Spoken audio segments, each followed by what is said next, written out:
humanitarian need of one of its neighbors. So I think that is an extraordinary gesture by Ukraine.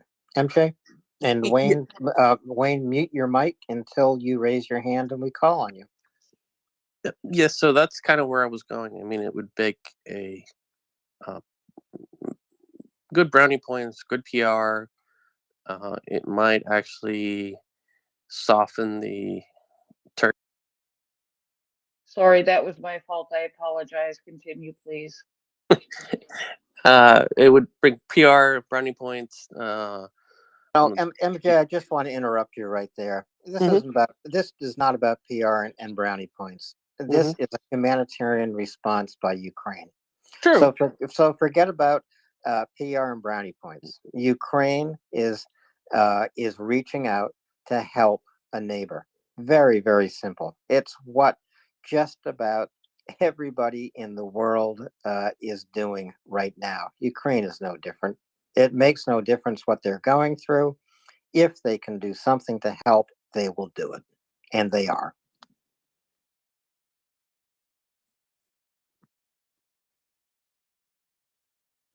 Didn't mean to cut you off there, MJ. If you want to go on, please go ahead. No, I'm not disagreeing with you. It is the right thing to do.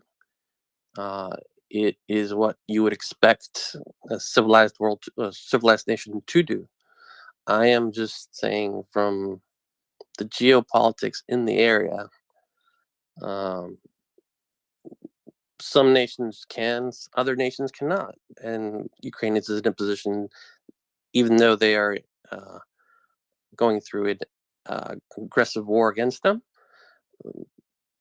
other members in that war might not be able to. I'm just saying that there is a dynamic shift, whether or not it would be beneficial for them to do so, even if they're not. Just making the observation.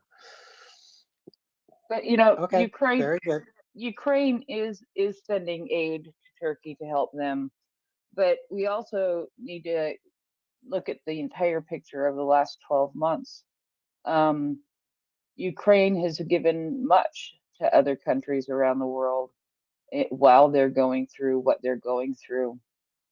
They have donated grain products to countries in Africa to make sure that they have enough to eat and don't go into a famine. When they have had excess, they have shared their energy with the EU and other countries around them. So we see this with Ukraine on a regular basis. Despite what is happening at their house, in their home and in their home country, they are reaching out to help other countries in different ways as best as they can, even in this difficult time. Alan, I'm sorry I interrupted you. No, you didn't interrupt at all, Prince. And I'm not trying to make Ukraine out as the angel of the international community. I'm just pointing out that Ukraine is responding to a humanitarian disaster, even while they suffer a man-made disaster in their own country. So I think that's pretty spectacular. Daryl, please go ahead. I think sometimes people forget how big Ukraine is. That being said, they have a war going on in the eastern part of the country, but for the rest of the country, other than the missile strikes, they are trying to get their economy going and have been doing. They're opening factories for manufacture weapons, different things. So it's not like they are some small country that has been crippled beyond belief. It is a very large country with an economy that is still able to do what it needs to do around the world.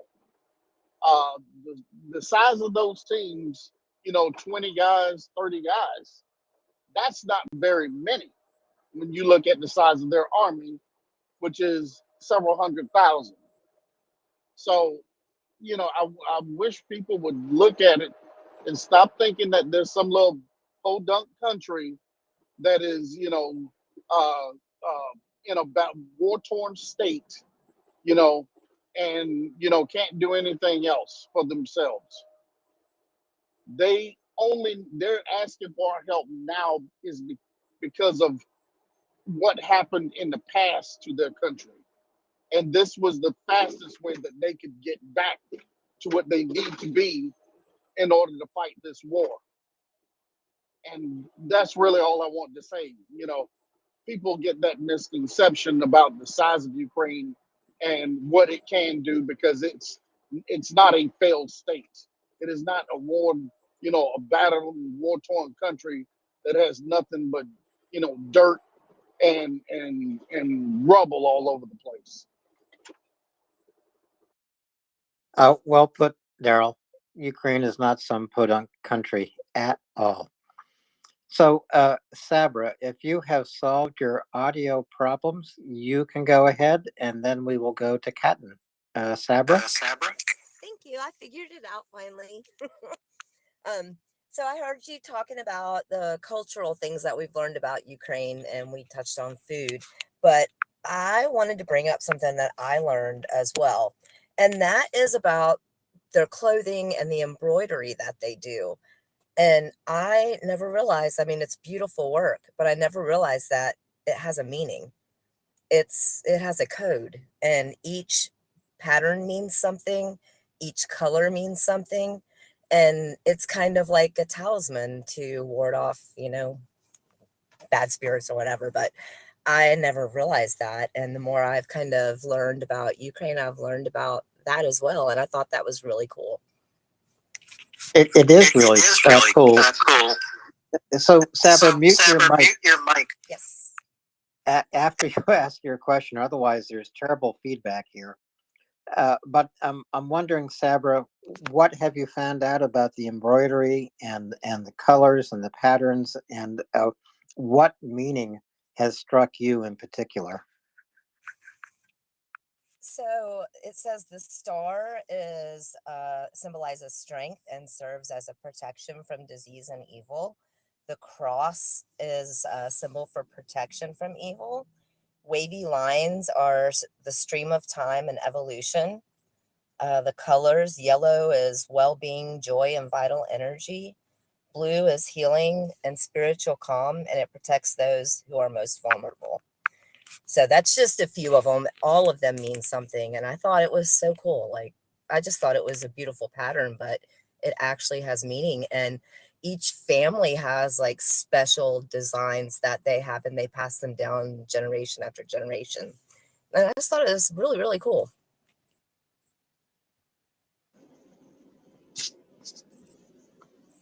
It is really cool, Sabra. In fact, it gives me an idea. We should bring someone up who understands this part of cultural history in Ukraine. I mean, it wouldn't surprise me to learn that because we've been here for almost a year now, that we have already done that. But if we haven't, it would be a great topic for conversation. It would also be a great visual topic. So we would be able to post various patterns and beautiful Ukrainian clothing and tablecloths into the nest, so everyone could look at them and learn about what the patterns mean and what the colors mean.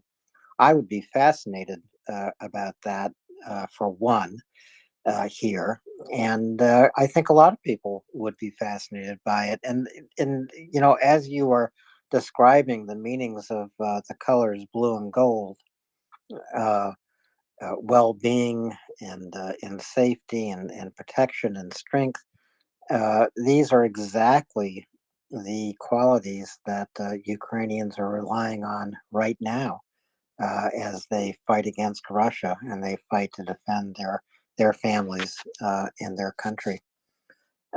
So I thank you for coming up and talking about that, Sabra. It's very, very interesting. The last thing I wanted to say is, the colors of their flag, the meanings of the colors, it is a true symbol of what the heart of Ukrainians mean. they show it every day, and I think it's just amazing.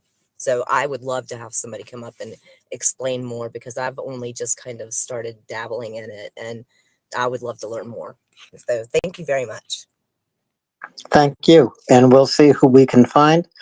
Keep dabbling, and come back and talk to us more about Ukrainian embroidery. Katten, and then Karen. Katten, please go ahead. Thank you so much. I love your input, Sabra. It's really interesting. Thank you. I'd love to say some things about the Swedish contribution to the Turkish earthquake. And the Swedish government is, despite the NATO rumbling contribution, they send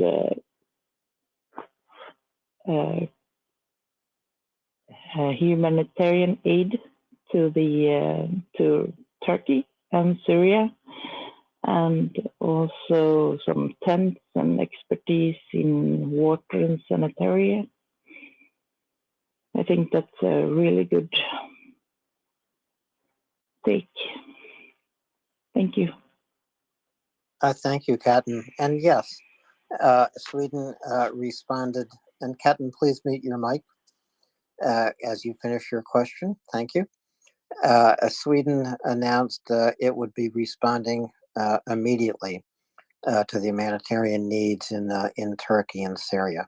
Well, why does this make a difference in Turkey, in relations between Sweden and Turkey? Simply because Turkey has not approved Sweden's membership in NATO. Turkey is a NATO member. Sweden has applied for NATO membership. The success of that application requires consensus, 100% agreement of all members of NATO. And Turkey currently does not want to see Sweden become a member of NATO. Nevertheless, that does not stand in the way of Sweden performing this humanitarian action in light of the devastating earthquake in Turkey and Syria. And this is true to Sweden's history. But Karen, you came up, raised your hand, put it down. Do you still have a question or comment? You do.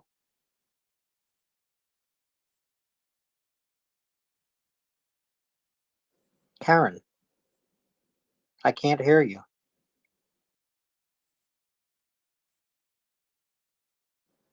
Well, there could be some Twitter glitches for folks. There have been a few Twitter updates in the last week for both Androids and Apple phones.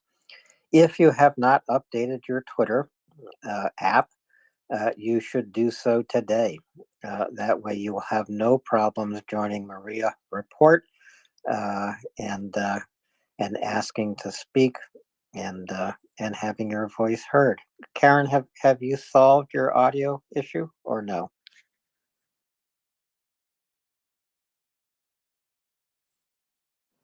Well, Karen, I can't hear you. So if you recycle, in other words, if you drop down to listener again, possibly actually recycle completely by leaving the app or turning off your phone and then coming back up, requesting to speak again, we will bring you back.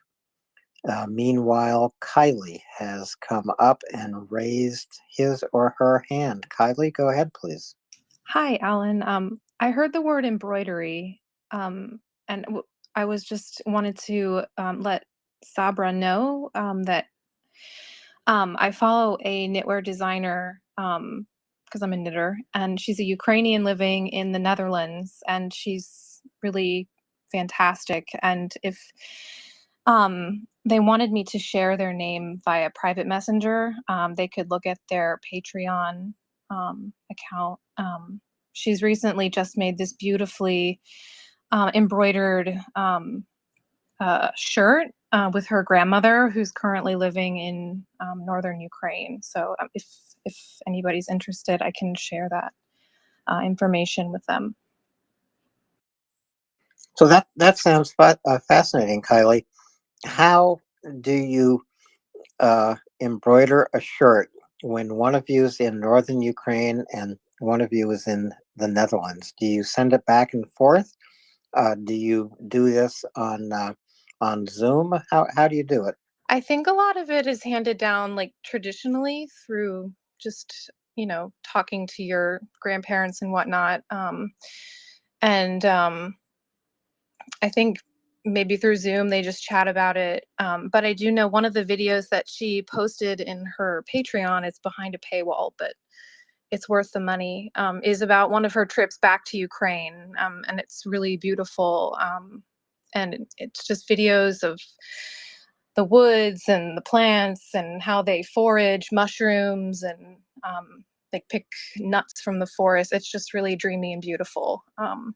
So I'd definitely be interested in sharing that with anyone who wants to know.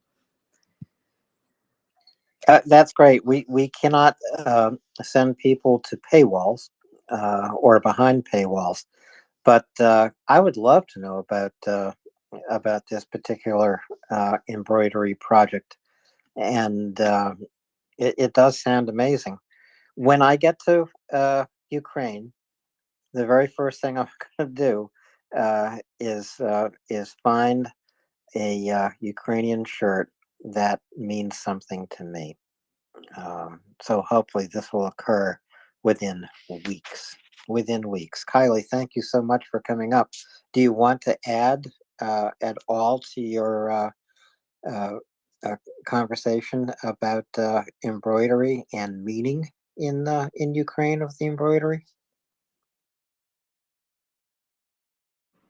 I'm not a professional embroiderer, but what I would say is I think that a lot of embroidery, there's not a lot of like a lot of the historical knowledge of embroidery in Ukraine is really passed down from like family member to family member, and there's not a whole lot of written context behind it, which is frustrating if you're interested in reading up on it, because it's framed as being Russian. So it's difficult to really to find points of reference on specifically like Ukrainian cultural like embroidery. So that's why I really like this person's work, because she's really proud of her heritage and she worked with her grandmother, and it's just a really beautiful story. But yeah, like I said, if you want to know, her name is Teddy Lutzak, and she has, I think her Instagram is open, and you can see her knitwear designs and stuff. And she supports other Ukrainian charities as well, but it's definitely worth a look. And I'm definitely going to look. Teddy Lutzak on Instagram. Thank you, Kylie. Joanna, please go ahead, and then to Karen. Joanna. Yes, thank you, Alan. So I'm really very excited about this talk about the Ukrainian embroidery, because I had an idea and I shared it with some Ukrainian friend earlier in the war, but unfortunately we lost contact. The Vyshyvanka, the Ukrainian blouse, it's very beautiful, and they have different Vyshyvanka for every region. And as Kylie said, there are symbols and things very interesting in this embroidery. Sorry, I'm really tired. And there is also the flower wreath, the vinok, that crown of flowers that Ukrainian girls are wearing at special occasions. And it's really very specific to Ukraine, and they are amazingly beautiful. I will search for some photos and post maybe. And I was wondering if we cannot do an initiative to put them on the UNESCO intangible heritage list, because there are some things from Ukraine there, but these two aren't. So maybe we can, with our Ukrainian friends, maybe we can do something like this. It will be amazing. That is a fantastic idea, Joanna. And I'm also going to admit my ignorance. I didn't know UNESCO had this this list called intangible heritage, because of course embroidery is not intangible, and the symbolism of the embroidery only becomes intangible if the meaning is lost generation to generation. And that's why Kylie's story is so interesting to me, that a grandmother is passing on to her granddaughter not only the technique of embroidery, but the meaning of the embroidery. So yes, I think this is a wonderful idea. We cannot allow such meaning to become intangible. Joanna? Yes, exactly. It's about history and skills and all the story behind these items that can be you can touch them, but they're also fragile, and maybe you can keep them in some museum and so. But this project, UNESCO Intangible, is really really very interesting because they are constructing even in a virtual reality and things like this. So it's really complex, and I think they deserve to be there. The Vishivanka, the embroidery, and also the Vinok. I fully agree. What a wonderful conversation. Just a wonderful conversation that relieves us a little bit from the pressure of world news. Karen, you've come back. Your hand is raised. Please go ahead. Hi, Ellen. Hi, everyone. Can you hear me? Loud and clear. Oh, thank you. Changed my. I wouldn't steer the talk in another direction, but I have an aviation question. Maybe Axel An, or an aviation question. Your audio is breaking up a little bit. oh, an but aviation question, yes. oh, that's better audio. So give us a try with the aviation question. Okay. We'll see what we can do. Wonderful. I'm shooting from the hip here. So, Fighting Hawk, does that ring any bells? A4AR, Argentinian or in Argentina. Any bits?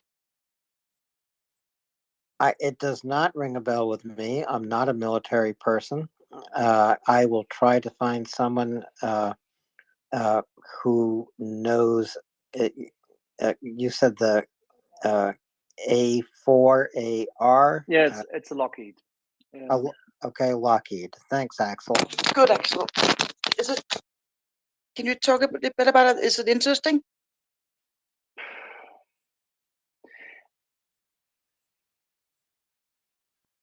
It is okay. It's definitely a decent ground attack aircraft, no question. But it's a unique piece, which, in terms of its development history and how it came to be, it is reasonably old. It's reasonably slow. What's it? Latin would be able to talk about it in significant detail. The only people who operate is the Argentinians. Not quite sure how we would get it. I'll tell you.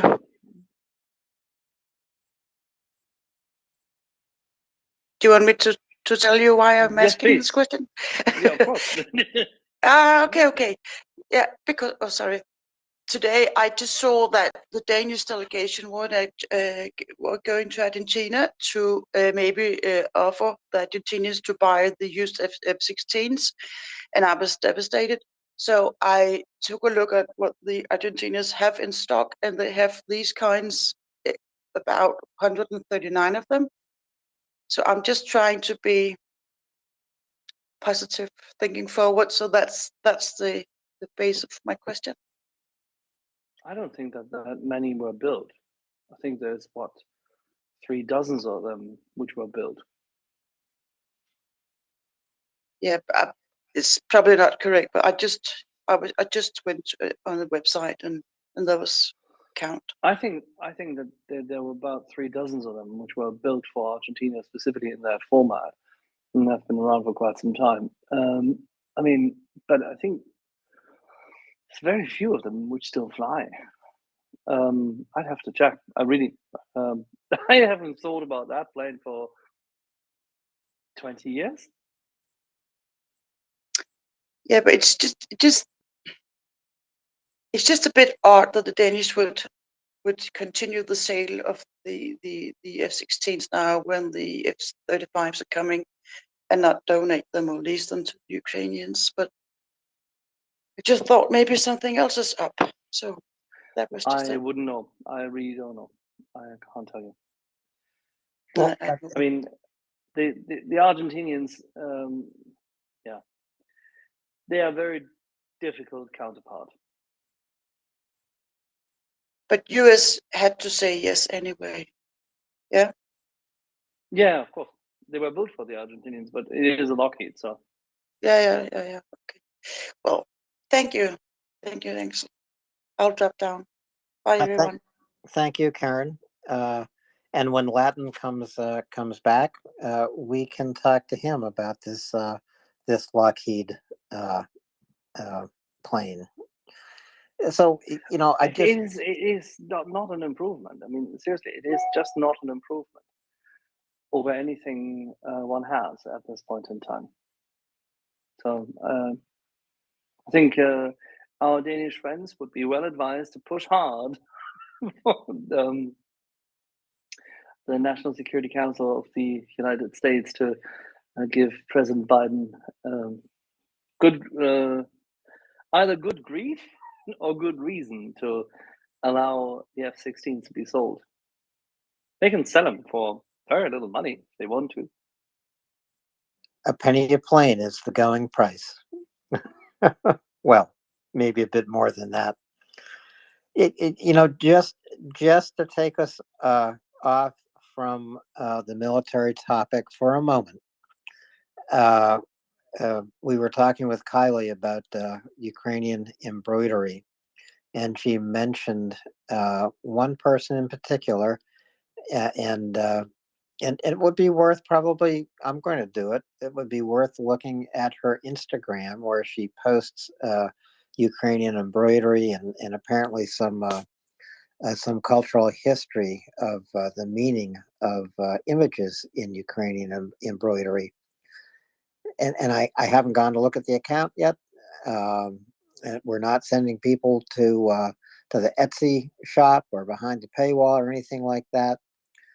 This is pure cultural interest. Her name is Teti, Teti, Lutsak, Lutsak.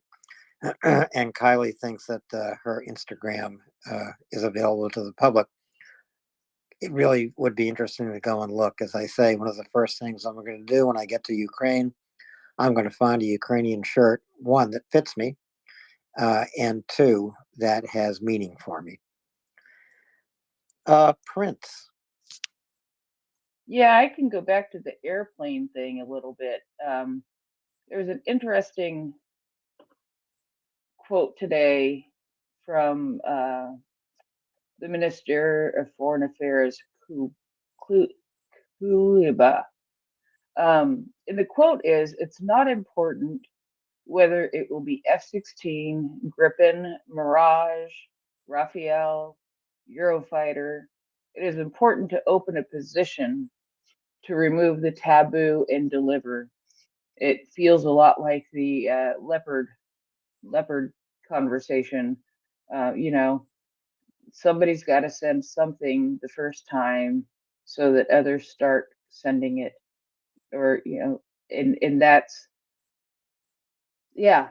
I mean, that's what I think what it's going to come down to is like who's going to blink first as far as going ahead and providing the first fighter jets so that others will feel comfortable doing it. And I think I have this feeling. I mean, I know that the tank maintenance can be complicated, but I just have this feeling when it comes to airplanes that airplanes and fighter jets will be much more difficult to put that maintenance logistical line in place. So part of me would hate to see them get 3 different kinds of fighter jets where they have to maintain all of them. Why? No, no, no, no, no, no, no. Okay. Sorry, don't. It's not hating anything. There's no reason. Yes, it's always better to have one multi-role plane. Absolutely, no question.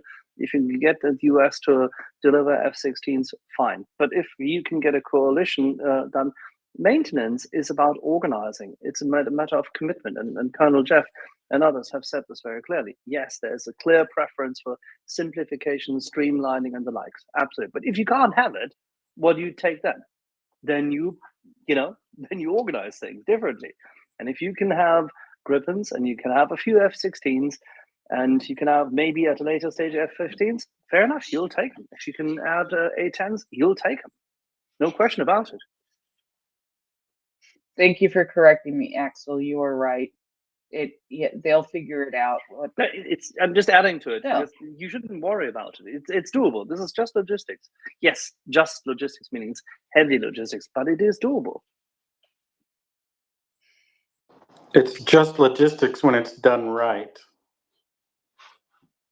So send them everything. We've been saying that for a long time. Let's just send them everything. You don't have to send them stuff which they really wouldn't be sensibly using. There's stuff which we will never send anyone, or which the United States will not send anyone. That's F-22s.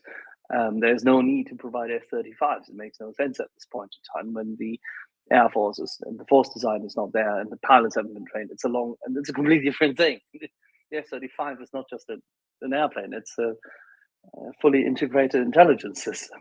So, but having said all this, there are things which can be made available, and we should just define say what are our goals. And if our goal is for Ukraine to win the war decisively, quickly, and with less loss of life, then adding a proper, sensible,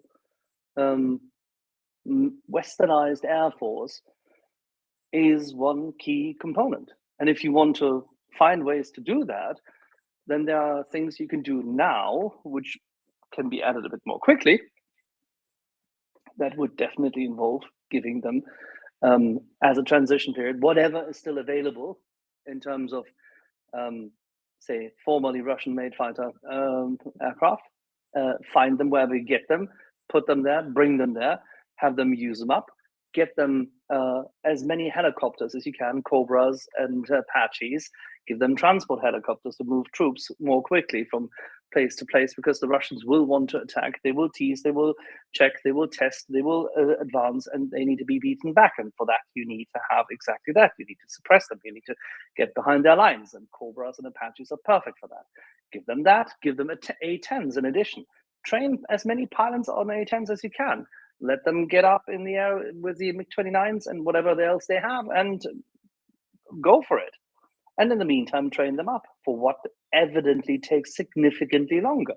Getting proper combat-ready, well-supplied, well-trained F-16 pilots out the door.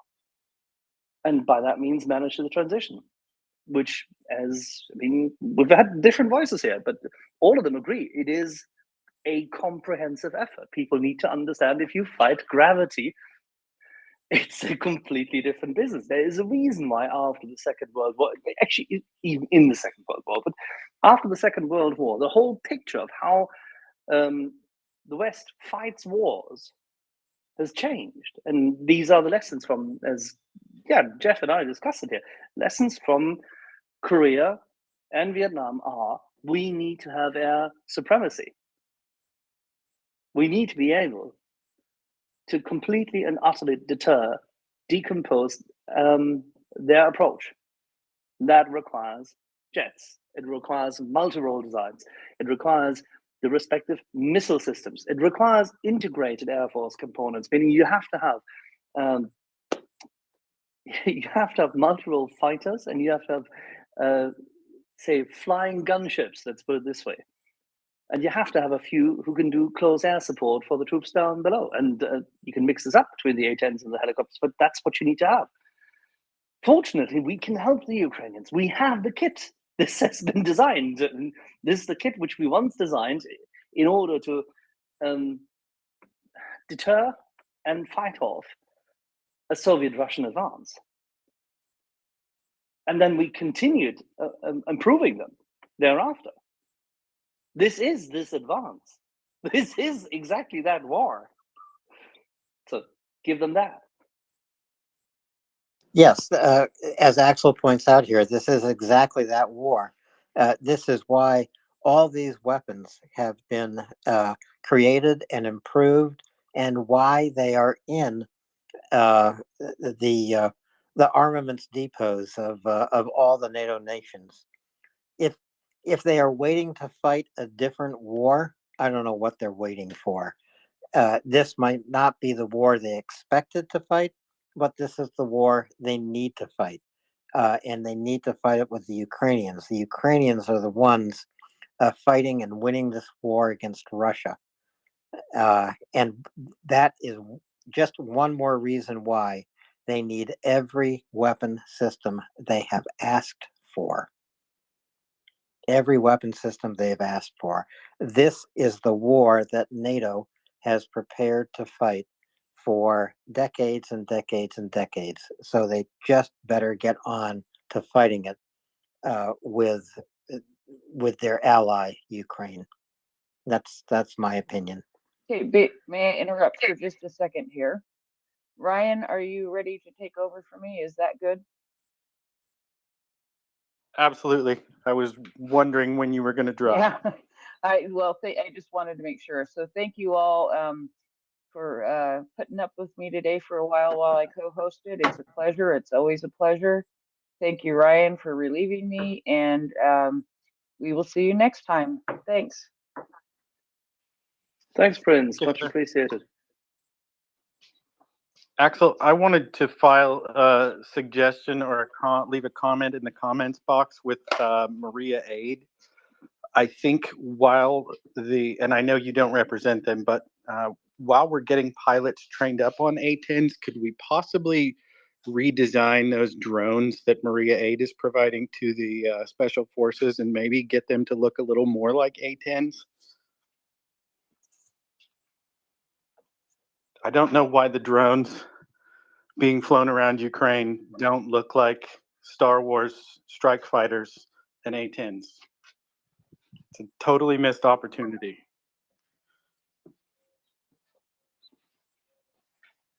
Well, if only I had an idea. I think that the rules and laws of aerodynamics and battery design for what can only be described as a small rotor force obviously put limitations on that. As much as I would love to have the sound, maybe we could just push the sound out when they've dropped their shit to say brrrt, but then again, that would have to be very loud. Well, that's another thing that hasn't been discussed here on the space is the sound emitted by drones, and they're surprisingly quiet if you have a decent wind going that can carry the sound away. So if you approach from upwind of your target, they may not know you're there until you've already struck.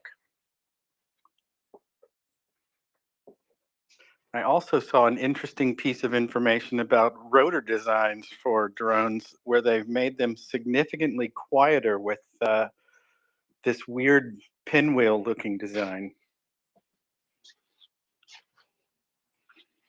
Hopefully This is a topic I have so little information on that I cannot technically or in any shape or form even comment upon.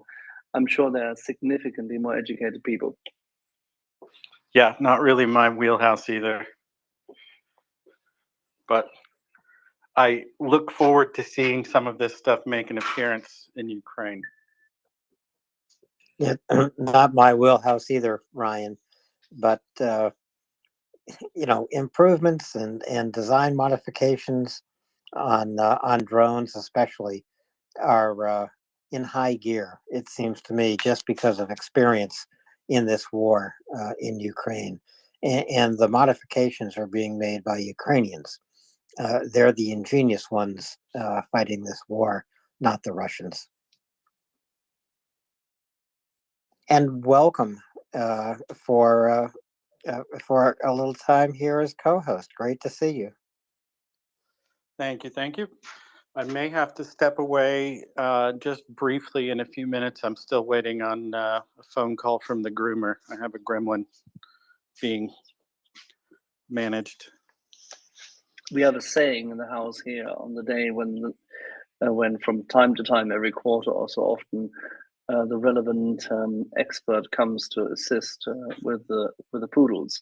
It is the groomer comes. And then you can hear in the background the heavy-duty, ghostly laughter. Anyway, sorry. Yeah, the groomer comes. Yeah, mine's only been once that I can recall, but somehow she had an muscle memory reaction when we pulled up. I don't think she's a big fan.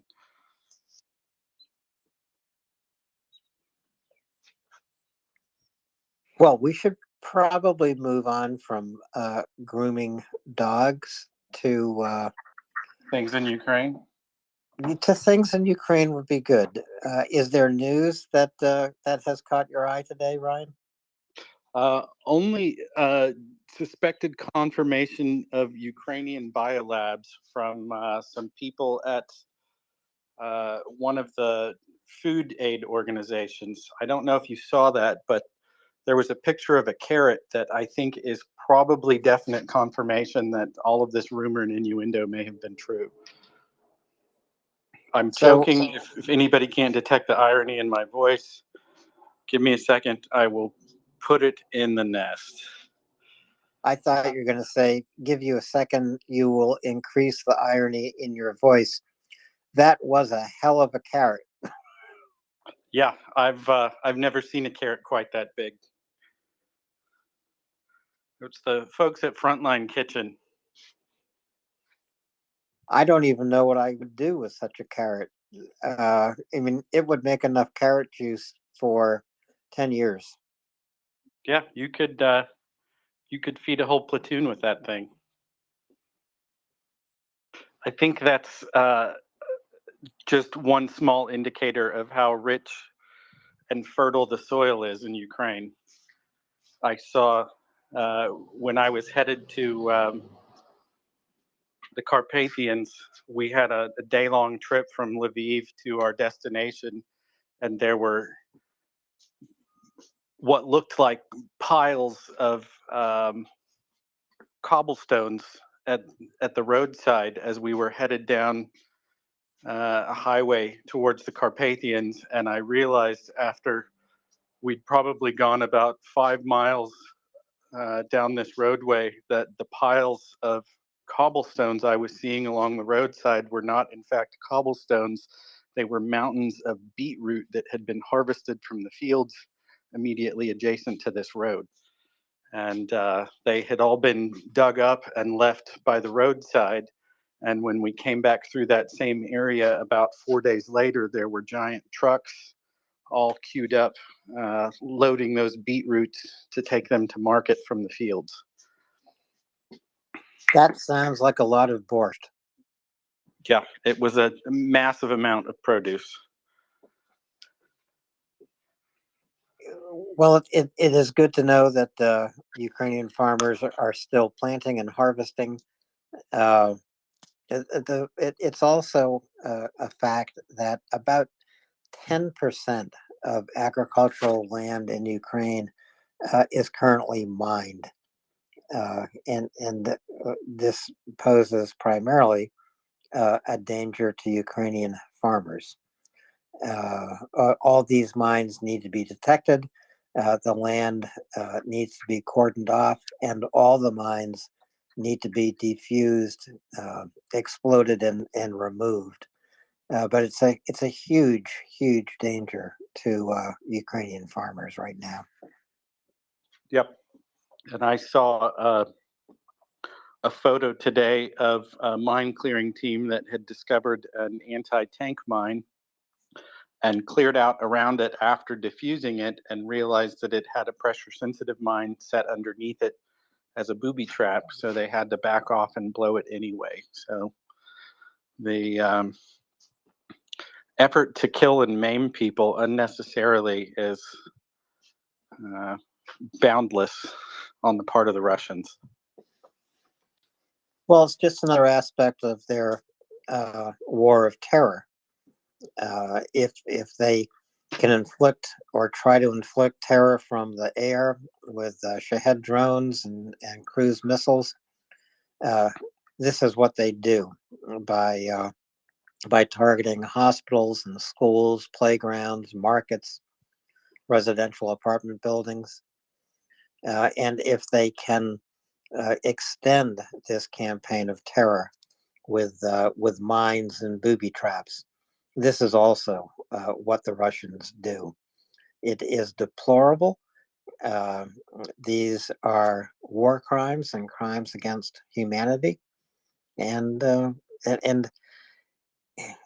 finding such mines and booby-trapped mines, and there has been discussion tonight of particularly horrible booby trap that the Russians set, and which the defense minister Alexei Reznikov spoke about earlier today. But this is the kind of reign of terror that that Russia inflicts every single day in Ukraine.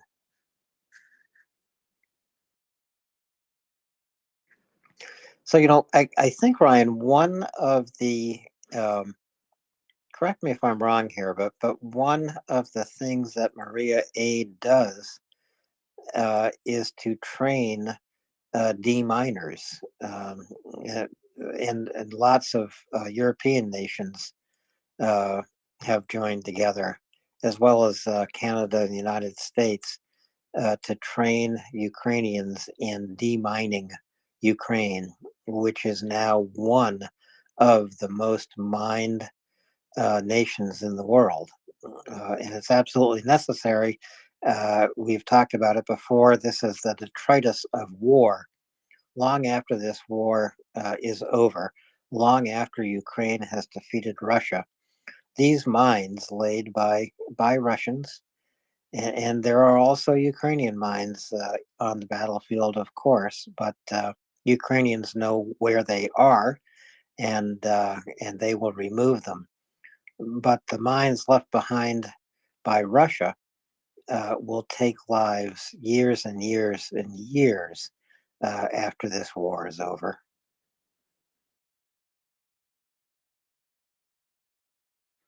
Yep, absolutely. And now that you mention it, I know a Canadian volunteer who went over with Renegade Relief for a while and attempted to bring over some electronic equipment for mine clearing, and the airlines that he traveled with lost his luggage.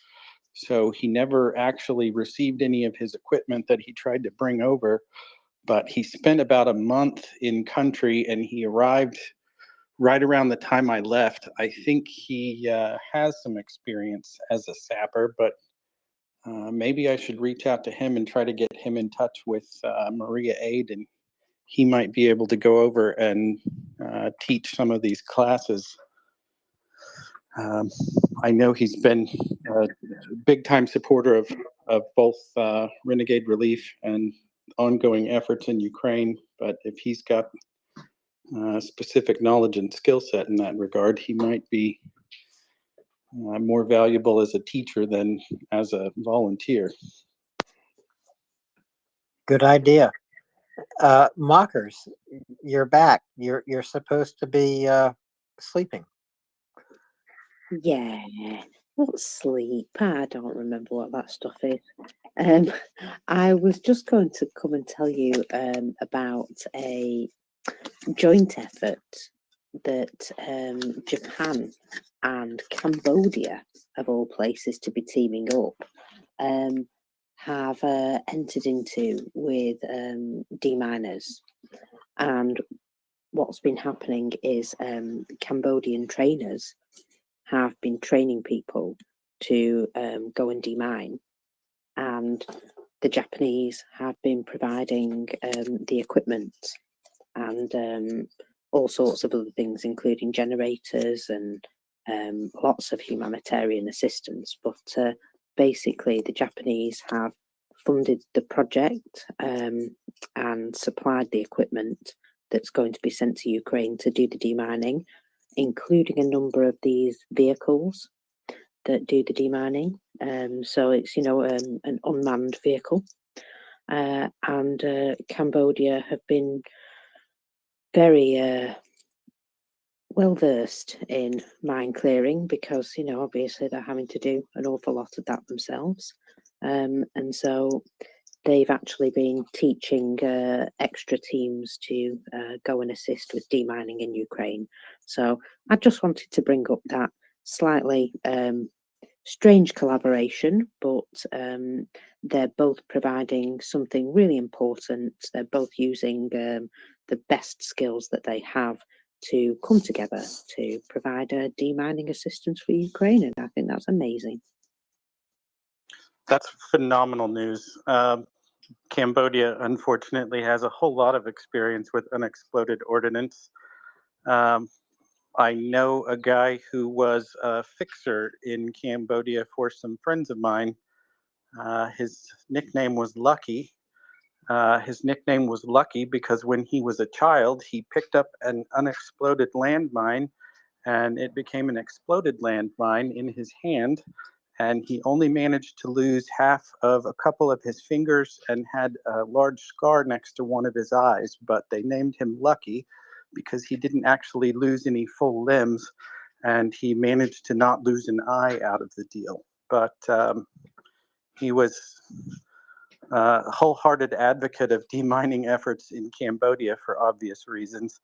And they probably have more experience at doing this kind of work than anybody on the face of the planet. So I think that's an easy opportunity for them to build some goodwill between Ukraine and Cambodia. And I'm sure Ukraine will be forever grateful for the assistance provided by Cambodian trainers and Japanese financiers.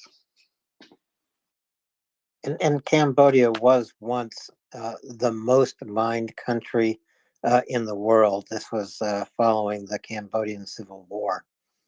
I'm pretty sure that's the spot that Lady Diana took up as one of her areas of interest when she was working with the royal family. I think she went to Cambodia, if I'm not mistaken. Yeah, probably did, yes. I was just going to say, Japan's not only financing it, they're also they're providing their ingenuity and their technical ability to be able to build these demining vehicles. Absolutely.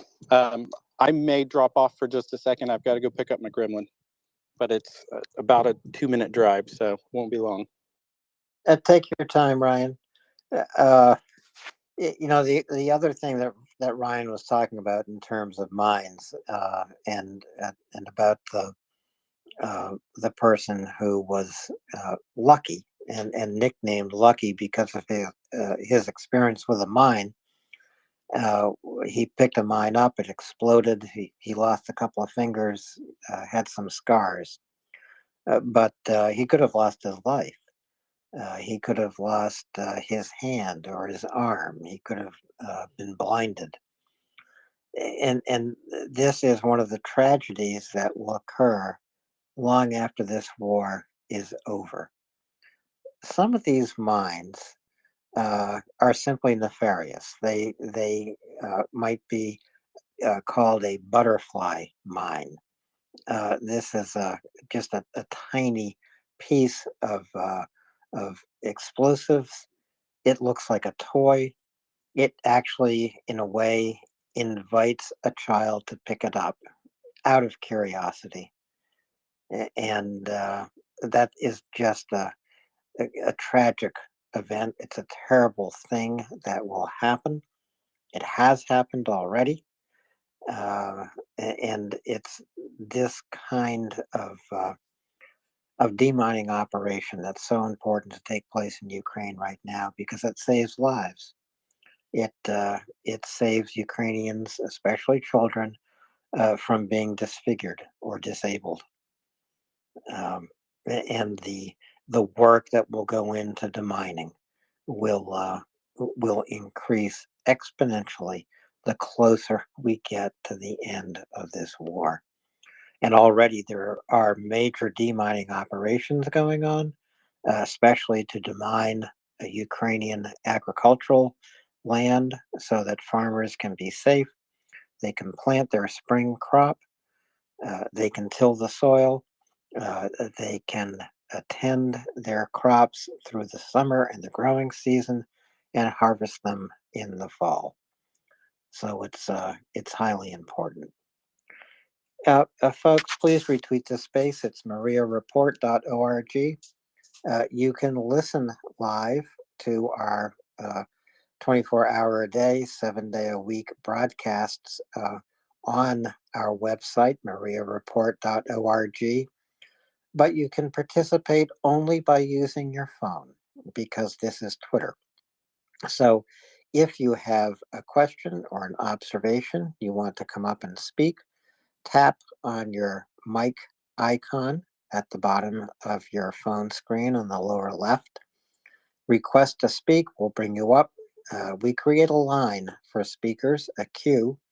We do that when you tap the heart plus icon and raise your hand. We'll notice it, we'll bring you up, we'll call on you in turn. You can also go to Spotify and listen to podcasts of really great interviews that have occurred here. Interviews with people like Thomas Tyner. There's a 5-hour-long interview with Thomas. You might think that's too long for a podcast. Start to listen. You won't be able to stop. Yesterday, Thomas Tyner was here for 7 hours and 34 minutes. This full podcast, in which Thomas Tyner discusses military strategy, the current situation on the battlefield, the weapons that Ukraine needs to succeed, and so much more. This will also be on Spotify very, very soon. Maybe you think 7 hours and 34 minutes is too long a podcast to listen to. Try it out. You will not turn these podcasts off. I guarantee it. And there are many, many more podcasts. There are many, many more audio and video projects that will be coming your way from Maria Report. You can also go to MriyaAid.org, and when you do, you will see what a contribution can do to send humanitarian supplies to Ukraine. Just check this out for yourself. Go to MriyaAid.org, MriyaAid.org. Make a small contribution. Make a contribution of as much as you can. It will make a difference almost immediately in Ukraine by sending humanitarian life-saving supplies.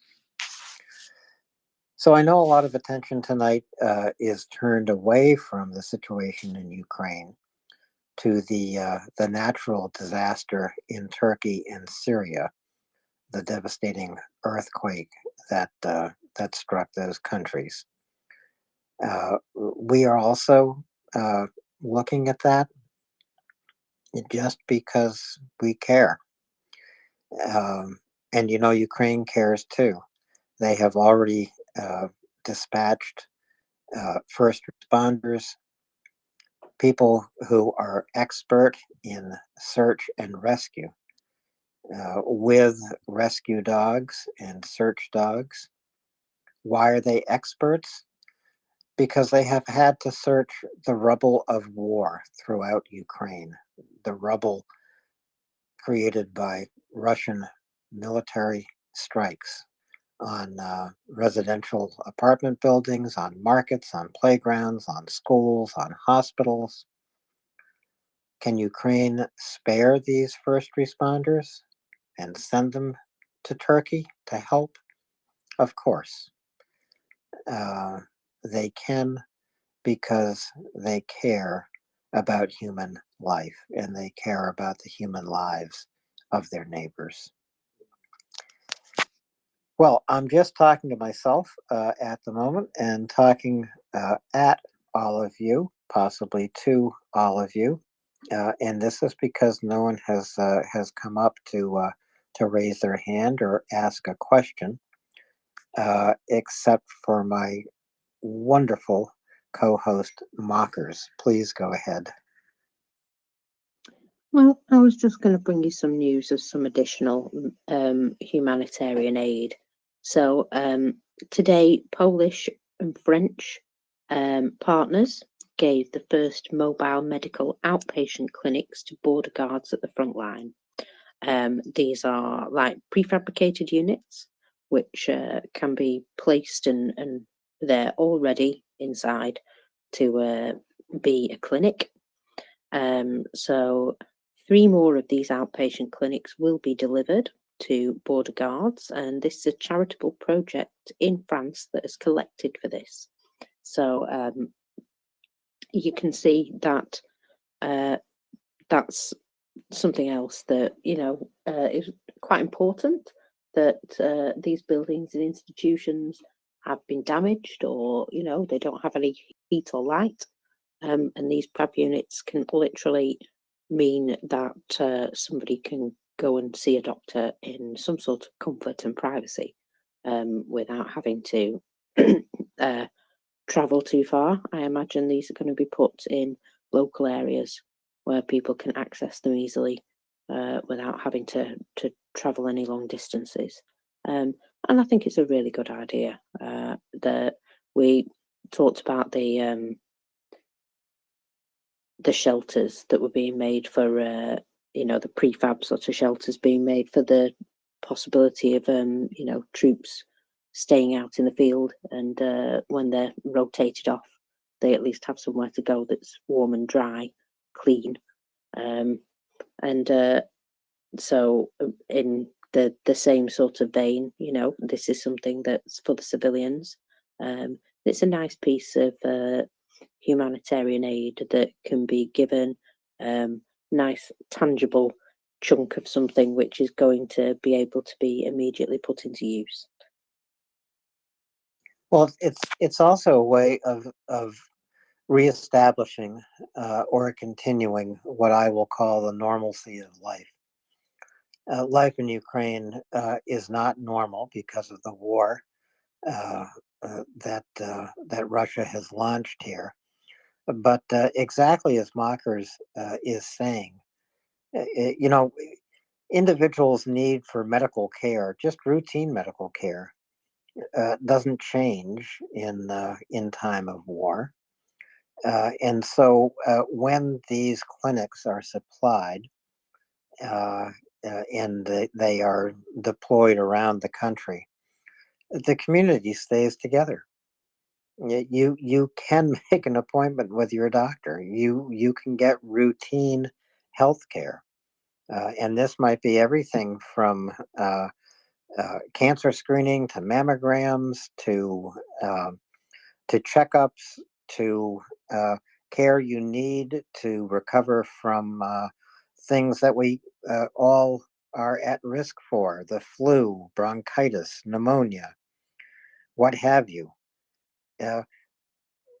We take healthcare for granted in so many countries. In most countries on earth, who provide free healthcare to all of their citizens, it might be easier to take this healthcare for granted. In the United States, of course, we do have healthcare.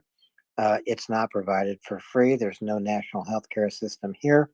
And yet, we have access to healthcare as we need it every single day. Every single day. And we cannot allow this Russian war against Ukraine to deny Ukrainians the health care they need. Mockers?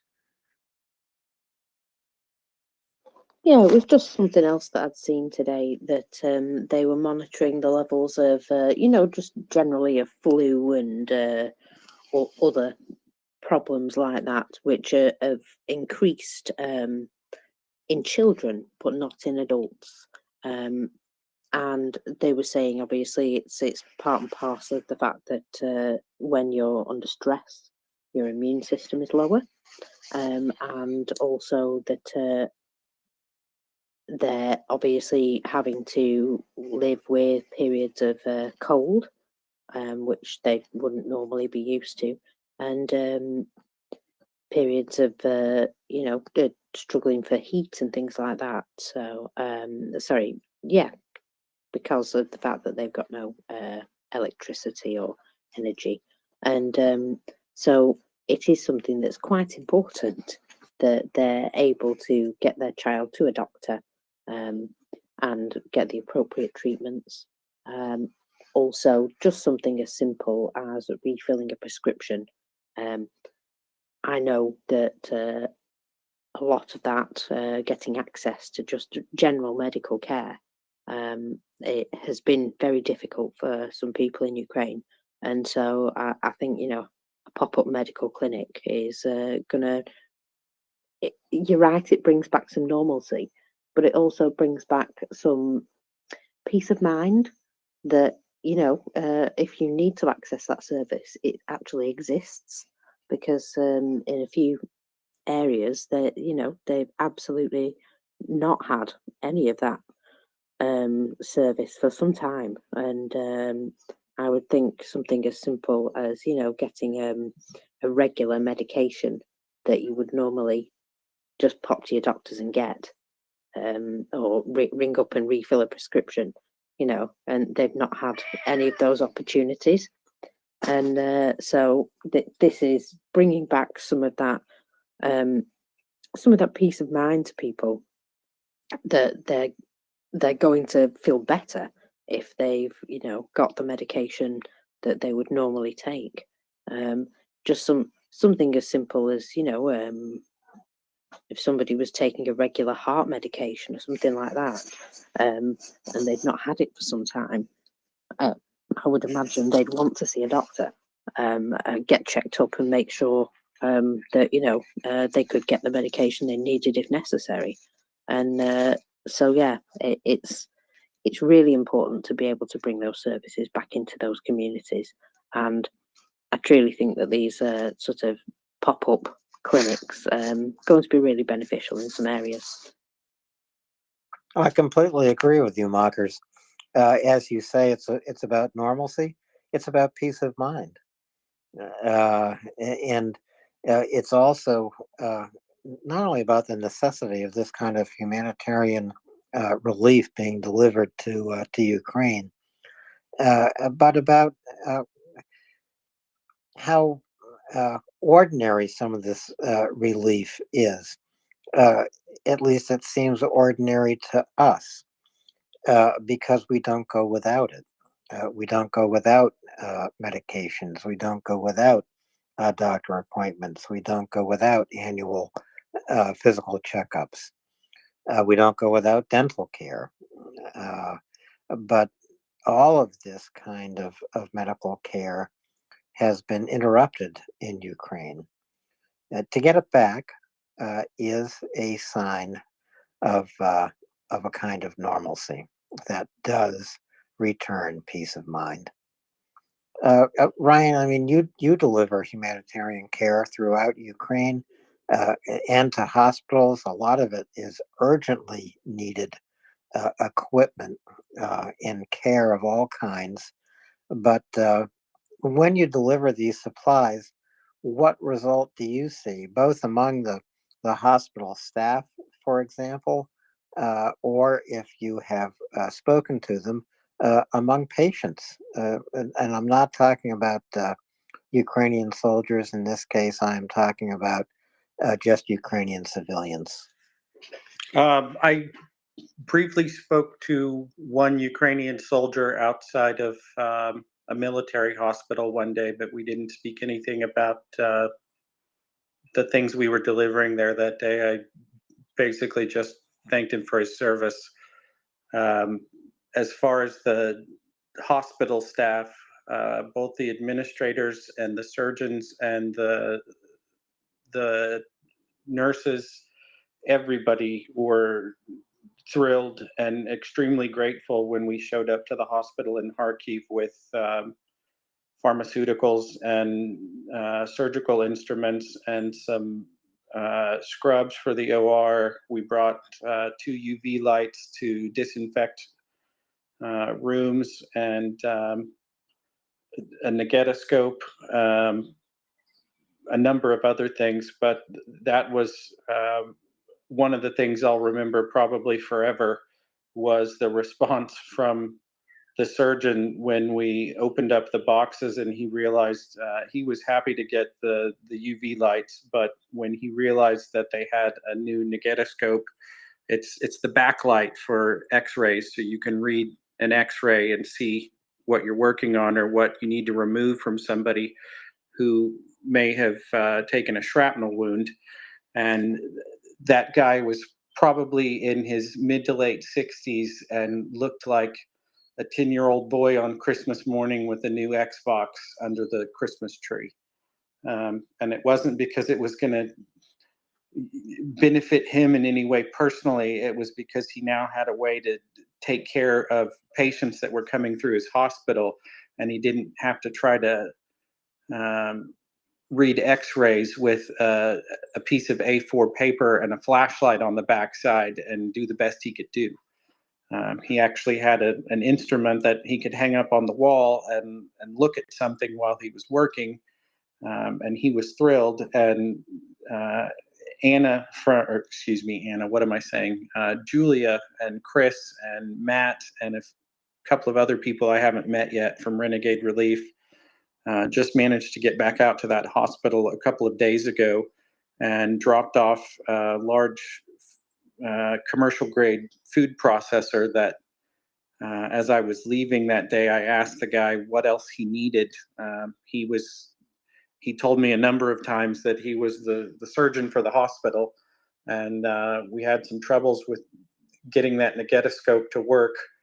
But he and I and one other guy that was volunteering with Renegade Relief took it apart and got a multimeter and tested it and got it put back together and working.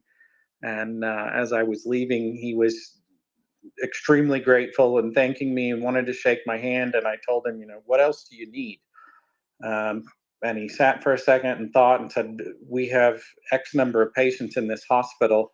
I need a food machine. And I'm like, what do you mean food machine? And he said, hang on, and held his finger up and looked up on his phone and found me the device he was looking for on a Ukrainian commercial food website. But I ended up sharing that here on the space a couple of weeks later, and a very generous listener contacted me privately and said, I want to buy this. I thought it had already been taken care of. We thought we had somebody else that was doing it first, and for whatever reason that fell through. So another individual offered to purchase it and send it to an address in Poland. That's where it went, and Chris and Julia dropped it off. And Julia's response when she sent me pictures from the delivery were essentially the same thing. She said, you wouldn't believe how thrilled this guy was when we showed up. I said, I know, that's why I put such an emphasis on getting him a food processor, because when I asked him what he wanted or what he needed for the hospital, he didn't tell me some piece of surgical equipment that makes his job easier. He told me a piece of equipment that would keep people from losing a finger working in an extremely cold kitchen. So I'm glad we got him taken care of. I know that same group of people at that hospital were, I think, a bit surprised when we showed up with so much stuff the first time, and we told them, hey, we're going to unload a bunch of stuff here, but we need you to go through it and only take what you really need, because we're taking the rest of this stuff to a field hospital much nearer to Bakhmut. And as soon as we explained to them the necessity of going through all of it, they went through each item one by one, and anything they didn't recognize immediately or that wasn't printed in Russian or Cyrillic in Ukrainian, because there were a lot of Western pharmaceuticals stuff printed in English, we would go through and look it up on the internet and find a translation and an explanation of what it was if they weren't familiar with it. And I mean, we went through it one by one, and took out everything they wouldn't need, pregnancy tests, for example, and separated all that stuff so we could send it elsewhere that it was needed. So, Ryan, I think this is a very good point that you're making. Listeners here have to remember that the hospitals we visit every day, or the clinics we visit every day, are supplied continuously with everything they need. All the medications, all the instruments to perform examinations. The lights never go out. Maybe there's a line, we have to wait. But when we get to see the doctor, or the nurse practitioner, or the physician's assistant, or whoever we are seeing that day, they have everything they need to diagnose what is wrong with us and to treat it. But this is not the case in Ukraine. Of course, it's not the case in frontline field hospitals, but it's not the case in hospitals that you and I would go to. Hospitals in cities and towns and villages, clinics in towns and villages, because supply of medical equipment and medications and all kinds of things have been interrupted. They need to be resupplied. As Mocker says, when these supplies get to these clinics, they get to these hospitals, it recreates a sense of normalcy and restores a kind of peace of mind, so that I can bring my child to the hospital or to a clinic, have them diagnosed and treated as a mother or a father. I can have peace of mind because I've taken care of my son or daughter. Uh, this this is the extremity of the situation in Ukraine. Supplies don't get to hospitals and clinics every day. Uh, People like Ryan bring them as they become available, and we just need to do more of that. And you can do more of that by going to MriyaAid.org, MriyaAid.org. You can also send needed medical supplies to the front lines, like tourniquets, for example. And you can only use a tourniquet once. So this is why we need to send thousands and thousands of tourniquets and bandages and military grade first aid kits. And you can do all that by going to MriyaAid.org. Ryan? completely agree. And as a Ukrainian told me, one tourniquet really isn't enough for your IFAC. I mean, one's better than none. But if you only have one tourniquet and you end up with 3 damaged limbs, you might as well just put your one tourniquet around your neck. So ideally, people need to have a couple of tourniquets, if not 3 or 4. And on the front line, every soldier has a medical kit, a field kit to use in the event of injury of a wound, and all those kits have tourniquets. But as Ryan says, if you only have one tourniquet to staunch the bleeding, you might as well put it around your neck. Well, yeah, and I mean, sometimes if you have a thigh injury, you need 2 tourniquets applied to that upper leg just to cut off the blood flow. You can take 2 tourniquets for one leg just to get it under control till you can get somebody to a hospital and fix the arterial bleed. But Dr. Nick was in the Marine Corps. I think she probably has a little more training as far as battlefield application of tourniquets. I know that's not your I know you're a PhD, not a medical doctor, but yeah, I'm a doctor, not that kind of doctor. No, but they did teach us about that kind of stuff and stopping like sucking chest wounds and you know, all of that kind of stuff. We did have to know how to do that kind of thing. But no, I mean it's very true, and you also learn how to make tourniquets out of all kinds of all kinds of stuff. But you know, nothing's better than medical grade tourniquets. Those are much more effective. But you know, one of the other things I recall very early on um, in this renewed invasion was that they mentioned that they were also not only making kits for soldiers, but making kits for civilians that were near wherever the front lines were too. And so, you know, that's just something to think about as well, because, you know, not only do, you know, the various paramedics and doctors, they're not only treating soldiers, they're treating civilians. And so you have to think about, of course, them as well. And so, you know, you think about how many people are really there and being, you know, potentially being treated, and, you know, the number of potential limbs that we're talking about. It's, you know, it's pretty significant.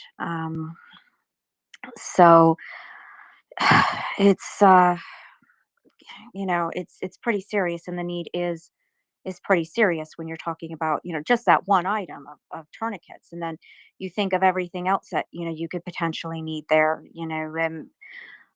Geez, oh, what are they called, the um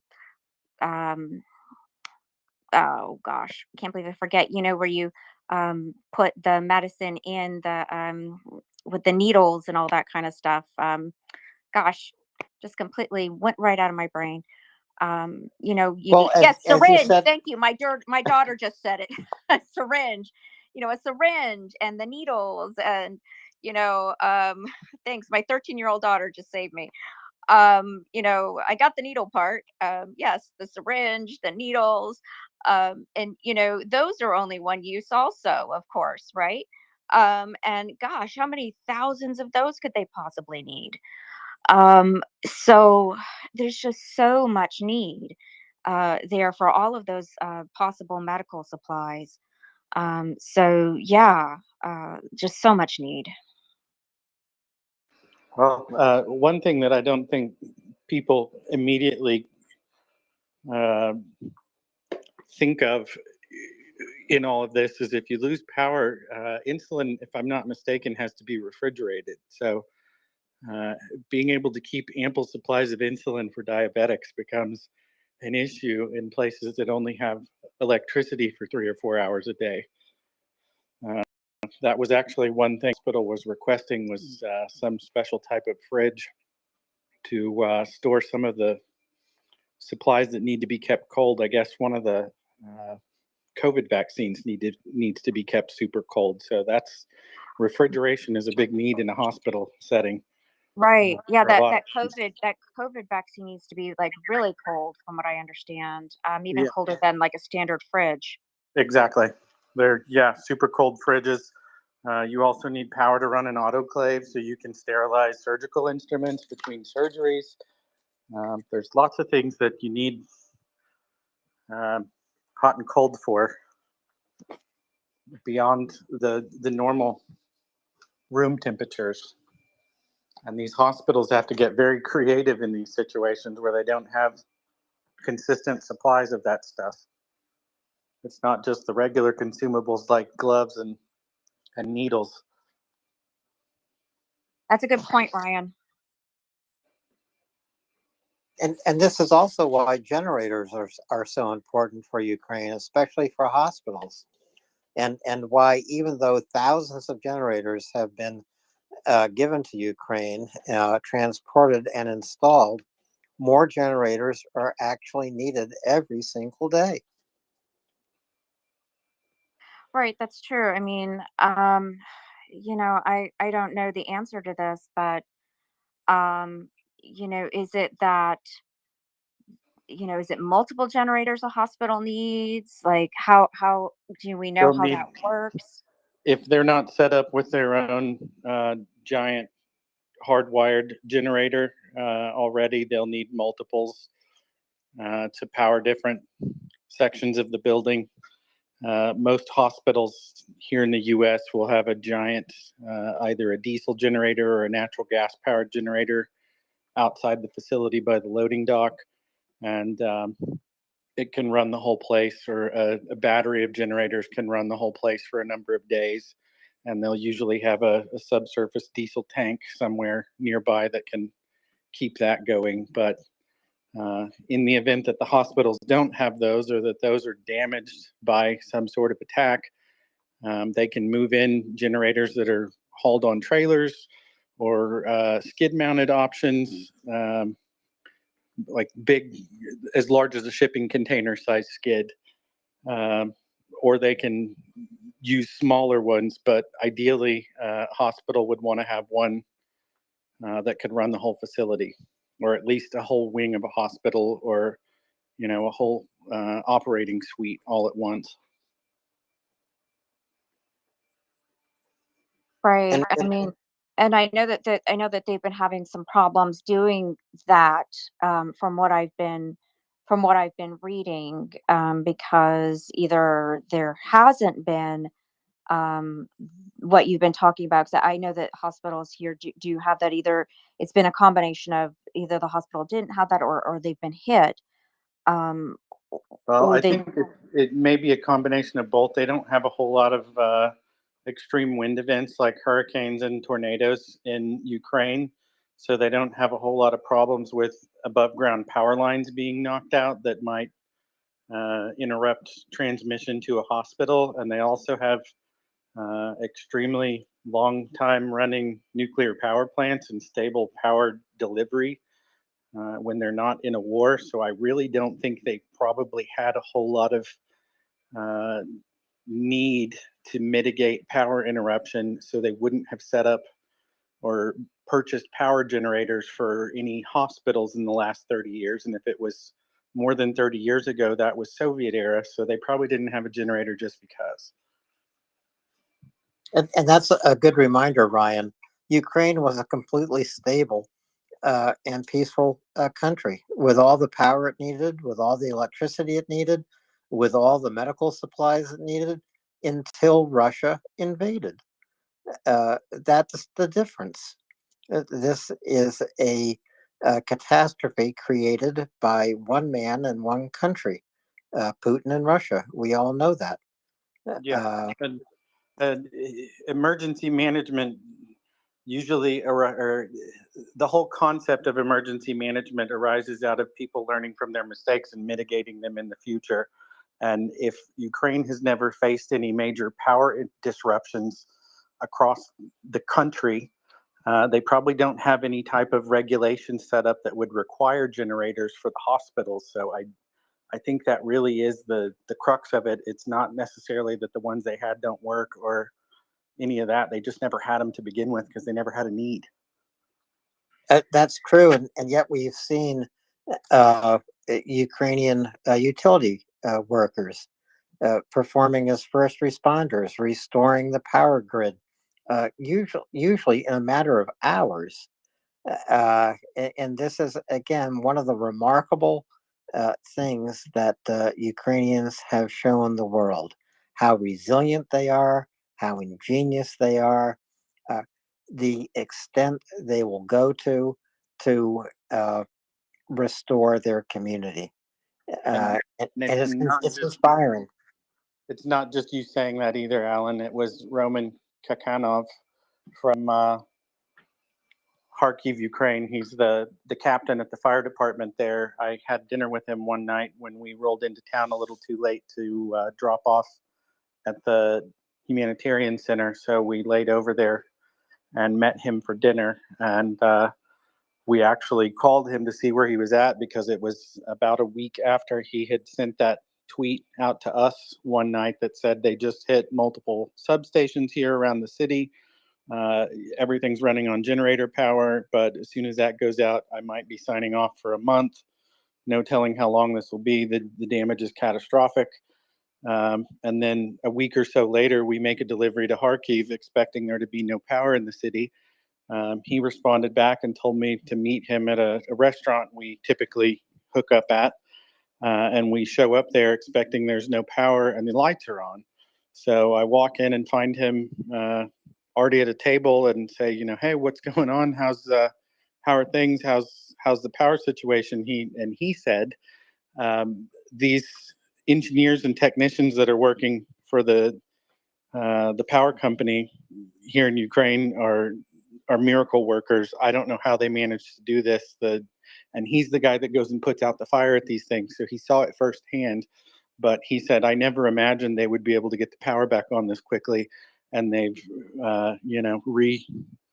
rewired the system or routed around some of the damage and just done stuff I never thought they could do. So if even he's taking his hat off, I think they really are some of the unsung heroes, them and the trained employees, civil servants in general. Roman actually talked to us from Kharkiv while he was fighting a fire at a substation. It was absolutely amazing. And I do appreciate your saying, Ryan, it's not just me saying these things, because I do say a lot of things here at MriyaReport. Ryan, who has been on the ground in Ukraine, can corroborate, as he just did, some of the things that I talk about. I haven't been to Ukraine. I'd like to go sometime very soon, but we'll see if that happens. But Roman is the perfect example. The station chief of a fire station in Kharkiv, who's a first responder. He's not just putting out fires; he's rescuing his neighbors, and he's helping other first responders get power back on. He's trying to suppress the fires that are occurring on the power grid whenever Russia launches these terror attacks.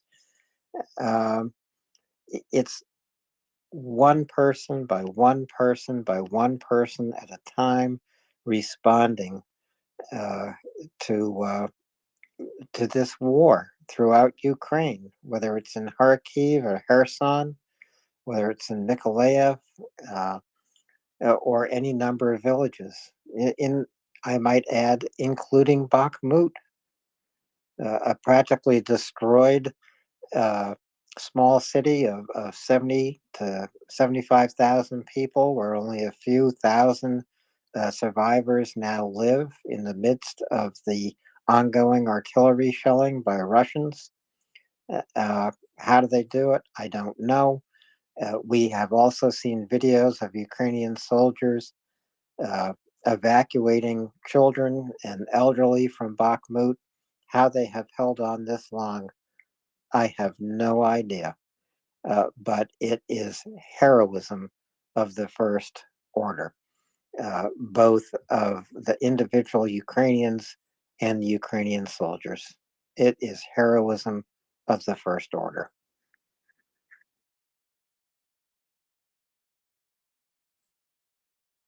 And we are lucky enough here at MriyaReport to bring these heroes to you, like Roman from Kharkiv,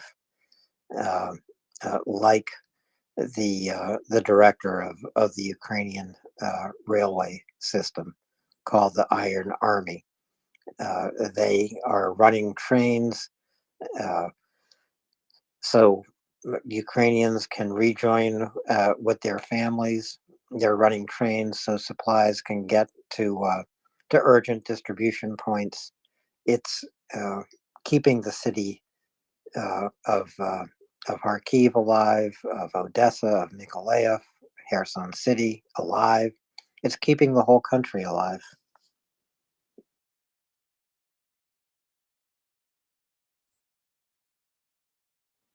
Very true, Alan. I just want to say too about the the electrical workers. It just struck me because you remember a few months ago there was some guy, was it in North Carolina or South Carolina or something, that had like shot up some grid or something with like a M16 or something. I forget what it was. And then like for like a week or something, they couldn't get it back up. It was like Duke Energy or something, like nobody could figure it out. And I just had to laugh. I mean, of course, I felt bad for all the people there who were without electricity, but it just struck me the difference between that situation and they weren't even in a war zone, and Ukraine, and the electrical workers there who just, just the ingenuity and how they just keep, just figuring it out, and against all odds, just, trying to make things work for people. It's just truly amazing. How they've been able to make that work for everybody there. Sure that there's periods where they've had to do rolling blackouts and whatnot, but it's just been really truly heroic, how they've made that work for the people of Ukraine there. Just really amazing. Just thought I'd bring that up. I completely agree, and Ryan has seen it firsthand. Everywhere he's gone in Ukraine, he's seen it firsthand.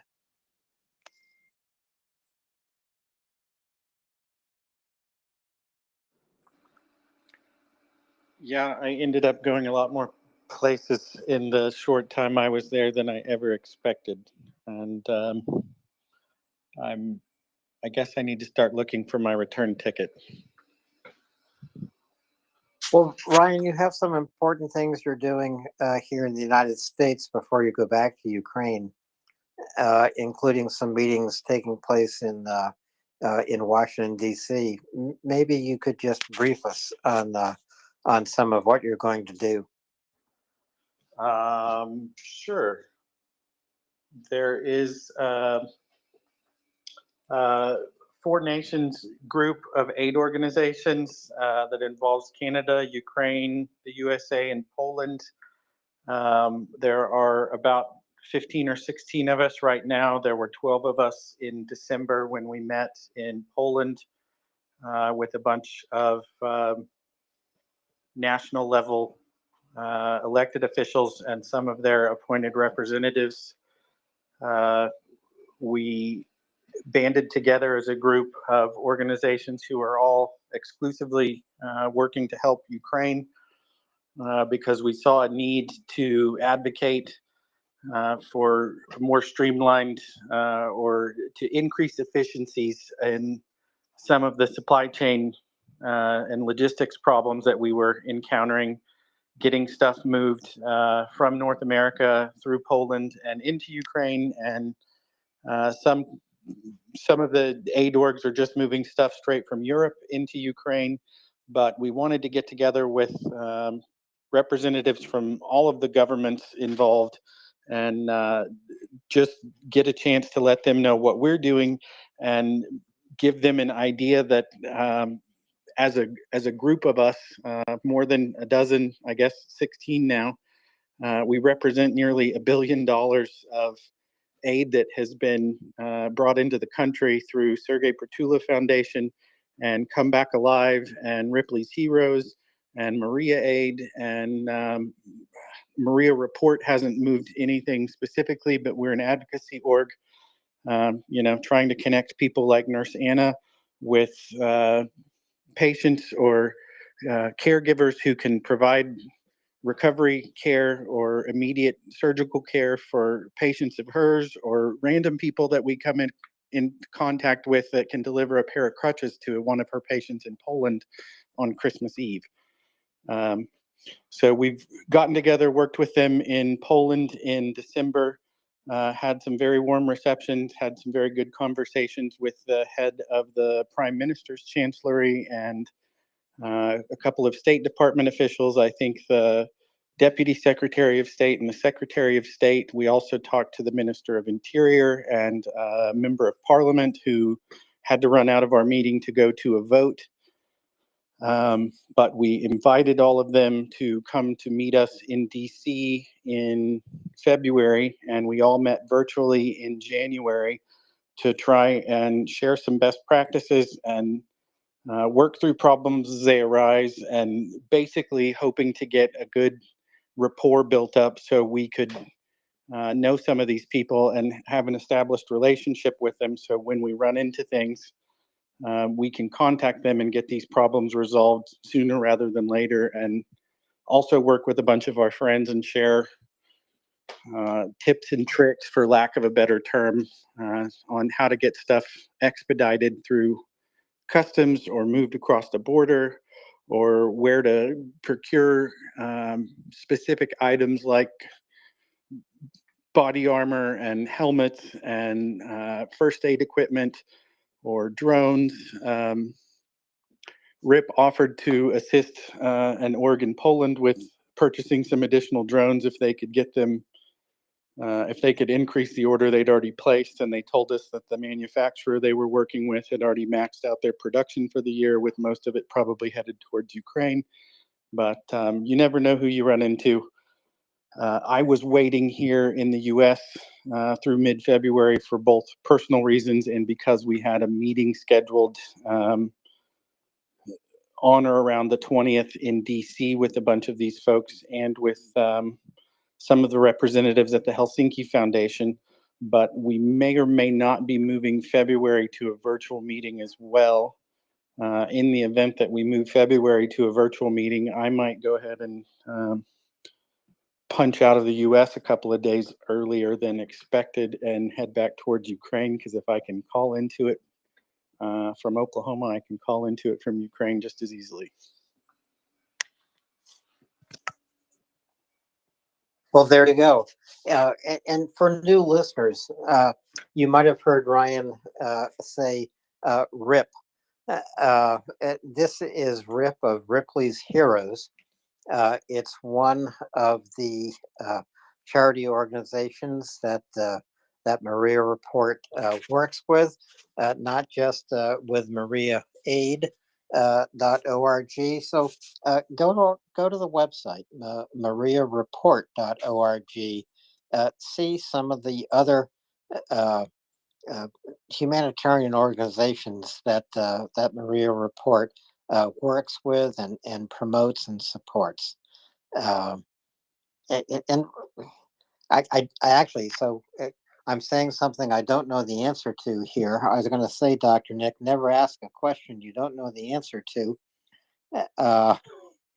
But Renegade Relief Runners is also on the MriyaReport website, I think, Ryan. Is that right? I'm not sure if they are or not. I need to go check. I know they've had some help in their web development with some of the same volunteers, so it wouldn't surprise me in the least. If they're not, I would definitely give my vote of support or my endorsement for them to be on there. Yeah, if they're not there, they're going to be there very, very soon. Renegade Relief Runners is the organization Ryan works with when he leaves MriyaReport and goes back to Ukraine, as he will in February or early March. And so you can rely on them. You can rely on Nurse Anna, who was just an extraordinary individual, finding the right surgeons and rehabilitative hospitals to bring wounded Ukrainian soldiers to, so that they can be helped with surgery, in some cases extremely complicated surgery. Nurse Anna, who is here from time to time, Ryan knows her. She helps Ukrainian soldiers, some severely wounded, find the care they need in European hospitals, Israeli hospitals, American and Canadian hospitals. If you want a Rolodex as powerful as Nurse Anna's, good luck to you. She's in contact with surgeons and nurses and hospitals all around the world for one reason: to help Ukrainian soldiers survive, reclaim their lives, and rebuild their lives, and go back to Ukraine and build a future. It's a pretty remarkable story. It really is. She does amazing work. I'm glad to call her a friend. I delivered some antibiotics over to Ukraine that she coordinated being delivered to me. It was for massive yeast infections and some for abscessed teeth. And I forget what the third antibiotic was for, but just regular everyday ailments that you wouldn't think of that become a huge problem in a war zone.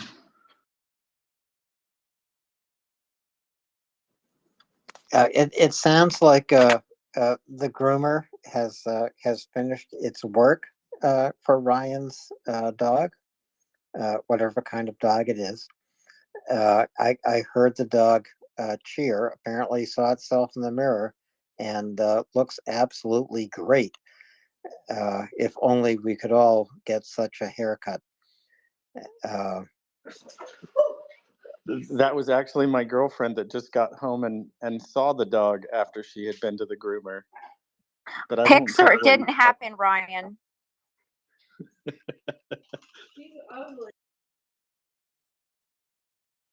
Well, you got to show the dog some love. So I'm glad your girlfriend is home and your dog looks so fabulous. Wish we could all look so fabulous. Luckily, this is radio. You don't have to see us. All you have to do is listen to us. She does look a little gangly now that she doesn't have hair and her ears are too big. Ryan, Raver has come up, and so did Thanos. I wonder what they have for us. Thanos is the first to raise his hand. Please go ahead. Well, it's a natural transition to talk about a good boy dog and to then turn around and talk about a bad boy dog. That would be Erdogan. We all are obviously extremely upset about the images that we're seeing in Turkey and Syria. They're absolutely awful. All politics goes aside when we look at human suffering, and it's something that we can all still relate to even after a year of unabashed barbarianism that has taken place in Ukraine. When I look at what's going on, though, right now in Turkey, it's kind of a very bizarre condition right here from a political science standpoint.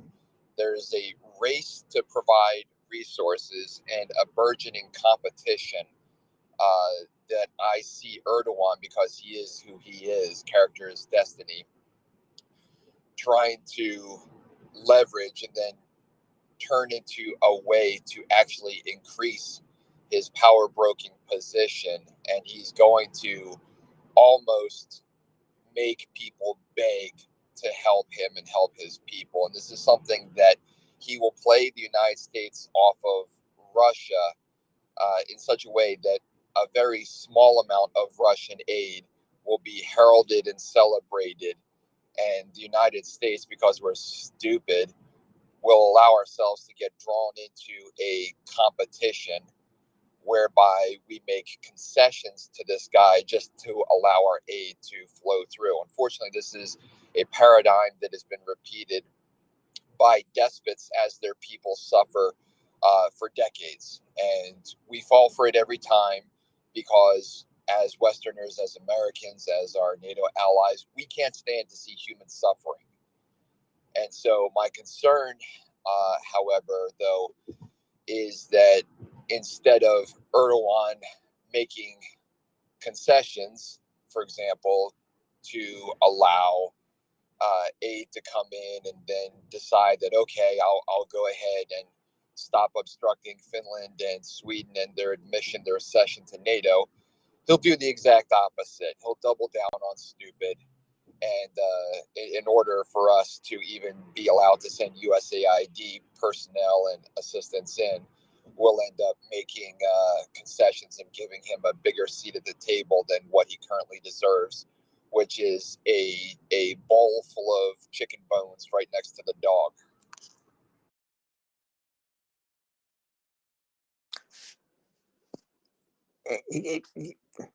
Yeah, yes, because of what's happened in Turkey, it's not just a humanitarian catastrophe. There are political considerations that go along with it. But that is also why Sweden's response has been so impressive. They're sending aid right away, and it's on the way tonight. So will it influence Erdogan in his opposition to Sweden joining NATO? I don't know. I would hope it. I would hope it would, but I don't know. It's a different kind of game Erdogan's playing, and he's up for re-election as well. Raver, you came up, haven't raised your hand, but I'm going to call on you anyway. Yeah, guys, I just want to be up here with my MriyaReport family, hoping something will spark my interest. If the audience could, add another prayer. My stepson got a cancer diagnosis today, so I'm feeling kind of down and I'm scared for him, and so I'm just kind of hanging out here with people I know care about other people. Yes, we'll add a prayer. No question about it. And that is terrible news, Raver. And I'm glad you came here to share it. I mean, it's just a Twitter space, but people here are real people, and we care about everyone who listens. We care about everyone who comes up to speak. We care about everyone who volunteers and co-hosts. And Raver, we care about you, and we care about the news you just brought to us. That's terrible news, Raver. I unfortunately know what you're going through.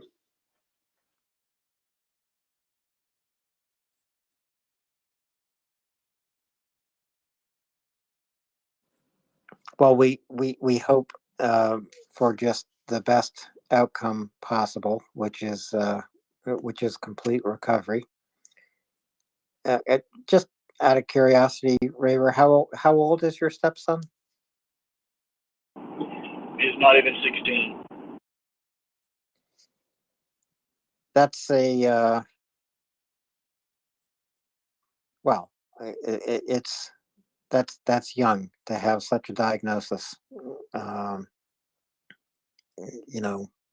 Childhood cancers are absolutely devastating, and I hope whatever the diagnosis is, it is one of the more survivable cancers, because there are survivable cancers. I knew a 10-year-old son of a very, very good friend of mine who was diagnosed with cancer, and today he's 31. And so the best can happen, Raver. The best can happen. And that is my hope for you and your stepson. Sending you lots of love, Raver. We're here for you.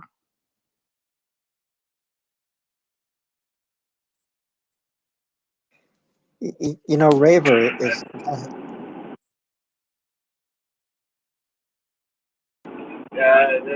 At some point, I need to find a way to cry. It's absolutely heartbreaking. You know, there's many second chances I've been given in my life that I didn't deserve, and he's just a kid. Now he's fighting for his. I don't get it. I don't. Oh, I'm gonna go back to being quiet. I'm gonna stay up here because this is where I like to be, but I'm gonna be quiet. Raver, we'd like to have you with us. Raver is here with us almost every day. And I know, as I recall, Raver, you're in the cab of a truck driving somewhere across country. And sometimes the best place to cry is alone in a car or a truck. I've cried on long journeys, traveling to see someone I love and I'm going to lose. And that's what I do in the car sometimes. I just drive and cry, and it's hard to see the road through your tears. Dr. Nick, and then NACO Dave. Dr. Nick. I First of all, Raver, I just want to say, we'll take a few minutes from all this because you're here with us all the time, and I know lots of people here probably know you because you've provided a lot of good information to all of us. I'm sure a lot of listeners probably think of you as a friend too, even if they've never come up and spoken to you, and you've probably given them a lot of aid and comfort too in these days throughout the war. Um, and I just want to tell you that we're all here for you, and we love you very much, and we send love to you and your stepson. And just a small little um, bit of empathy. I know it's not quite the same, but my husband, a few years ago, when I was finishing up my dissertation, was diagnosed with stage 4 cancer, nasal cancer. It ended up, we found out later that it was 9/11 related cancer. He's a 9/11 survivor. He was there, the whole thing.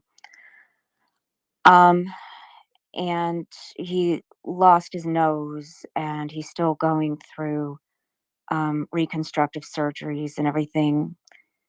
But it was near his brain and everything. And I just want you to know that, it was stage 4 and everything. And he's still here, and he just passed the 5-year mark. And even though he's deformed, facially deformed and everything, he's alive, and he's still with us. And, I know he's your child, and that's different. And as a mother, I can't imagine what that must be like for you. I have a 13-year-old and an 18-year-old, and I have the deepest empathy for you. I can't imagine that. And my heart goes out to you.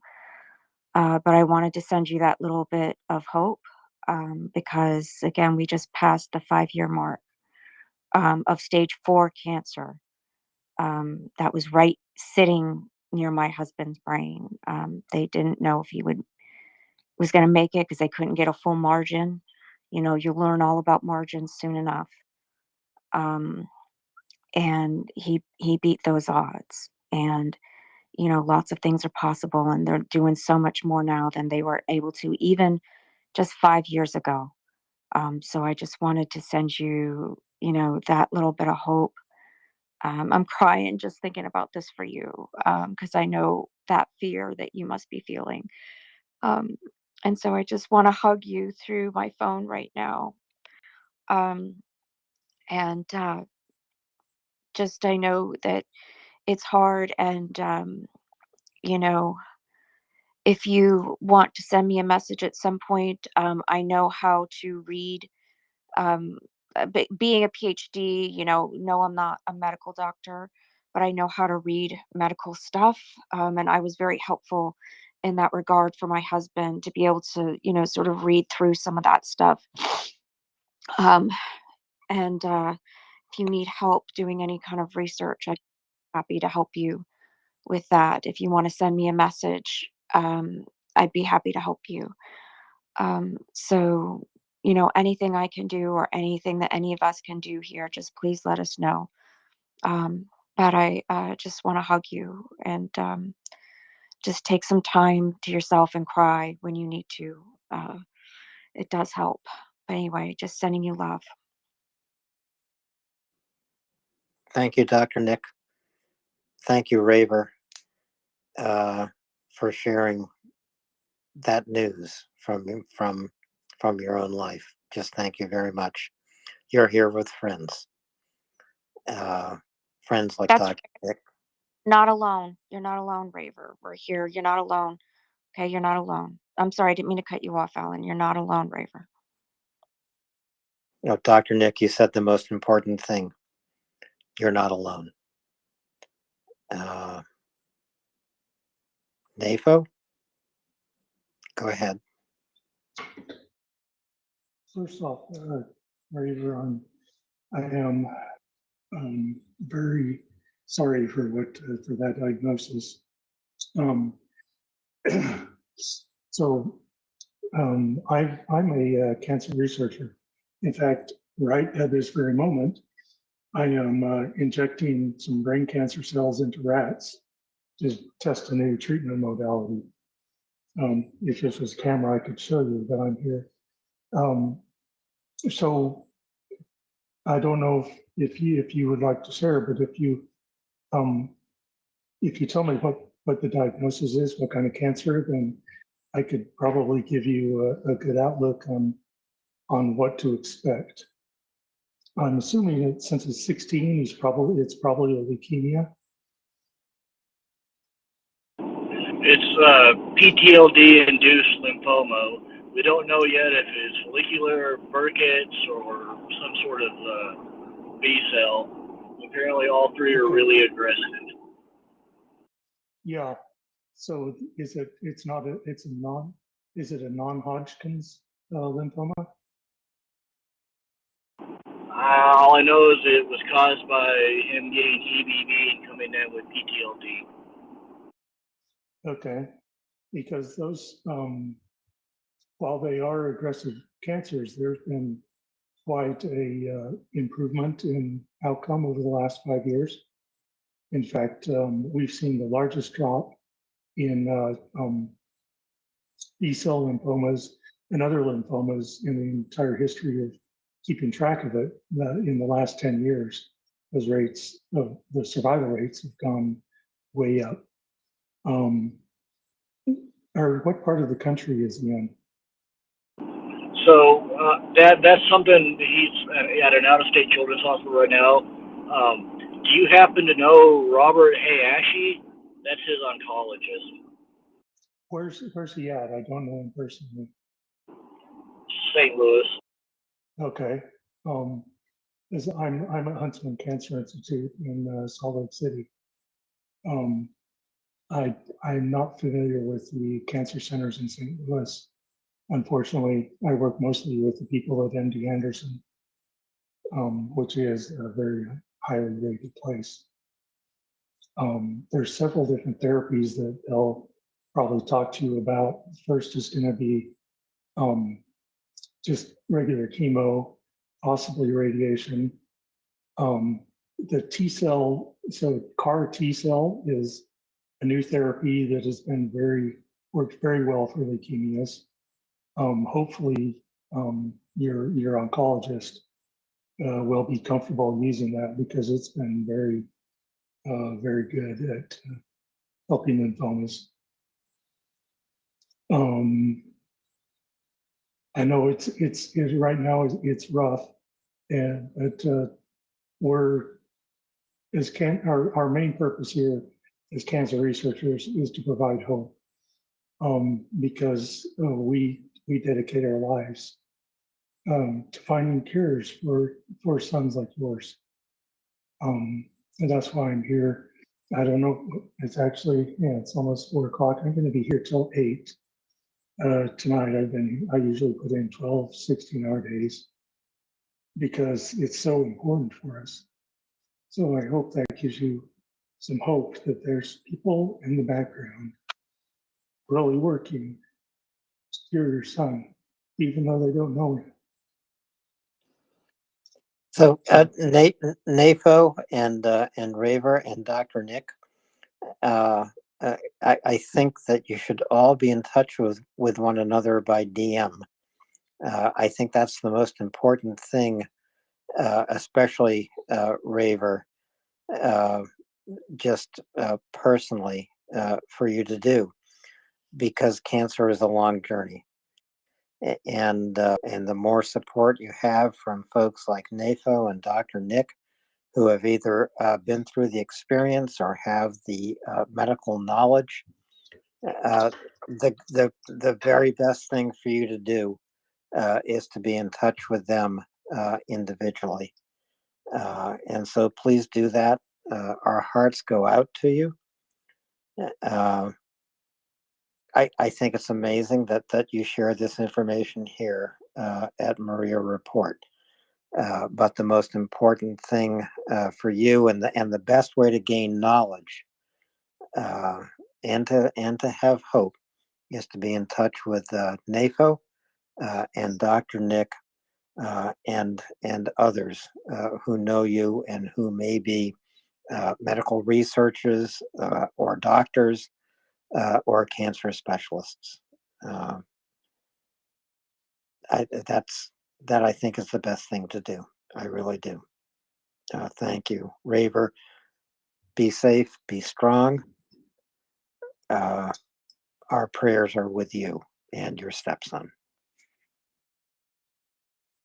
So one little story might help you. So I train medical students, and one of my medical students about 5 years ago was a survivor of a B-cell lymphoma that he got when he was 15. And he made it through okay, and that experience made him want to go into cancer research. So he went to medical school. He's a doctor now. He's an oncologist working on the same cancer that almost took him out. So there's a lot of people here to support you. DM me anytime you want. I'm always open to help. Yeah, I tried and I can't DM you even though we're mutual followers. I'll see what I can do on my computer when I get home. Well, Raver, if you can't DM NAFO can DM you, but get connected for sure. I can't DM Raver either. It's weird. It's a Twitter glitch. It's a glitch that needs to be solved, and it especially needs to be solved because this means a lot to Raver and to NAFO, to Dr. Nick, and to other listeners here who know Raver, because Raver's been with Can us either of you almost every day. Can either of you message me? Can you look to see if either of you can message me? Nope, I can't message you either. Okay. That's really weird. Then how about this? I'm gonna give both. I'm gonna give NAFO, since you, I'm sure, are near a pen and Raver's driving. If you could take down. NAFO is in touch with us. We know what to do. Yeah, Okay. Dr. Nick, try to do this off air as you can, and if Raver or NAFO or Dr. Nick can DM me, I will find a way to have you be in touch with one another because it's important. Okay. But definitely, Dr. Nick, do this off air, not on air, for all kinds of reasons. And the same for you, Raver, NAFO. This is a very public space. We don't want to give out personal information because we don't know everything about how that information might be used. So, My stuff is just- always out there anyway, but it's okay. Just because the nature of my job, so it's okay though. okay, well, let's do it offline here tonight, Dr. Nick. But I understand Okay. you. I'm not Mr. Anonymous either. Although someday I probably wish I am. I know. Same here. But again, Raver, thank you so much for sharing that news, and NAFO, thank you for connecting with Raver and sharing your information about medical research. Dr. Nick, thank you as well. Usually here at MriyaReport, we connect in a different way about different topics. But tonight we've connected in a very personal way with someone who we treasure, Raver, and everything he tells us makes a difference to us. So it's just one small episode of what MriyaReport does. Ryan, can I go back to you for a moment? Sure. Yeah, just kidding. Well, Ryan, when I say that, it means you need to take up the slack. Yeah, I'm sorry. I was sitting here and the person I was sharing the room with immediately started talking in the background. So I muted myself for HIPAA reasons. Kidding. I'm sorry. That probably not a good time to make that remark, but she was talking about her own personal health issues.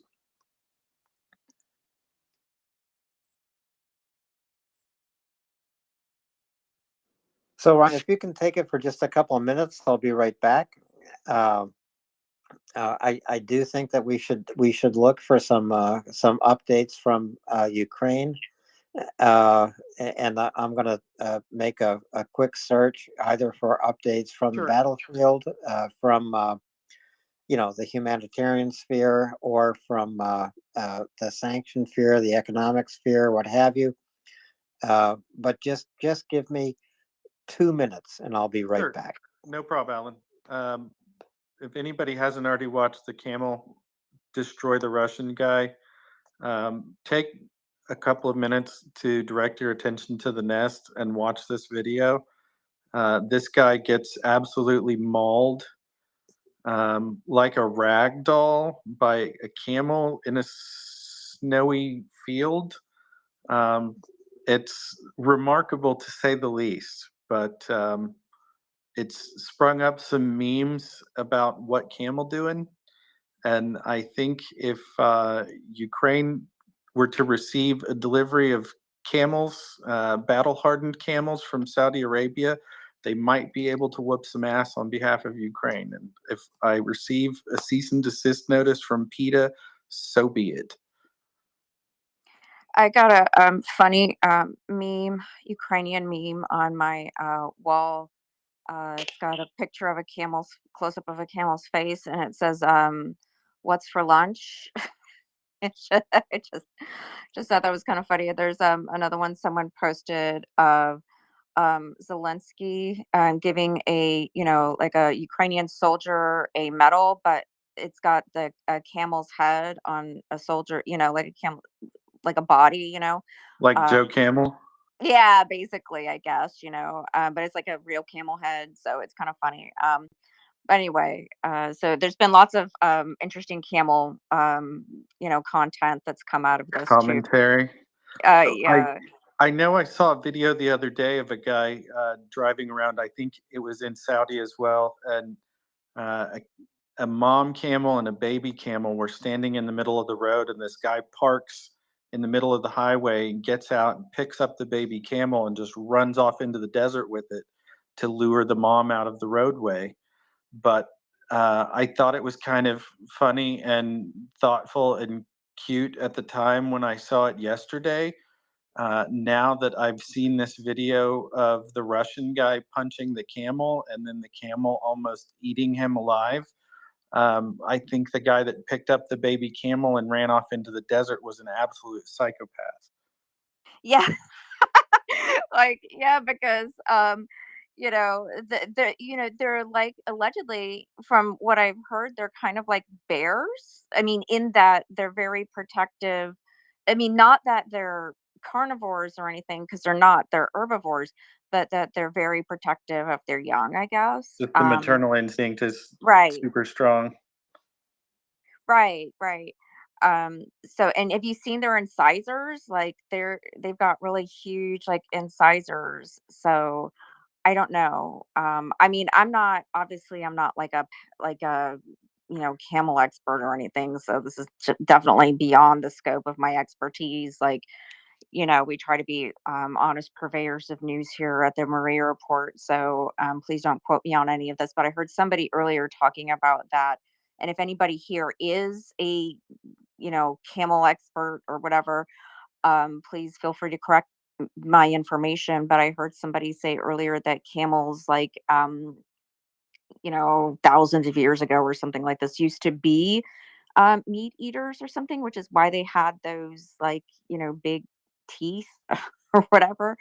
And that they've evolved past that and no longer are, I guess. But yeah, it's quite interesting. So, and if you notice in that video, the camel shakes its head like a dog shakes, like it's breaking an animal's neck. It's really kind of interesting. So I don't know. It's just, the whole video is just like wild. I had no idea that camels were that um intense. Badass. Yeah, yeah. Just that wild. But They are. yeah. You should ask our friends in North Africa. They will tell you stories about how intense they are. That thing was absolute. The one in the nest is ferocious, to say the least. Yeah. Like, if you haven't seen that video, you should definitely check it out. I mean, just for your own edification, and in case you ever are near a camel in the future, just, because I mean, it could happen. I mean, you never know. Uh, for your own They can safety, I be guess. if you're nice to them, they're nice to you. Right. They're a bit phlegmatic, and from time to time, when they're not fed well or when they're not treated well by the driver, so to say, and they can be a bit, shall we say, unique. But you have to do a lot to get an animal to do what this one did. Absolutely. Right. I I've always known them I to be nice. I I've I never think that heard. camel was reciprocating and maybe venting a whole bunch of anger all at once. Right. Plus, it was very cold. I That day, allegedly, because it was, I guess it was in January. Probably when God was hating on Russia, and brought that deep freeze into Russia that didn't go into Europe. I think, and like around that time, because it didn't just happen. I think it was in January, and it was very cold. And yeah, it can get cold in the deep desert, but not like snowing cold, like that, like sub-zero. And I think it was sub-zero when that happened, and I'm sure that the poor thing was pretty cold. I just hope they didn't kill the thing. I don't think I haven't heard of anything like that. I think that they were going to try to figure out what happened.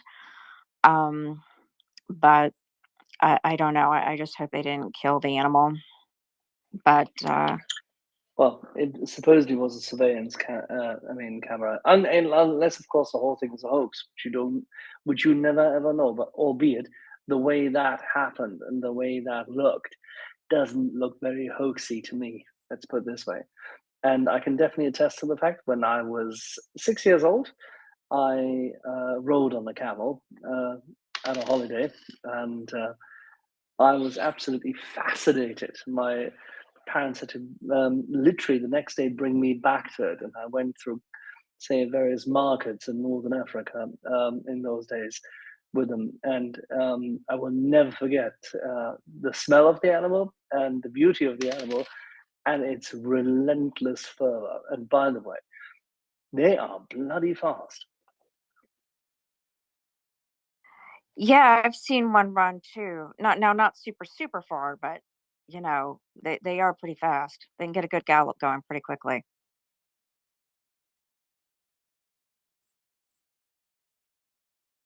They scare the bejeebus out of horses too. Oh, absolutely. Raver, by the way, I sent you a DM if you want to pick it up. Now, Raver, tell me, how do you know about horses and camels? So it's a rather common theme throughout history where horse-based cavalry armies run into camel cavalry, and the horses run away. Camels, I mean, it's something that happened over and over again in like ancient warfare. Also related, elephants are the only other species besides man that will commit murder. Usually they're mahouts. They will actually hunt them down and kill them when they're tired of it. Wait, repeat that again. I accidentally hit the wrong thing. Repeat that again. Elephants are the only other species besides man that will commit premeditated murder. One of the most dangerous jobs in the world is being a mahout, because if your elephant decides that he's tired of you, he will wait, and you will never see it coming. He will pick you up, slam you, and then he's going to stomp you. Wow, I did not know that, Raver. But, you know, good for elephants. You know, win one for the elephant if you're a jerk, I guess, you know. Pachyderms have a long memory. They do. Another thing that elephants don't do is they don't get cancer. And there's a group, the lab next to me is researching why, because elephants live long enough to develop cancer, you know, just like humans, and they are a lot bigger. They have a lot more cells than humans. They have a lot more chances, just statistically, of developing cancer, but they don't. And so that's one of our focus of the lab next to mine is looking at elephants and why don't they get cancer, and how can we apply that to a treatment for people. That's very interesting. I never knew that. Crocodiles don't get it either. They both have really thick skin. Yeah, the crocodiles aren't mammals, so it's not directly applicable to us.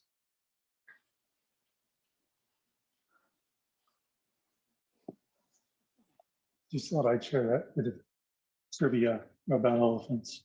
Abdullah finally got connected. Abdullah, go ahead. Hey, Brian, thanks so much. Just wanted to talk about camels. It seems like the Russian guy. It seems to me that this camel was abused before. So I think it's just. I think he just had enough of this guy. Yeah, that's what I was. Yeah, and That's you what I can. was getting at. Was I think that camel was venting a whole lot of abuse, frustration all at once. That's that right. was That's one pissed off camel. Yeah, that's what it seems, and he doesn't let go until he makes sure that that guy was out. Even after the guy wasn't moving anymore, he kept going to make sure that he has finished with the job. So no, I never. We don't have camels. My grandparents did, but in Oman, but they are very very friendly animals. So if you come here, you can. Axel was talking about the speed of the camel. They're way faster than us, of course, They can reach, I think, over 30 miles per hour. They're very fast. You can actually watch camel races here, which I like to do. I think, yeah, 30 to 40 miles per hour. I think it's an amazing animal. And in our region, the camels have meant a lot to us. So we celebrate them. If you go to Saudi Arabia, you can see camels costing over $1 million. So it's a unique animal. And this is not what they do. This is not what they do. I think this was just a camel that just had enough. And it just looked like a horrible, animal breeder. So it's very sad, but no one wants to see someone getting killed. But it happens sometimes. Animals sometimes just vent and fight back. Thank you so much.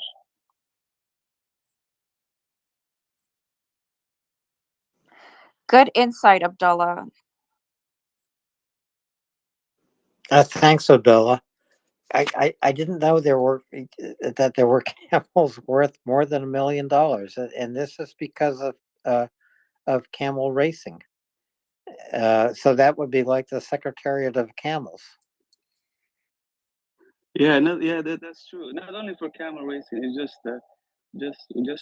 tradition. It's just but camel racing, it is. It's a big thing in the region, especially in the Emirates, in the Gulf region.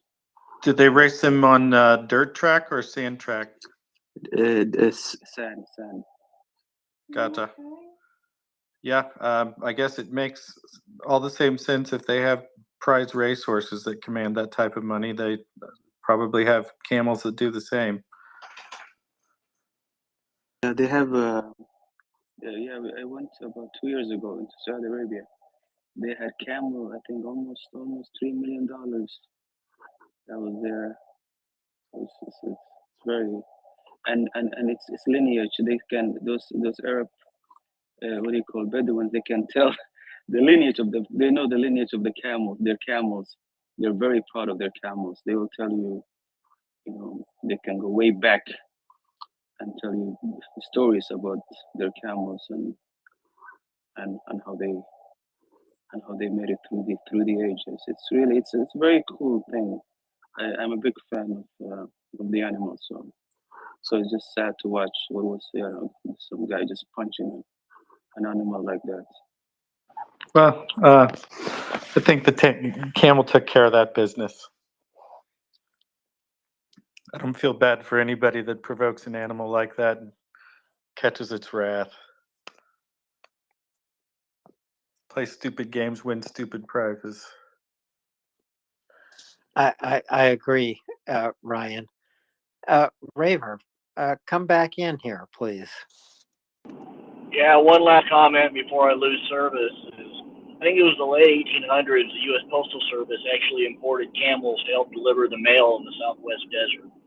And it didn't quite work out, so the Postal Service turned them loose. And so for several decades thereafter, there were actually camel herds roaming around the American Southwest. They all eventually did die out, but for a few decades, you could see camels in the wild in America.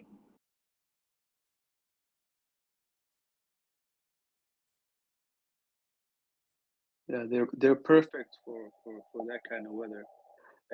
Camels can, once you give them water, they can stay for several days, almost 2 weeks, without drinking again. So they're just amazing animal for the weather that we have, the warm climate and desert climate here. So what Weaver says is likely true. And they're very very unique animals. That's why we celebrate them. They've meant a lot to us through the ages. Thank you, Abdullah, and finance. Welcome up.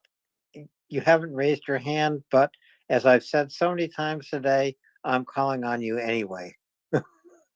That's not finance. That's the Atacam's brand cigarette brand ambassador. I'm actually coming up as finance. I had a happy note due to the joys of gerrymandering. For once in America, something got vaguely better due to gerrymandering. Okay, if he wants to come back up as the Atacam's brand cigarette ambassador, we'll be happy to talk to him. Especially on that subject. Something got better because of gerrymandering. I cannot believe it. I've known gerrymander for years and years and years. He's never done anything good for American politics, ever. Oh, here, finance is back. Hey, look, it's the Atacam's brand cigarette ambassador. Let's try this again. So, finance, how well do you know gerrymander? I live in Missouri. He's all over here. Very popular guy. Anyways, to what I was saying before, one of these co-hosts named Ryan so rudely pushed me down. Must be an Oklahoma thing. Anyways, so it turns out that I had been gerrymandered out of the most extreme district in America, the one covered by leftist extremist Cori Bush and rightist extremist Josh Hawley. Fortunately, I can't change my senator. One of my two senators is still the anti-Semitic Russian propaganda spouting Republican Josh Hawley. Funny how those go together, right? But I'm now in Republican GOP representative in Wagner's district. And while you may not be a Republican, she may not be your cup of tea for her domestic politics. On Ukraine, originally I wrote her off because at the start of the war, she was scoring some stupid, cheap political points. But since then, I looked into it. She has absolutely come around. She has gone to Ukraine. She has spoken out in favor of Ukraine. She supports sending more and increased weapons to Ukraine. And in fact, she is a significantly pro-Ukrainian member of the House of Representatives. And I am proud to say that I am actually represented now. Finally, at least one of the politicians I can vote for every couple of years has their heart in the right place when it comes to this cause we so greatly desire. So surprisingly, via gerrymandering, I am no longer in the most extreme district in the entire country as far as nut jobs on both parties representing me. I'm only down to one complete Russian propaganda anti-Semitic spouting schmuck as a representative to me. So I'll take the win. One of the people who represents me actually greater in Ukraine. Just want to report that somehow things got a little bit better for my local voting situation. Look at you finding the silver lining.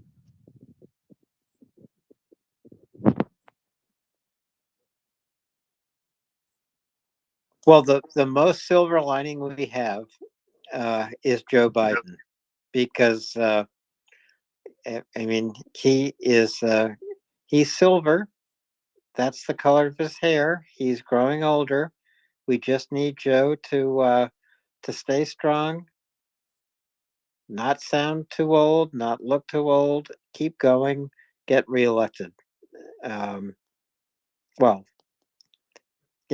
he's older than I am, but finance. Missouri used to have great senators and great representatives. How times have changed. Yeah, it used to be real salt of the earth people. Now it's those horseshoe extremists. Well, at least one of them, that Josh Hawley guy. Yeah, sadly, I can't report that Cori Bush got voted out. Unfortunately, she is still going to Congress. Her district has been gerrymandered to be even more blue. So I just keep hoping the Clays or another Democrat primaries are out of existence to regain that seat for somebody who is reasoned and not a Russian propaganda spouting nightmare. Let me check my audio again. Is it any better now? Oh, it's Yes. much better. Thank you, Ryan. Okay. Sorry about that. I didn't realize it was bad until I got a DM about it.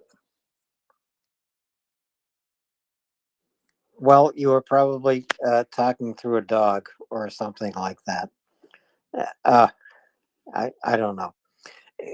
So, Josh Hawley has taken Joe Biden and the administration to task for not shooting down the Chinese balloon. Not that I want to detour the conversation tonight, but the balloon has been shot down, and the U.S. Navy and Coast Guard is recovering all the debris in the Atlantic. That's good. Was it is it true that a couple of those balloons flew over the U.S. during the previous presidential administration as well, and nothing was mentioned to the public about it? Or is that just a reported but not confirmed claim? I haven't heard about that. This is the only Chinese balloon I know about. It's the only Chinese balloon that I've seen on Twitter. And it's the only Chinese balloon I know of being shot down over the Atlantic. Finance, have you followed Chinese balloons? You need to ask one of the military guys, man. You know, I was shocked we didn't shoot it down over one of the big square states in the upper Midwest or Pacific Northwest. You know, the population density in Montana and Wyoming is like one person per bajillion miles. So I'm just shocked they didn't shoot it down over some expanse there. But what do I know? I'm not a military guy. Ask one of them. So I think there's only been one Chinese balloon that has flown across Alaska, Canada, the United States, and out to its fate in the Atlantic. But I'm going to look for some more information about that. But you know, what can a Chinese balloon really do? The Americans knew everything that the Chinese balloon was trying to transmit back to China, and they shot it down. It can sniff up data signals and potentially transmit them back. It could do a number of other interesting things, but now that we've shot it down and recovered it, we'll find out exactly what it can do. I assume it was just a weather balloon. Nancy, what do you think? Well, that I can't speak to, but I think that one of the articles that I read today indicated that the equipment on it was about the size of a regional jet. So, you know, one of the ones you'd have like, you know, between Atlanta as a hub city and one of the other small cities. So, you know, 100, 120 passenger plane. And that's probably not the kind of thing they wanted to just randomly smack down somewhere in the Midwest when it could be potentially more safely dispatched further east in the water. I just assume after President Biden delivers his State of the Union address tomorrow night, there will be a balloon drop from the ceiling of the House of Representatives. I think that would be especially fitting. And for you, Ryan, I suggest that they drop 99 red balloons after Joe finishes his State of the Union address. I think that would be fitting. That's a really dark. Do you know about that song? Oh, Ryan, not only do I know about that song. Okay, just making sure. That's a really dark joke, but I think it would be hilarious too. Let the Republicans figure it out. I mean, the Yeah. Republicans are taking off their American flag lapel pins and replacing them with assault weapon pins.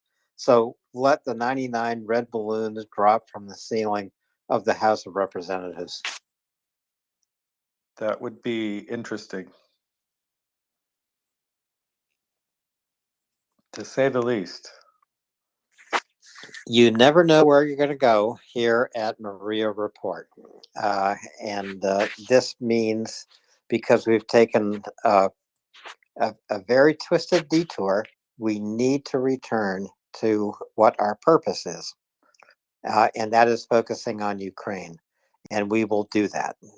So please retweet this space, MriyaReport.org. Go to our website, MriyaReport.org, where you can listen. But if you are not on your phone, you cannot come on and speak. That's a Twitter thing, not our thing. You can also go to MriyaAid.org and make a contribution to send humanitarian supplies to Ukraine. Scribe, your hand is up. Please go ahead. To bring everything back to Ukraine real fast, do we have a boom report yet? That's why I was hoping the Atacam's brand ambassador was joining us. Do you have a boom report? Why are you asking me about the boom report? I don't make the boom reports. I just appreciate and comment on them. I'm like color commentary on the boom report. We're not really prepping Atacams right now. We're enjoying these new 150-kilometer artillery pieces. Apparently, the Financial Times are pointing that the Russians plan to send a new human wave of Mobics. They call this an offensive towards Ukraine in the next 10 days. And we just want to wish them a new big marketing campaign for lots of new smoking products as they're here. You know, now that we've reached them with the HIMARS products, and we've sent the traditional, original, Soviet era smoking products at them. We just have some nice new longer range products for them to greet them on their way here, because we wouldn't want the Russian invaders of Ukraine to be without their nice, excellent Atacams brand smoking cigarette products. Atacams, the cigarette that smokes you. See, some of the more boutique cigarette manufacturers in the US used to make like a 120. So you could get Marlboro regulars, Marlboro 100s. I don't think they had 120s in Marlboro, but they had like a Misty 120. They were extra long. So maybe Atacams could just look into making like an Atacams 150. Super I think extra that long cigarette. the Ukrainians are looking into making some longer range cigarette varietals, and we'll find out. Perfect. I do love that slogan, Finance, the cigarette that smokes you. And talking about longer range cigarettes, just make it a silly little millimeter longer. That was Virginia Slim's way back when. God, we have taken a disastrous detour here tonight. Daryl, save us. I'm really good at that. That might be why they brought Daryl in to yank me off the stage. Just an interesting. As long as he doesn't crash the space, we'll be okay. Yeah, true. Okay, first of all, balloons. The U.S. actually is looking to use them to, now get this, to drop hypersonic missiles. That's an idea even the U.S. is floating. China is also using, it's researching that, and so that's one of the things that they're looking at, and that's one of the reasons why the balloons are dangerous for that reason. Second, Bakhmut. I'm sure everybody saw and heard about the Wagnerites and how their leader was wounded, and the men took him behind a building and busted him up with a sledgehammer. That's the brutality that they exhibit, and that's the brutality they put upon themselves. So I guess no capture. They have a no capture rule. Well, there you go. They exert the what they need upon each other to make sure that doesn't happen. Yay, wound them all and let them take each other out. Just drop a couple of 12-pounders from a drone and let them have at it.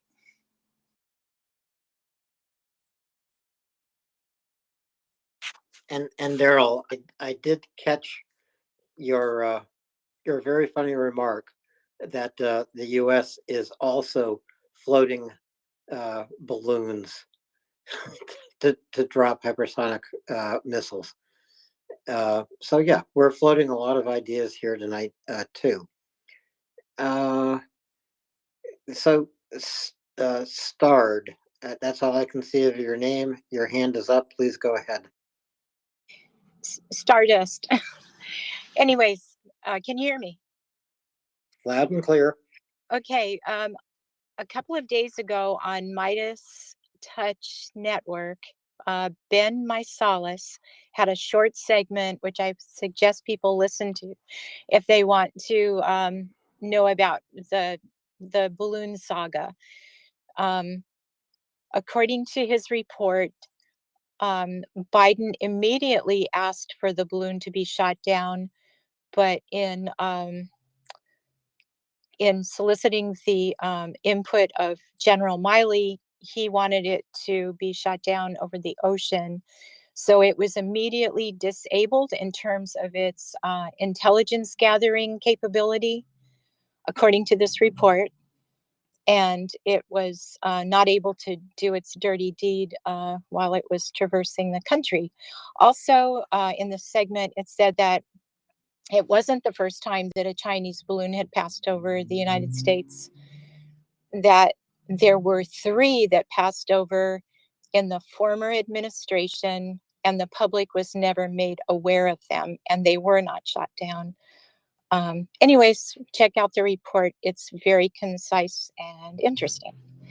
And thank you. I'll go back to listener. Hey, Al. Or can you drop me to listener? Yes, we can. And thanks for your information. And welcome, Daryl. Hey, got another one for you, Alan. In Volodar assault, Ukraine reportedly struck Russian assembly point at nearby Kislivka, and up to 200 Russians were killed in that one. So Ukraine, okay, here's a little background to it.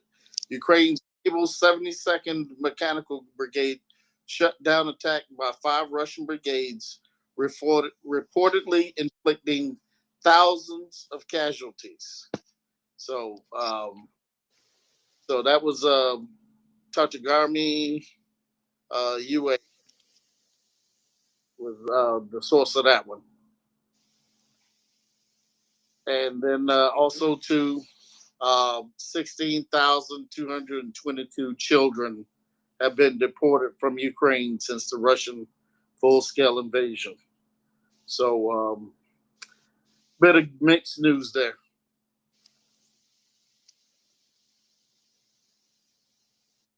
Yeah, I saw the report from Volodar, Daryl, and they are all, it's all good news from the battlefield in Volodar tonight or earlier today. And I've also seen the casualties for Russian forces today. Again, very close to 1,000. So the report from Volodar I saw was that as many as 40 infantry fighting vehicles were destroyed or disabled. That's a lot.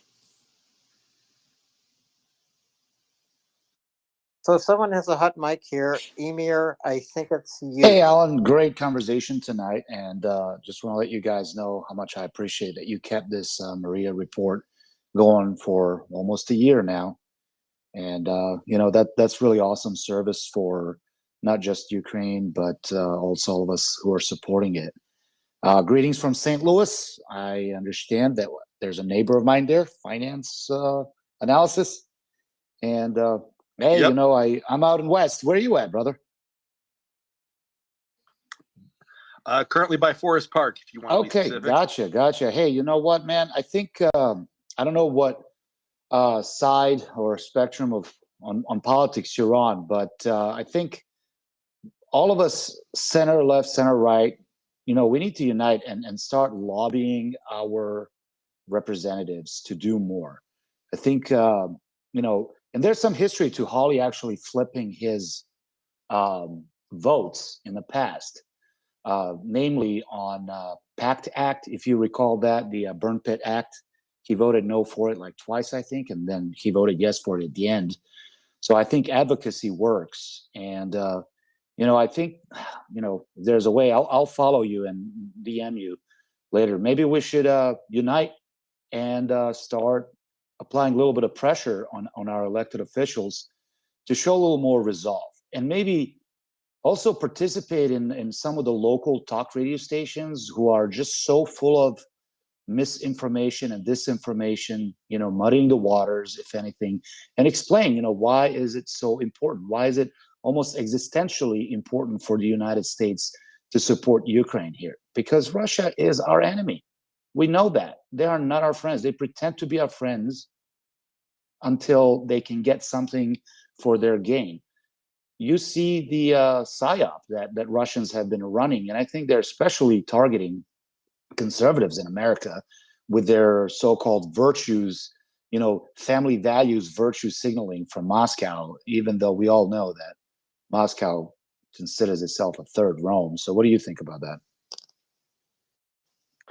I mean, you see them targeting the extremes on both sides. You see the pacifist and communist narratives targeted at the far left. We Agreed. have people like Bernie Sanders who, did his thing in, I think was honeymoon he took in Soviet.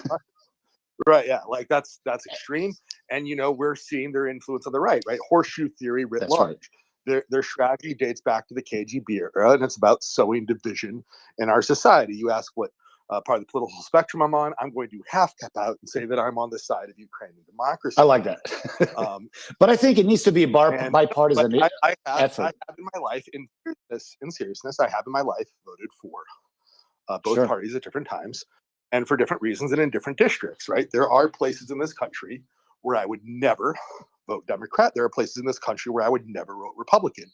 And it is entirely due to the quality of candidate that shows up, right? Like I could vote, there are Republicans I could vote for, and there are Republicans like Josh Hawley, who was an anti-Semitic Russian spouting schmuck, who I couldn't, right? I'm sorry. If my humanity is not in play, right? I'm not voting for somebody who makes literally anti-Semitic speeches, right? Paul Gosar, I would never. All that, everything you're saying, you're saying is legitimate, 100%. But I would never, there's Democrats who spout really anti-Semitic stuff, and there's Democrats who spout really. The thing is, and I would never vote. The thing is, so when you say that, right? Like when you say that, right? I'm here, right? Like because I support Ukraine. I agree on the talk radio problems of Missouri, and I don't know how to fix it, but I do know I can't help here. And that's why I'm a co-host here often, because this is where I can make a difference. If you have an idea locally of someone who would take our call and listen, look, especially if they have empty airtime, it's as if I know a place that has 24/7 content that would be much better than all the crap that they're putting on anyways. But no, in seriousness, I'm happy to meet up if you want to talk or add some ideas on that. I'm happy. Yeah, I'd love to. I'd love to. I mean, because here's the thing. I think we actually hold on to our ideals and values and be willing to, hey, look, like my vote has to be earned, right? If you're not willing to actually stand up for something, right? Stand up for the ideals of democracies our country's founded on, you're not earning my vote. I agree with everything you said, and I'm not disagreeing at all. What I'm saying is, I think we need to step up our advocacy work without really being foreign agents, because if we're advocating out there on Ukraine's behalf to our elected officials, we can get into that gray zone. However, I think we need to flip the script and talk about this as a national security issue for the United States. We have got to convince Americans, all of us, that this is in our interest, because you have these almost like shock jock type individuals who have been elected to our Congress, who are spouting off, like you said, Russian propaganda, and they're muddying the waters for themselves, not because they know what the heck they're talking about, but they're just doing it because of populism. But they're still elected officials, and I think it doesn't matter who we vote for, as long as we're contacting our elected representatives, they will listen. Now, they may not right away change their policies or their politics, but they will listen. And I think the more they hear from us, the more likely they're going to turn around and do the right thing, what we all know is the right thing, and that is to support Ukraine with as much as possible, not a little too late, because these tanks, remember, the administration was absolutely against tanks a while ago. They were absolutely against long-range missiles not that long ago.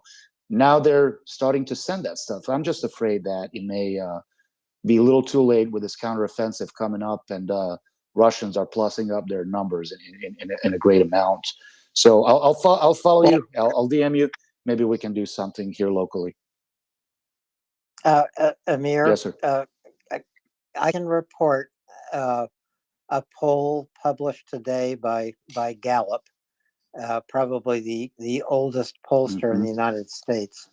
But Gallup reported a poll today that said 65% of U.S. adults support the United States continuing its support of Ukraine in reclaiming its territory, even if this support uh, uh, results in a prolonged conflict. So I think that's important. That is news for the important. United However, States. I believe that number has been dropping, and that's something to be concerned about, because the longer this goes on, the popular support will be lower. And I think anybody that studied a little bit about war understands that popular support is very important. And we have got to stop, at least us in public, we have got to stop looking at this as some sort of an aid. I mean, we are in a proxy war with Russia, and that's okay. We just got to understand that our government cannot declare it, because that brings its own ramifications. But I'm okay with being in a proxy war against Russia, because they've been in a hybrid war against us for a very long time. And it's time for, and I'm glad that we are finally showing some teeth by sending proper weapons and equipment to Ukraine in order to defend itself and liberate itself. Because Europeans have given up on Crimea a long time ago. When I was in Georgia, I retired from the Marine Corps in 2016 after 20 years of service, and I did a lot of security cooperation missions in former Soviet country or Republic of Georgia. And I was sitting in this hotel downtown Tbilisi talking to German lieutenant colonel and some British military guy. And, this is back in 2015, I want to say. They said, oh, yeah, Crimea is gone. Crimea is gone. Absolutely gone. Ukraine is never getting Crimea back. And I asked him a simple question. Why is that? Why does that have to be so? They did not have a good answer for that. And when we allowed Crimea to be annexed by Russia back in 2014, I think we made a strategic blunder by not really doing anything about it, sending a message to Europe. Well, that's realpolitik, and rest of us just have to deal with it. So I'm really encouraged with all of this military aid we're sending over there. I mean, only 5% of our defense budget, but look at the results. And I think that Biden administration is doing a good thing. But we need to stay on them, because popular support will start dropping as the time goes on. Our attention span. Well, we don't know that, Amir. It's actually less than 5% of the total U.S. defense budget. And after you finish asking your question, you should mute your mic. Otherwise, there is feedback here on the Twitter space. If you don't know, thank you. I was going to say, if you don't know how to mute your mic, I can mute it for you. But what I was going to say is, let's hear from Joe Biden tomorrow night at the State of the Union address. Let's see what he has to say. As of today, 65% of adult Americans support what we're doing to help Ukraine win this war. That's pretty significant. 65% of Americans usually don't support any damn thing that they're asked. So if they are supporting this war with Ukraine, I think that's great. It will take a long time for that support to go down, a long time, because I think that more and more Americans know what this war is about. Ukrainians are dying to defend the values that we believe in, that the EU believes in, that so many nations around the world believe in, including 50 nations that will be meeting in Ramstein, Germany, on February 14. They support Ukraine. They're sending armaments to Ukraine. It's because they understand what is at stake. Dr. Nick, go ahead. I agree with you, Alan, and I just want to say, Amir, I appreciate your passion, and I totally agree with you on Obama, even though I voted for him and I appreciated a lot of his domestic policies. I thought he was dead wrong on Ukraine in a lot of ways. I understood some of the issues related to military realities related to the Ukrainian military as it was in 2014. However, I still felt that there was a lot that could have been done. However, that was not done, both in Europe and from the United States. That's a discussion for another day. But I still think, and I get your concern about potential, waning interest from the American public in relation to Ukraine. And I know that it can be disheartening when you hear lots of loud voices. But just remember that there are certain people that are very loud, and that's really all they are, is loud. But right now, Alan has a good point. The numbers right now are at 65%. And, trying to get the American people to a number of 65% of anything at this point is pretty remarkable. Yes, we do need to keep it at those numbers in America. Okay, that's in America, and this space reaches far more than America. But that's one reason why we're here, to provide support for Americans, but also Europeans, to provide information to them as well. But just remember, keep the pressure on your politicians, everybody. If you're American, if you're European, if you are, no matter where you're from, right? If you are a democracy and your politicians are responsive to you as a citizen, keep the pressure on, and let them know how you feel.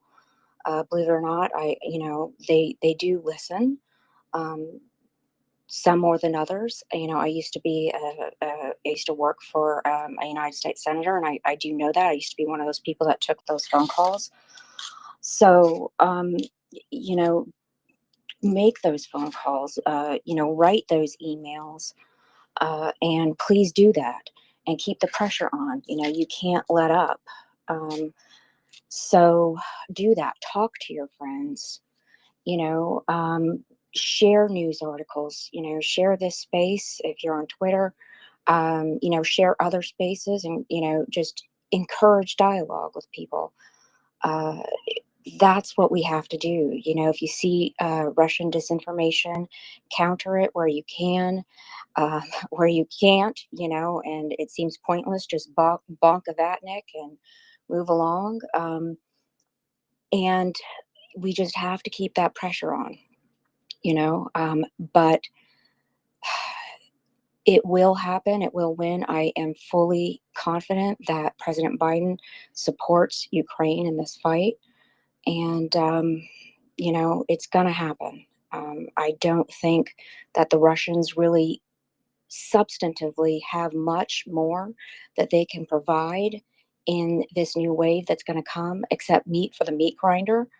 If you look at, what they have, the best tank they've got is the T-90, and you put that in comparison to, NATO tanks that are coming in online.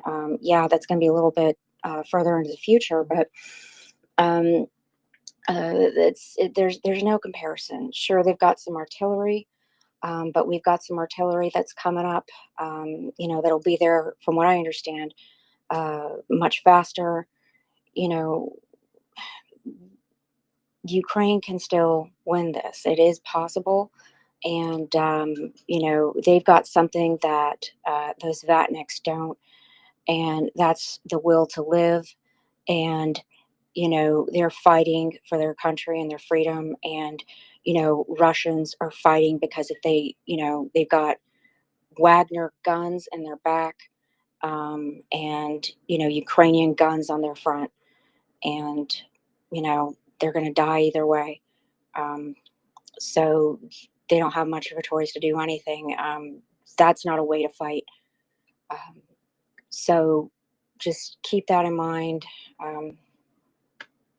I'll cede the floor. And speaking of main battle tanks, Dr. Nick, General Dynamics today announced it can make 12 Abrams tanks a month for Ukraine. Exactly how this gets done, I'm not sure. I don't know if Ukraine has to order them, and General Dynamics makes that order a priority. But it's important news. So this major American corporation, General Dynamics, that makes Abrams tanks, just said today, we can make 12 a month. We can make 12 a month for Ukraine. Ukraine needs them, and if Abrams tanks are disabled or destroyed in Ukraine, and this can happen because this is a war. General Dynamics is here to resupply, to build at a rapid speed 12 tanks a month and get them to Ukraine. So, Amir, your hand is back up. Please go ahead. Thank you, sir. So just wanted to make first of all, I appreciate everything Dr. Nick said, and I saw USMC in her profile, so Semper Fidel, sister. But one of the things we have to take into consideration is that Russia has historically, and I studied Russia for a long time, Russia has historically treated its people as a natural resource, nothing more, nothing less, as a natural resource. So they're going to throw as many bodies as necessary for them to achieve their political and military objectives. I think that is a scary predicament that Ukraine is in. They just need enough ammunition, and I'm not sure we're sending them enough. 12 tanks a month is nothing really. I think we need to really step up our production of military in the United States, because this is a wake-up call. This is not a global war on terror that we've been in for 20 years that kind of lulled us into a feeling of invincibility, even though we withdrew from both countries that we deployed in a major way. But we're just not making enough hardware. And if we are to stand up to China, then we really need to wake up and use this as a learning experience from American national security perspective. Thank you. Scribe, your hand shot up. You can jump in, or we'll go to Dr. Nick and then to Scribe. Dr. Nick? I was just going to say that you're absolutely right that they do use their people as a resource for, cannon fodder. The one thing I would say that is different this time is Putin recognizes that he's in really dangerous territory right now as it relates to mobilization. And and that's why he still hasn't called this a war. It's still a special military operation. And because it's designated a special military operation, he can't engage a full-scale mobilization. Nick, I think he did refer to the war in his last speech. Oh, when was that? I must have missed that. I was sick this past weekend. Yeah, I think in one and of the speeches he did. He didn't declare war, did he? I didn't see that. No, he didn't declare war. He said the word, though, I believe it was. Yeah, but that's really not quite the same. I didn't see that. I need to go look. I'll have to read and look at the actual translation. Yeah, go ahead. If somebody's willing to go ahead back to your point. Yeah. No, please. No. And that's a really good point. If I missed that, and that's entirely possible, please somebody send that to me. And I will look for the actual in Russian and listen to it, or look for the Russian the text, to be sure that he actually used that word, and see what I can find, because I haven't seen any buzzes about that, on Russian Telegram or anything like that, where anybody's making a big deal out of that. So I don't know if that was what that is about, but so he has to actually make an official declaration in order to call a mobilization. And what he recognizes, though, I'm talking about politically for him, that could be potentially very dangerous. And so I'm, you know, I'm prepared to be wrong about this, but I really hope I'm not. And it's really sad that it would have to come to that it would be mobilization that would be the thing that would, make Russians finally revolt. But, something, anything would be fabulous. But that is something that people have been talking about for a long time. I mean, you've been seeing it, for example, in the Caucasus, for example, in Chechnya. They've been kidnapping people in Chechnya. In Dagestan, there were uprisings and related to, the last round of mobilization, because they were taking people in, the ethnic republics largely. But they're going to have to go for more than just the ethnic republics if they were going to do a full mobilization.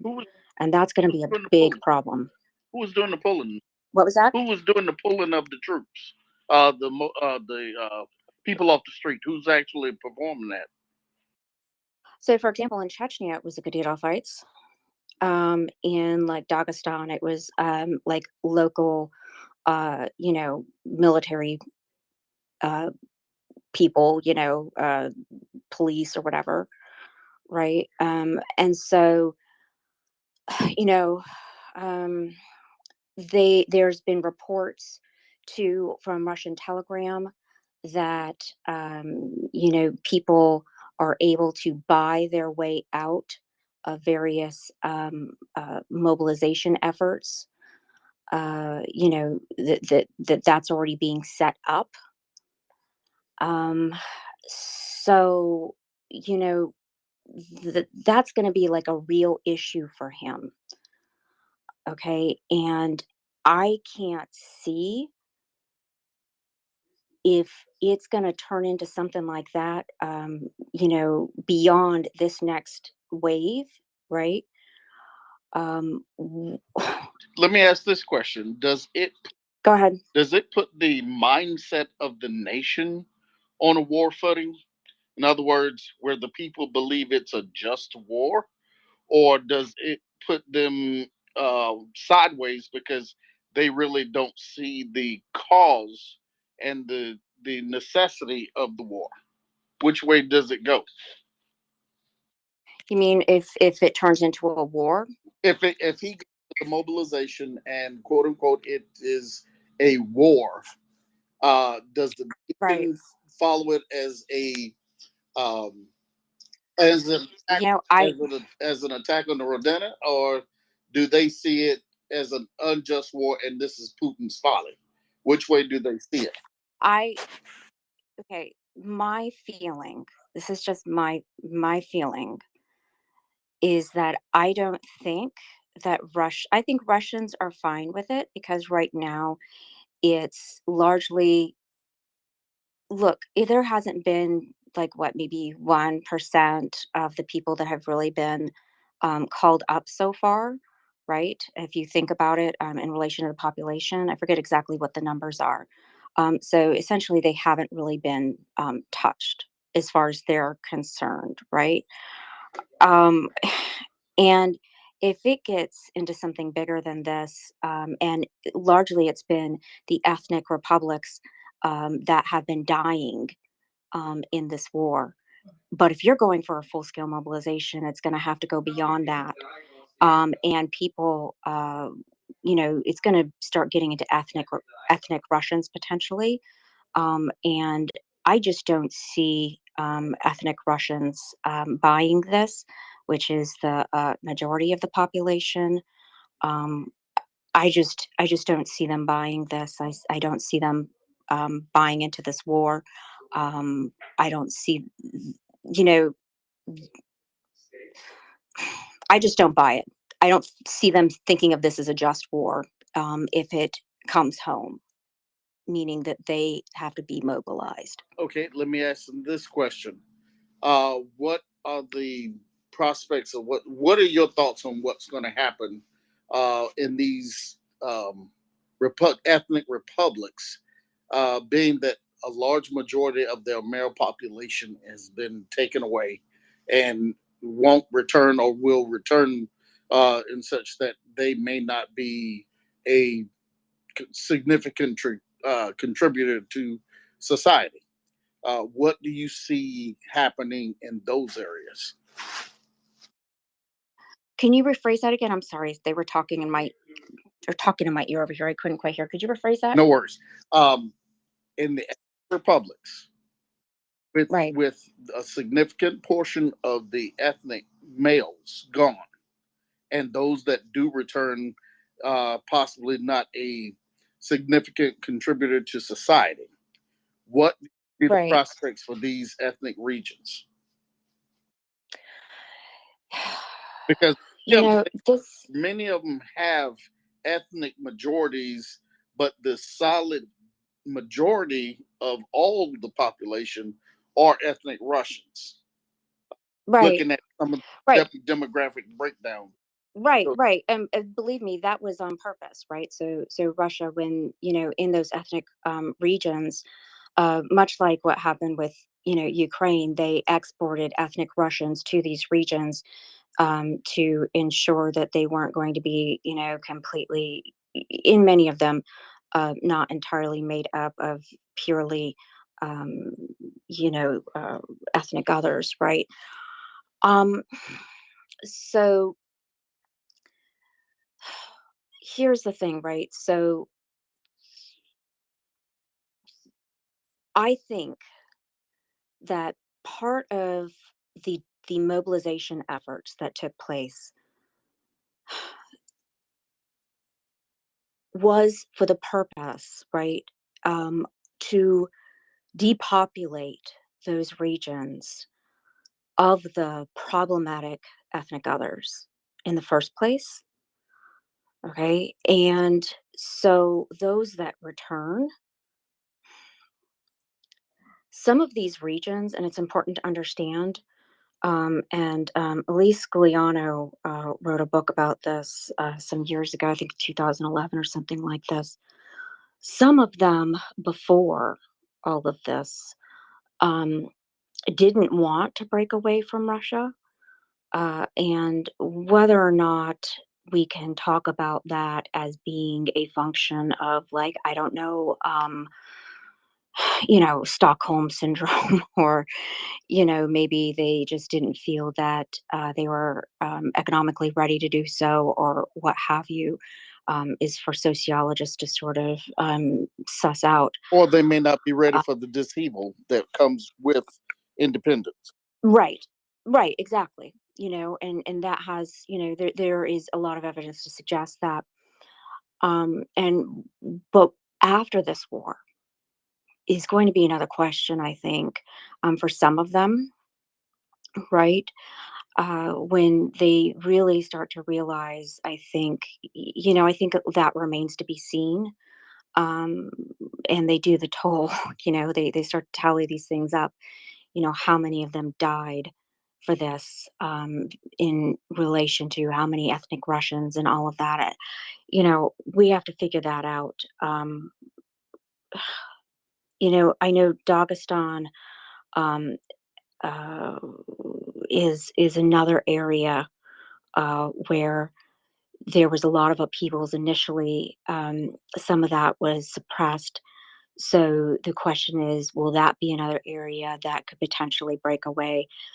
I think that there's going to be some kind of a reckoning, whether it results in, some of these regions ultimately breaking away, remains to be seen. We could hope so.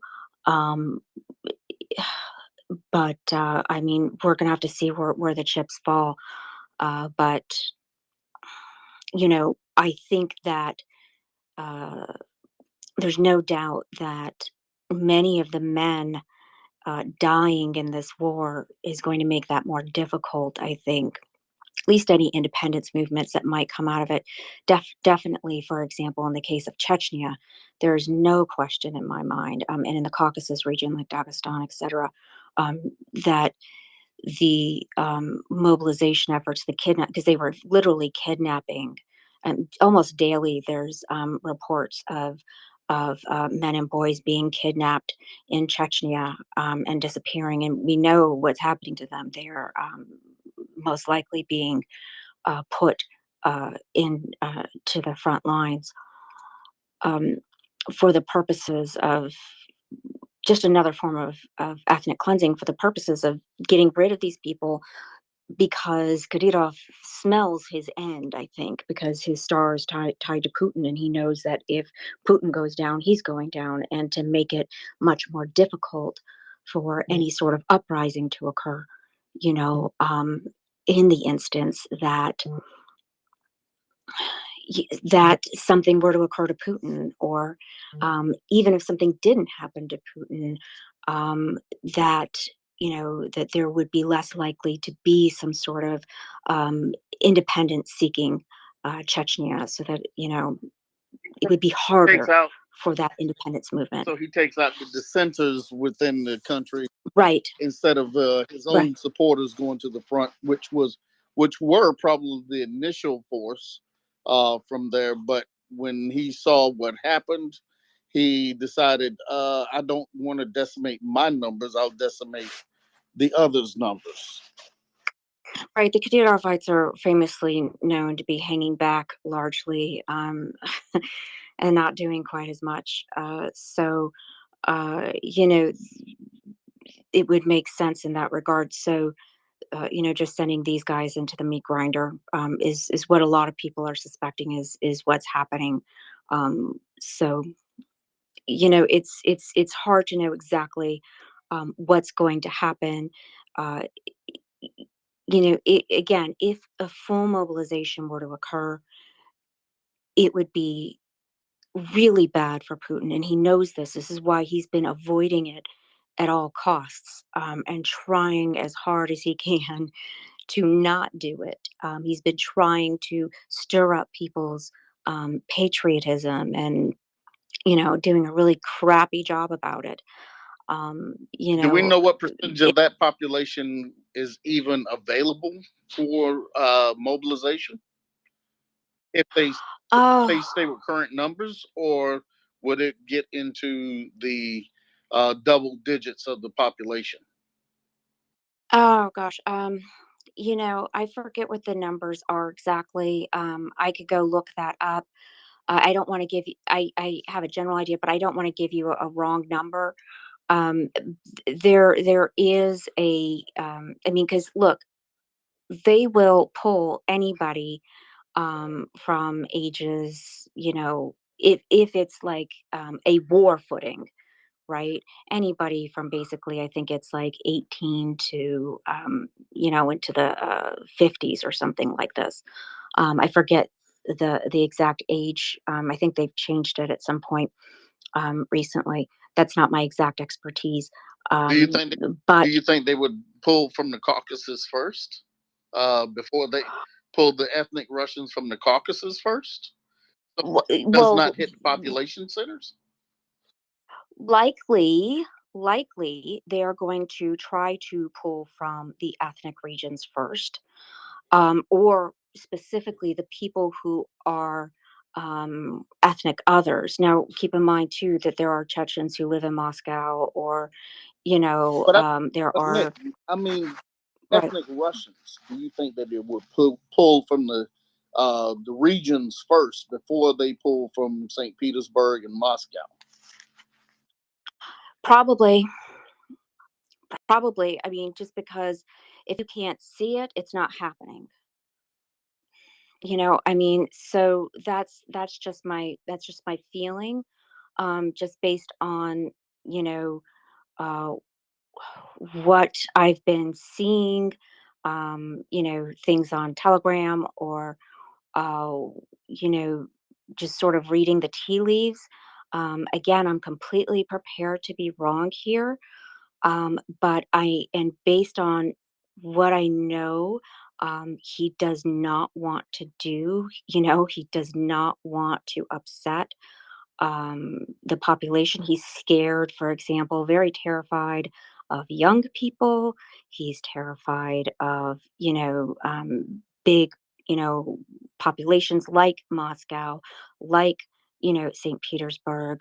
Um, he gets that, those are the people potentially who could, overthrow him. He's terrified of another like Arab Spring type situation.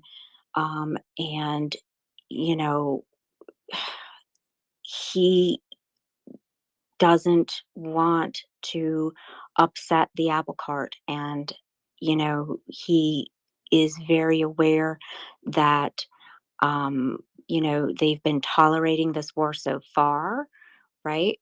But mobilization, he's also very aware, is highly unpopular. And a full mobilization could change the course of people's support for the war. Okay.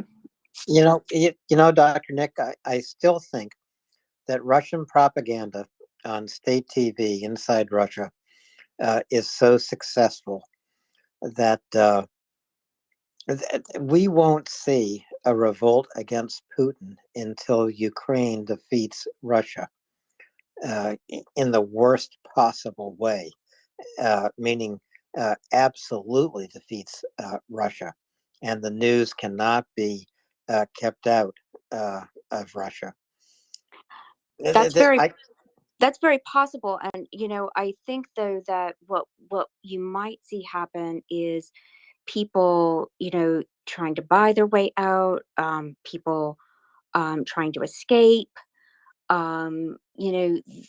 Some people sure I think are going to get wrapped up into it. But what percentage, I don't know. Some people might try to revolt. I don't know, what kind of numbers that's going to be, or what that's really going to look like. I I don't know that there's going to be some sort of massive uprising. I think more likely it would look like, people trying to, try to escape somehow, or something like that. I think what I really mean to say is that the end result, I don't think, is going to be as many people ending up being mobilized. I think that there will be some revolt, some sort of discontent. And I think you might see some more in Dagestan. You might see some more in Chechnya, perhaps. I don't know. They keep talking about this in the Chechen channels. We'll see. I follow those very closely, the Chechen and the Dagestani ones. So I don't know. Perhaps that's me with my rose-colored glasses on, at least in those two instances. But as I like to say, Dr. Nick, Russia is a black box. I think it's been a black box for more than 100 years. Russians, young Russians, have always had the opportunity to buy themselves out of service. That is to avoid mobilizations, not just now, but Russia has 2 mobilizations a year, one in the fall, one in the spring, as I recall. And young Russians are able to pay Russian attorneys to get them out of the mobilization. This has gone on for years and years and years. The other observation I'll make, and again, you are so much more knowledgeable about this than I am. I can't believe I'm going to say this, but what changes history in Russia is a revolt in a major city, almost always St. Petersburg. So if we see Russians pouring onto the street in St. Petersburg, the way Iranians are pouring onto the street in Iranian cities, then something big is going to happen. Right. So that's why I was saying he's very terrified of, something, because, the last time there were massive protests was like 2011, the parliamentary protests, and they were just as big almost as the 1991 protests. And that's when he did these very massive crackdowns. And it was terrifying for him because this was right around the time of, the Arab Spring and all of that.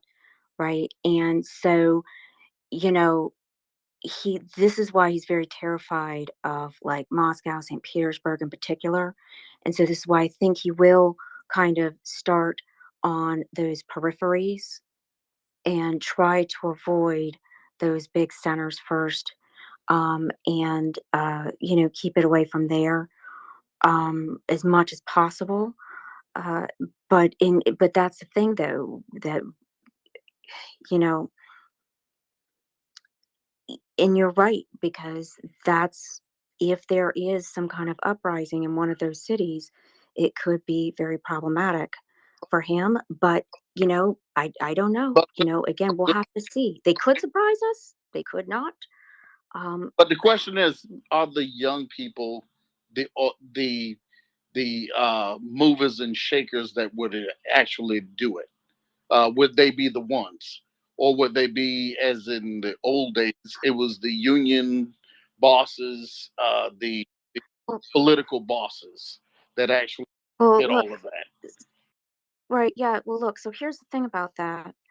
Like the people, the opposition leaders, and I know that Ukrainians really don't like Navalny, and I get that. He's very problematic. He's got some issues, but not only is it him that's in jail, so there's another guy who's young, Ilya Yashin, who was a protege of Boris Nemtsov, who was assassinated in 2015 on the steps of just outside the Kremlin. And then you have Murasa. Oh God, what the heck? Only day before yesterday, didn't they move? Go ahead. Didn't they move Navalny some Yeah. yesterday, day before yesterday? Yes. Yes. Yes. Yes, they did. Um, but so they've got, these various opposition leaders, but the majority of them are in jail. The few that are not, most of them have fled to Europe. There's very few left there in Russia.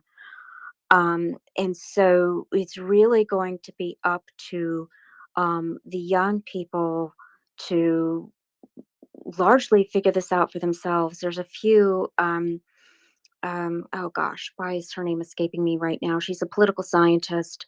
Last name starts with an E. I can see her face right now. It's just completely escaping me. Sorry about that. But she's another one that young Russians really like.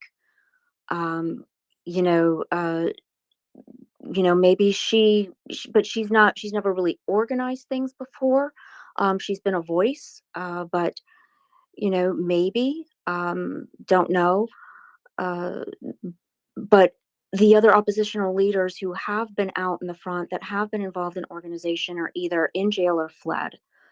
And so that's something that is a problem. So we don't know, and so that's another X factor here. So that's why it's a little bit more difficult to say. um and I just don't know the answer to any of these things. um and it's really hard. It really is. Dale, did you fat finger? Yeah, fat fingered. Sorry about that. It's okay, but it's hard to say, and it's hard to say, you know,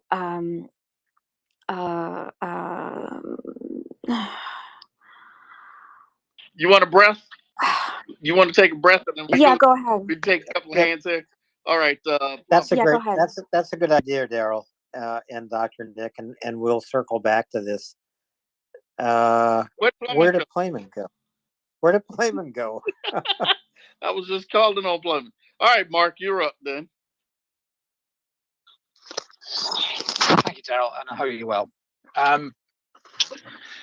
Yeah, just pick up on the comments that Amir was making earlier about, did we give up on Crimea?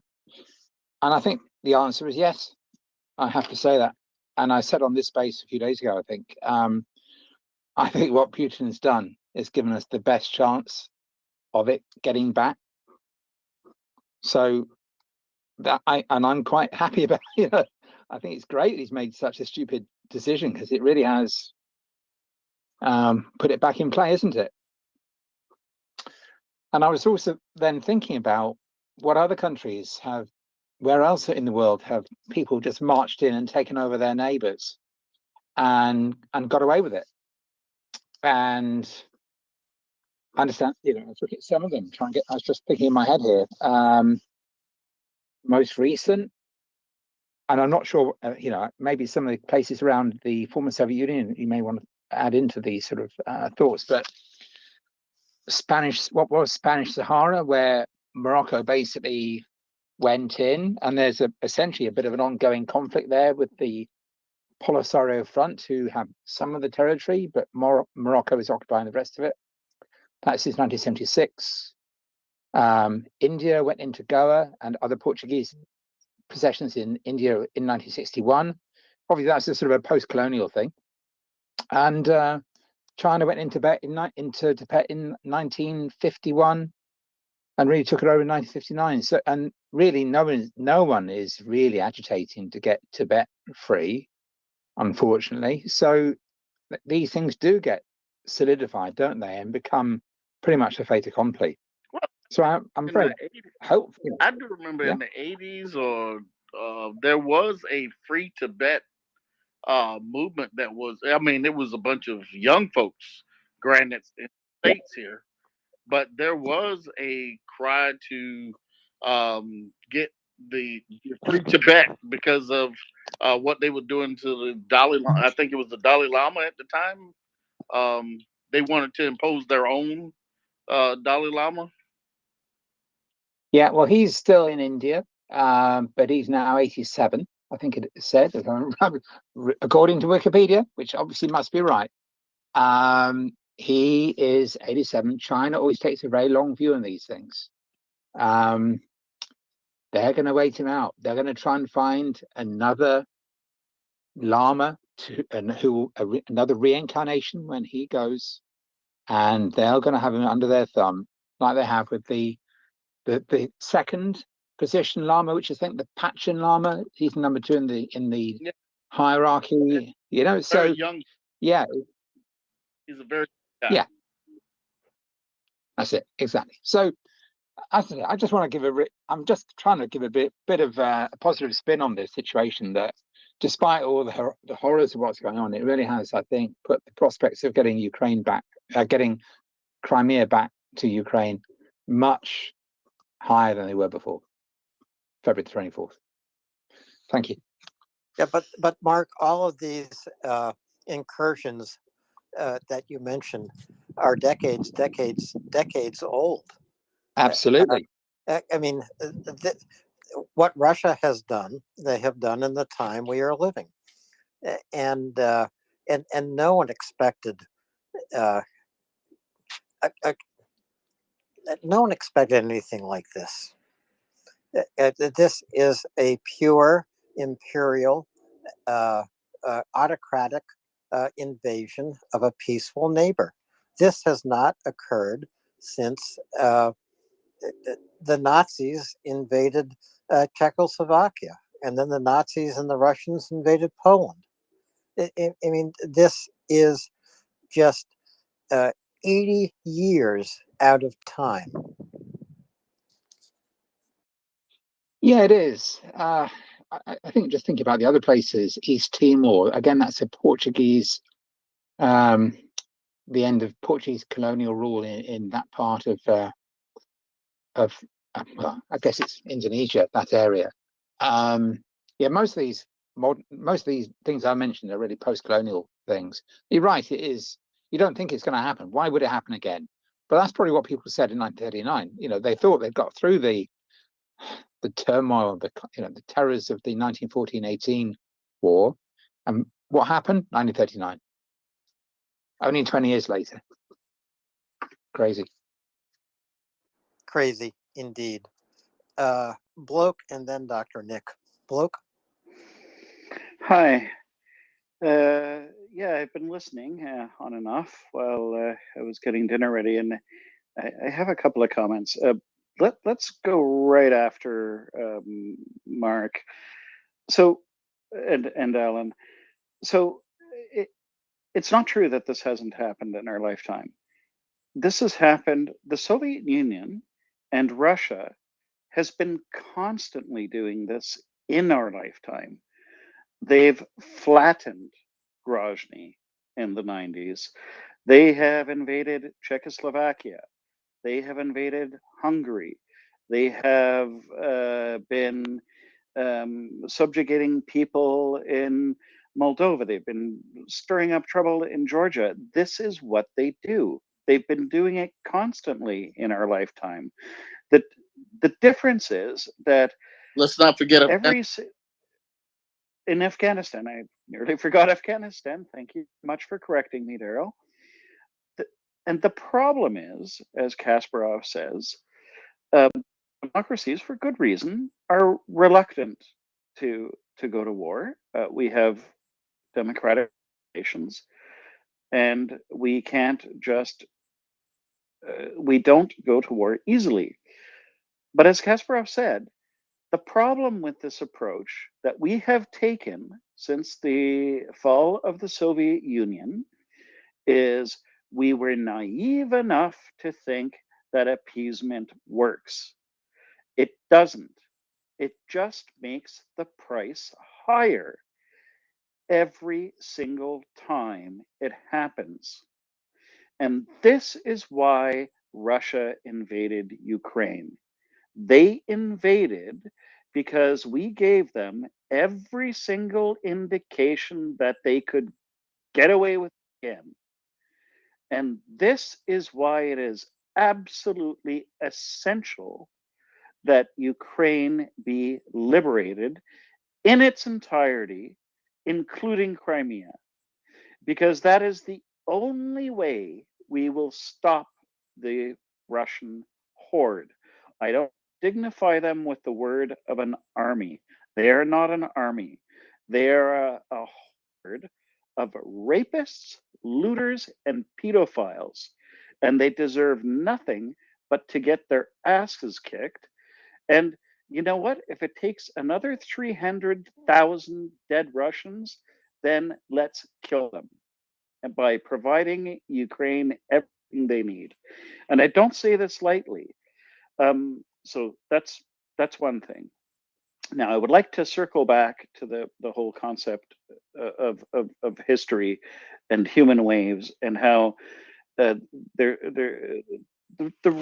seems to be a lot of mythology. I remember, you know, I probably even believed it myself at some point, because you always hear Soviet Union was responsible for the defeat of Nazi Germany because they sacrificed so many of their people.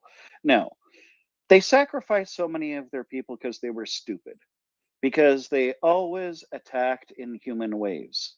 They were just dumb militarily. Okay. The reason they won in World War II is because they didn't have to make train engines because they were supplied by the US. They didn't have to make trucks because the most popular truck in Russia was the Studebaker. They didn't have to make aircraft engines. They were transferred and licensed so that they could improve their aircraft. Once they had their logistics in order, once they had the transportation, once they were able to feed and supply those troops and be able to focus uniquely on building those tanks, then they won. You can't win a war by just throwing meat at the grinder. It doesn't work. So that's one thing I just wanted to. Yeah, okay, it's maybe an opinion, right? Like we can debate that, but I agree that the Soviet Union won just through human wave attacks. I don't think that's true. Okay, so now let's back to right now situation we're facing. All right. Okay, so first of all, in the case of mobilization, it's going to be different when it starts hitting Moscow and St. Petersburg.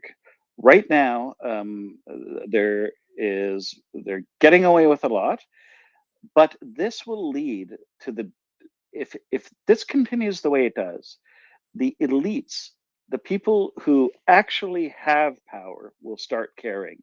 Because right now they've been able to get Mobliks from prisons, from regions that are underprivileged, uneducated, and that have been under Russian subjugation for decades. Why do you think they steal washing machines? Because they don't have them where they're from, right? It's going to be different when it starts to tap into the power base of Putin's power base specifically. Then they to start realizing that there's a political problem. And Putin has not declared war, he let it slip. But it's really, that's why they named it whatever the hell the idiot calls it now. Okay? Now, Russia still has logistics problems because they can raise 300,000 troops, but what are they going to put them in? Feed them? They don't even have winter uniforms now. Okay, how are they going to equip them? How are they going to supply them? That's why the delivery of the well, there's so many acronyms now. You know, the smaller Gimlers, okay, that go farther. GDB, LMRS, I think. That's why getting those that can reach 150 kilometers is going to really mess them up. Okay. Now, I'm sorry that the Russians have allowed themselves to be like this because they were too lazy stand up to a dictator, and they thought that if they just looked after their own self-interest and they could just not get involved in politics, that this wouldn't touch them. Well, they're about to find out that this is what dictators do. And so I'm sorry, so many of them are going to have to be killed, but this is the way it's going to have to be done. Now, having said all this, they're absolutely doing more to Ukraine. We're so dumb in the West, in that's the sense that we learn our lessons slowly. Once we learn them, we're unstoppable, but we learn our lessons slowly. So you need a 3-to-1 advantage to, generally speaking. Okay, this is, people argue a lot about this number. There are people who are far better qualified than I can to say this, but you need the 3-to-1 advantage as the general rule to attack. All right. So they got 300,000. Well, great. Ukraine's got the bloody country mobilized, and they're getting trained to the tune of like 10,000 every couple of months in NATO, up to NATO standards. They're being equipped. They know they're well treated. They know they're fighting for their country, and they know what happens to them if they let the Russians win. They'll be dead anyway, and so will their children. And they know what's going to happen to the women in Ukraine. They have something to fight for. And if the Russians think that they're going to take 300,000 of these brain dead Mobliks who are under equipped and to take on a country that does not want to be subjugated, the answer is you cannot defeat a free people with an army of under-equipped slaves. It will not work. And that's just to attack. So let's suppose, just for sake of argument, by doing these waves of attacks, that they get a couple of attacks to succeed. Who knows? Maybe they stack up enough dead bodies and they make a bridge and they're able to make the gains, right? How do you think they're going to occupy Ukraine? You need more than that to occupy and subjugate a people who hate you and who have good reason to hate you. In Iraq, even, which was only supposed to be temporary, not even an occupation, let alone an annexation, the ratio was more than that, over 5 to 1, to keep a hostile population in check. How the hell do you think the Russians are going to do that? Because they still need people to run the economy, which is now under sanctions that are practically thermonuclear, but again, will take time, right? Russia cannot win. They cannot win. They just haven't got it into their thick skulls yet. And it is our duty is not to worry about the Russians or to care too much about when they figure it out. Our duty is to save Ukrainian lives, because Ukrainians are sending their best people to fight. The Olympic athletes, the doctors, the lawyers, citizen soldiers who have taken up arms to defend their country, their territory, and liberate themselves. And our job is to get them cluster munitions so that they can fire one shell and stack up the invaders. I'm sorry to say that, but this is war, and the Russians started it, and it's their fault. So we should be sending them cluster munitions. I don't know what the holdup is. We should have sent main battle tanks in the bloody summer. Okay, we need to be doing F-16s. They should already be training, because if this war, which we predict to last a lot longer, because the Russians, as you rightfully point out, will be mobilizing people, by the time we're ready for the end game, by the time where it comes that the Kerch Bridge is taken out and the Russians have to evacuate Sebastopol because it is untenable, when that time comes, Ukraine should already have the F-16s. So yes, call everyone in Congress, and if you're an American, call your MP and save Ukrainian lives. If they want a spaceship, we should deliver a friggin' spaceship. Anything we have to save so they can save lives. I am profoundly unconcerned with the Russians who have brought this on themselves and who have been doing it for 100 years. I'm sorry I wish they had a better life, but you know what? Watch what they do in Europe.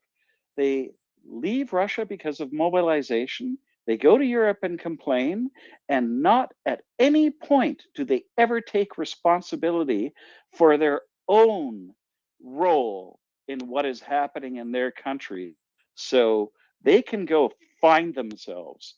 And until they get off their asses and take responsibility for what is going on in their own country, then I'm sorry, those asses will have to be kicked back to Russia, where presumably they might have the chance of doing something good. And I'm sorry for the rant, but bloke, I think you caught me on my heels. I agree with everything you're saying. If I didn't sound like I would agree with everything you're saying, my fault. And maybe no, it's because of course not. It was only Alan. The only thing I was quibbling with what you said was about that we haven't seen this since '39. That's the only quibble I had. I'm sorry if I sounded like this was directed at anyone in particular. Oh, This oh, is no, me no, having a rant, and I apologize if no, it sounded like that. Bloke, you don't have to apologize, and you are completely right. And you have reminded me of everything I've forgotten since 1956, when Russia invaded Hungary. Everything I've forgotten about since 1968, when Russia invaded Czechoslovakia. Everything I've forgotten since 1981, when they invaded Afghanistan, etc. But you're completely right, Bloke. They have been doing this in front of our eyes, and we have chosen not to pay attention to what they're doing in Donbass and Transnistria and in Georgia, and it's to our shame, not only to our disadvantage, but it is to our shame. And of course, what they did in Crimea by illegally annexing Crimea in 2014. Shame on us. It's just, and you're completely right. And so I do want to say one thing here. The one thing that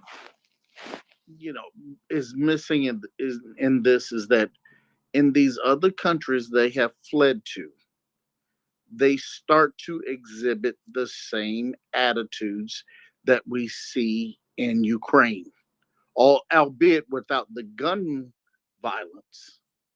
They exhibit the same ethnic subjugation, uh, Chauvinism. They call it chauvinism. It's like, whatever you want to call it. yeah. They are exhibiting the same behavior, and if it's not called into question and they are made to um uh be, if the countries that they are in don't see it as a problem, then they soon will have the same problem. It's not something that's going to go away. They're going to create their own sub societies within those countries, which those countries will have no control over. They get in, they create their subculture, and you lose that section of your city.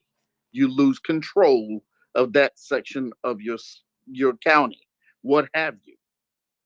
And that is the major problem with allowing these people to leave and settle where they are. They are going to be the problem of tomorrow. And with that, um, Doc, you don't mind if I take a couple hands, then we roll back, right? Oh, you got time? Go right ahead. Okay, Alex. Thank you, Daryl. And thanks for the space. It's an important place for me to come and hear news about Ukraine and share in the hopes that this conflict will be over, with the knowledge that Ukraine will be victorious and recover all of its territory. Having said that, I was born in 1951, and I kind of want to bear witness to this arc of barbaric imperialism that Russia that runs through the veins of Russia. And a question for Dr. Ford, in terms of having the conversation about this, continuous historical arc that Russia has been on with respect to their barbarism, and how to have that conversation with young people to recognize that this has been a continuous threat. I mean, I was born in 1951. I remember participating in air raid drills during the Cuban Missile Crisis. I grew up in the Northeast, close to New York, so we had air raid drills. I remember that when I was in grammar school. I grew up in a town that was not far from a town called Glassboro, New Jersey, which maybe Dr. Ford may know this bit of trivia, but that was the first summit between an American president and a Russian prime minister. At that time, it was Kosygin. It was the first time since the end of World War II, I believe, that there was actually a summit. I remember seeing on the news Khrushchev banging his shoe on the table and with the chants, "We will bury you." I remember watching on the news at night as an adolescent, watching people getting shot trying to escape from East Berlin to West Berlin.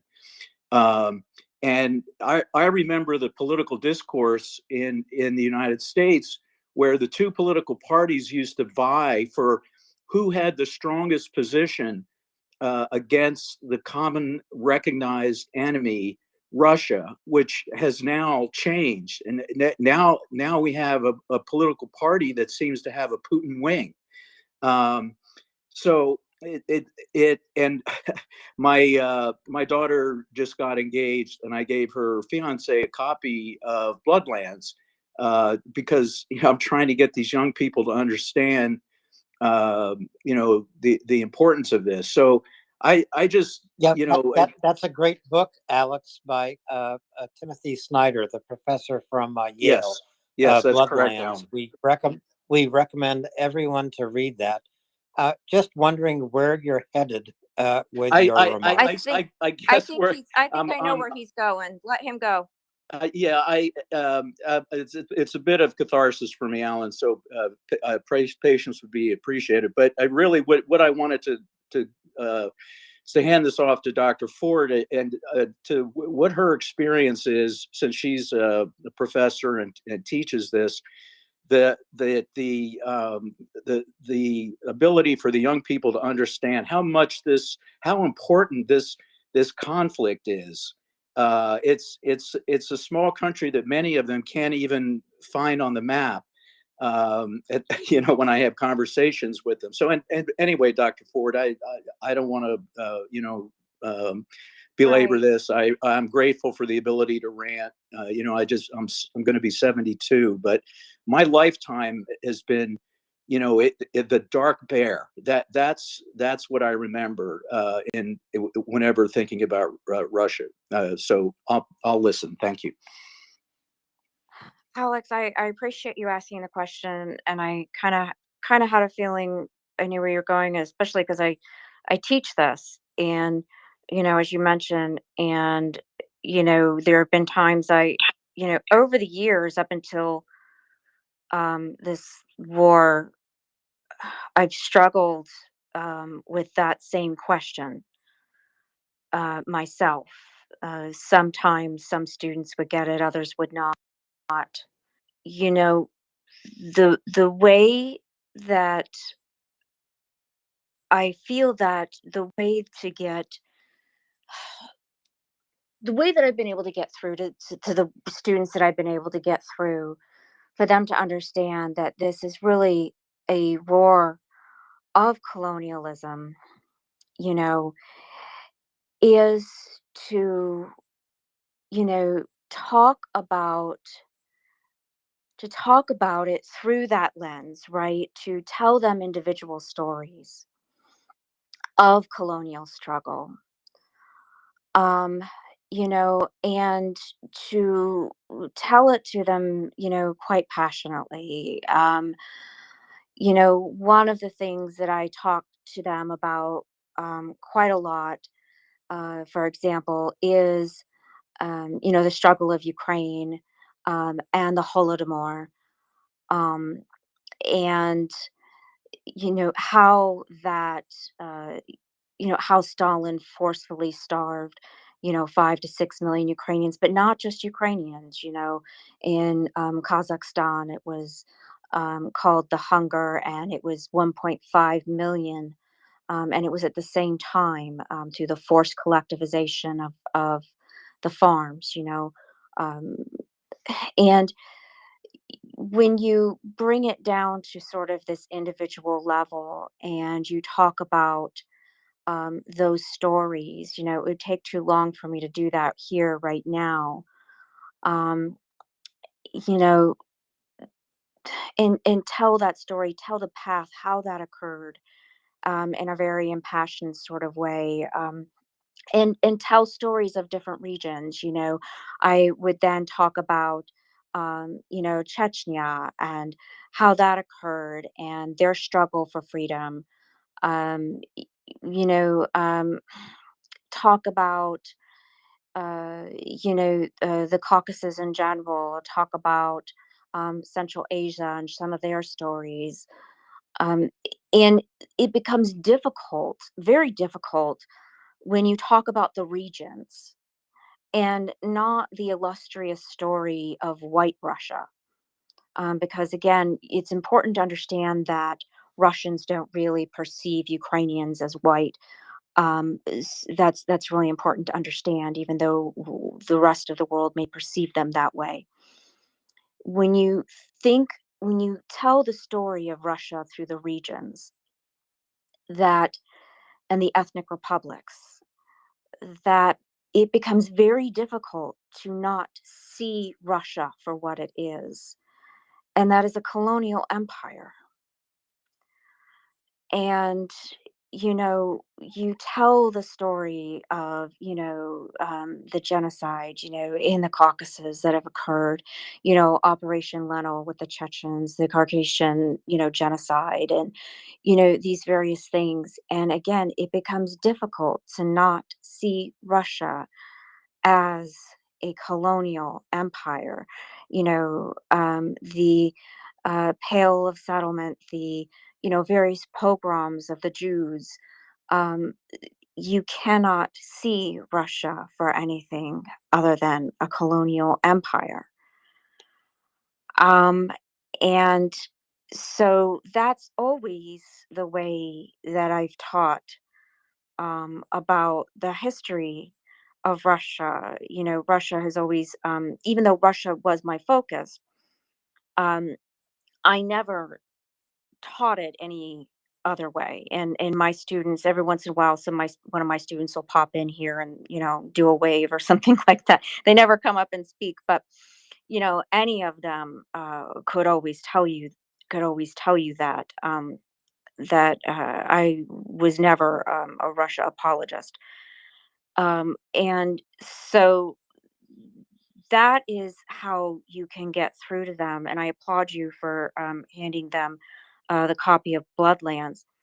Um, but yes, you have to, you learn those stories, and when you talk to people, you talk about it that way. Like, I teach a terrorism class too, and one of the uh, books I have them read is, something called, Chechnya from nationalism to jihad, for example. And that talks about, the Chechen struggle too. And so these are the types of things that expose Russia, that rot of who and what Russia is. And when you learn those stories, and you explain that to people, it becomes difficult to see Russia for anything than what it is. And you learn it from, the earliest moments of Russian history, from the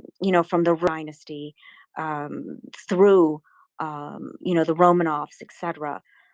You see, it's a common thread, and it doesn't matter if it's Imperial Russia, if it's the Soviet Union, if it's Yeltsin, if it's Putin, um, and you learn at the same time that this is not just Putin's war.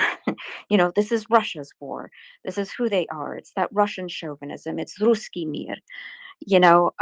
This is who they are. And so, yes, it also goes to show that, until Russia really meets a decisive defeat, that this will never stop. um, and they have to unlearn that chauvinism. They have to be brought to their knees, and, much like through a sort of Marshall Plan, be forced to be forced to pay reparations, to apologize. And even if Ukraine, I've heard many Ukrainians say they don't want anything from Russia. That's fine. But they still, and then but again, that's not for me to say. That's for Ukrainians to say. And if they change their mind later, that's fine. But they still must go on some sort of massive apology tour through Ukraine or whatever it is that Ukrainians decide, right? And whatever the former um, ethnic republics, or if they break apart, whatever the Poles decide, because they have been victims of them too, whatever the Baltics decide, they have been victims of them too, whatever anybody else has decided that have been victims of them, they owe all of those people an apology. Romania, all of them. And that is what it's going to take, and a massive re-education throughout their country. And it will take a few generations to unlearn. It is possible, but it will take a massive effort and political will of any future leaders. But it will take first the complete defeat of Russia for this to be undone. And it has to start there. Dr. Nick, I agree with you. It will require the complete defeat of Russia. I think what you're talking about, the reformation of this nation, could take 100 years.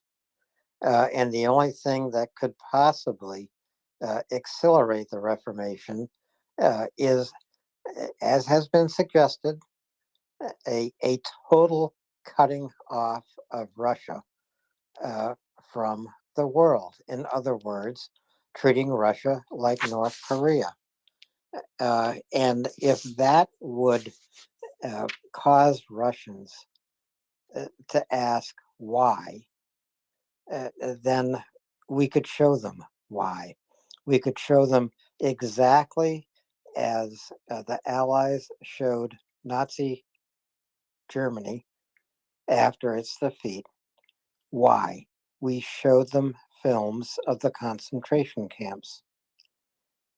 It seems to me that individual Russians, one by one, thousands by thousands, tens of thousands by tens of thousands, must be shown what their people, what their brothers and fathers and uncles and their relatives did in Bucha, in Irpin, in Kherson, and even worse, because we don't know what we will see in Mariupol or in Donetsk City, anywhere in the Donbass. They must be shown the atrocities that, in their name, because this has all been done in their name, they must be shown what was done in their name. Terrible, terrible atrocities. Pure evil. I just want to add one more thing before we go to the next person. Sometimes, the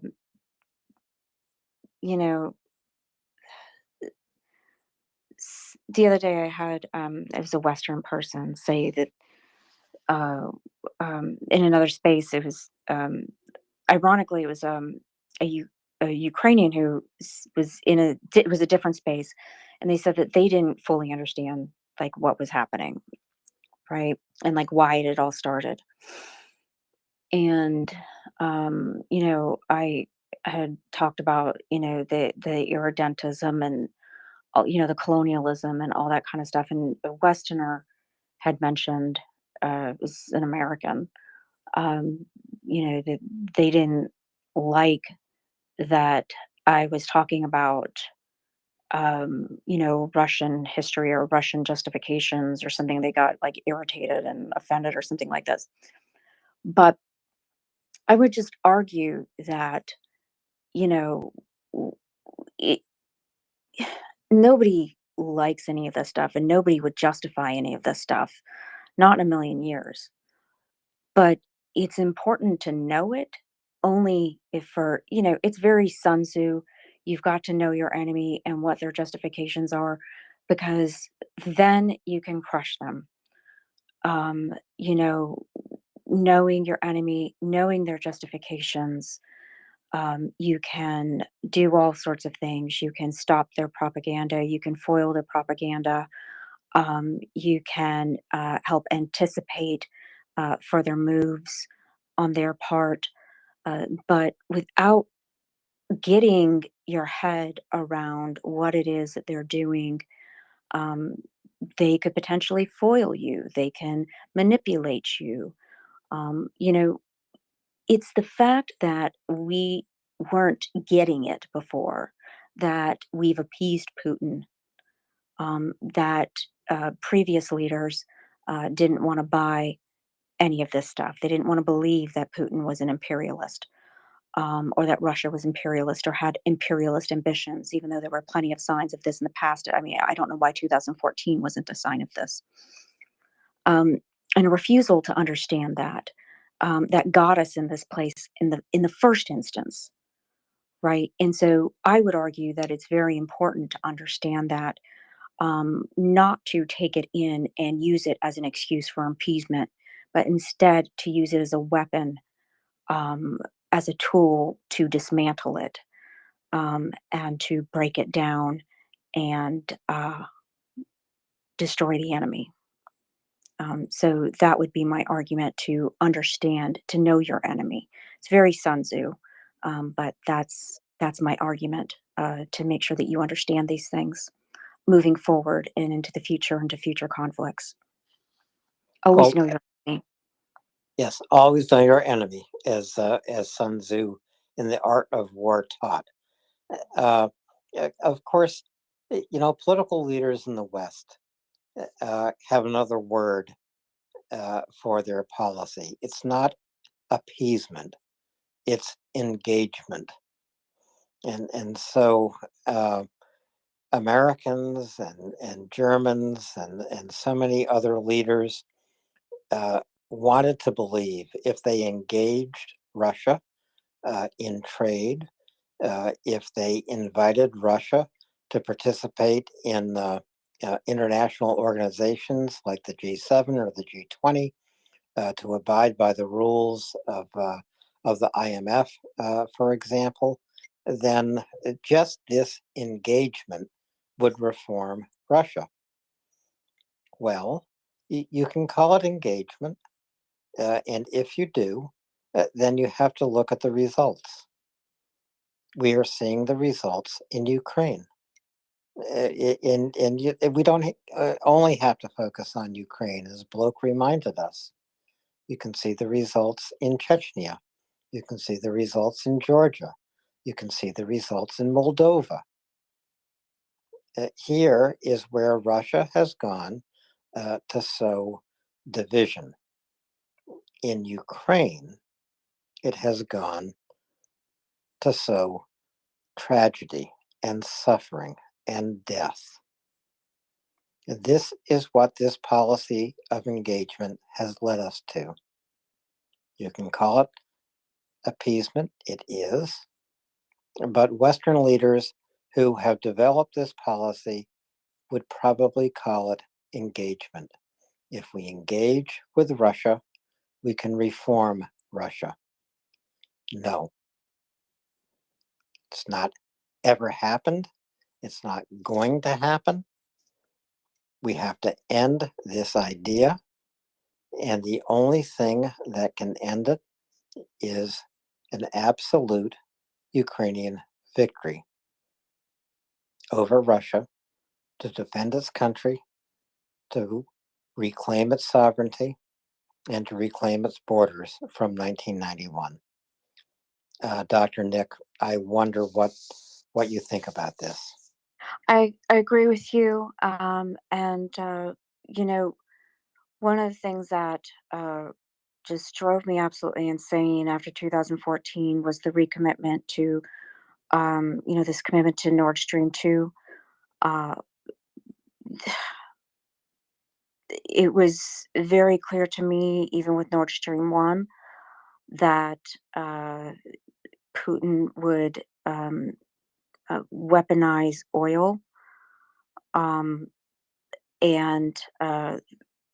use it potentially to weaponize. And I mean, we're seeing this now. I mean, I spoke to my students about this, particularly in relation to Nord Stream 2. It was a concern of mine before, but definitely when Nord Stream 2 was a thing, it just absolutely enraged me. And, you know, I really, really don't, I did not understand why that was allowed to take place.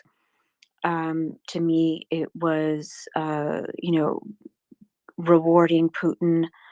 Um, it was rewarding Putin for his actions in Crimea, in my estimation, and um, for, and of course, in he would go ahead and think that the West would not. I mean, yeah, sure, there were some sanctions, but let's be real; those sanctions did not really bite him personally, or his inner circle personally. Um, they really only had the net effect of affecting the Russian people, which we know he doesn't particularly care that much about.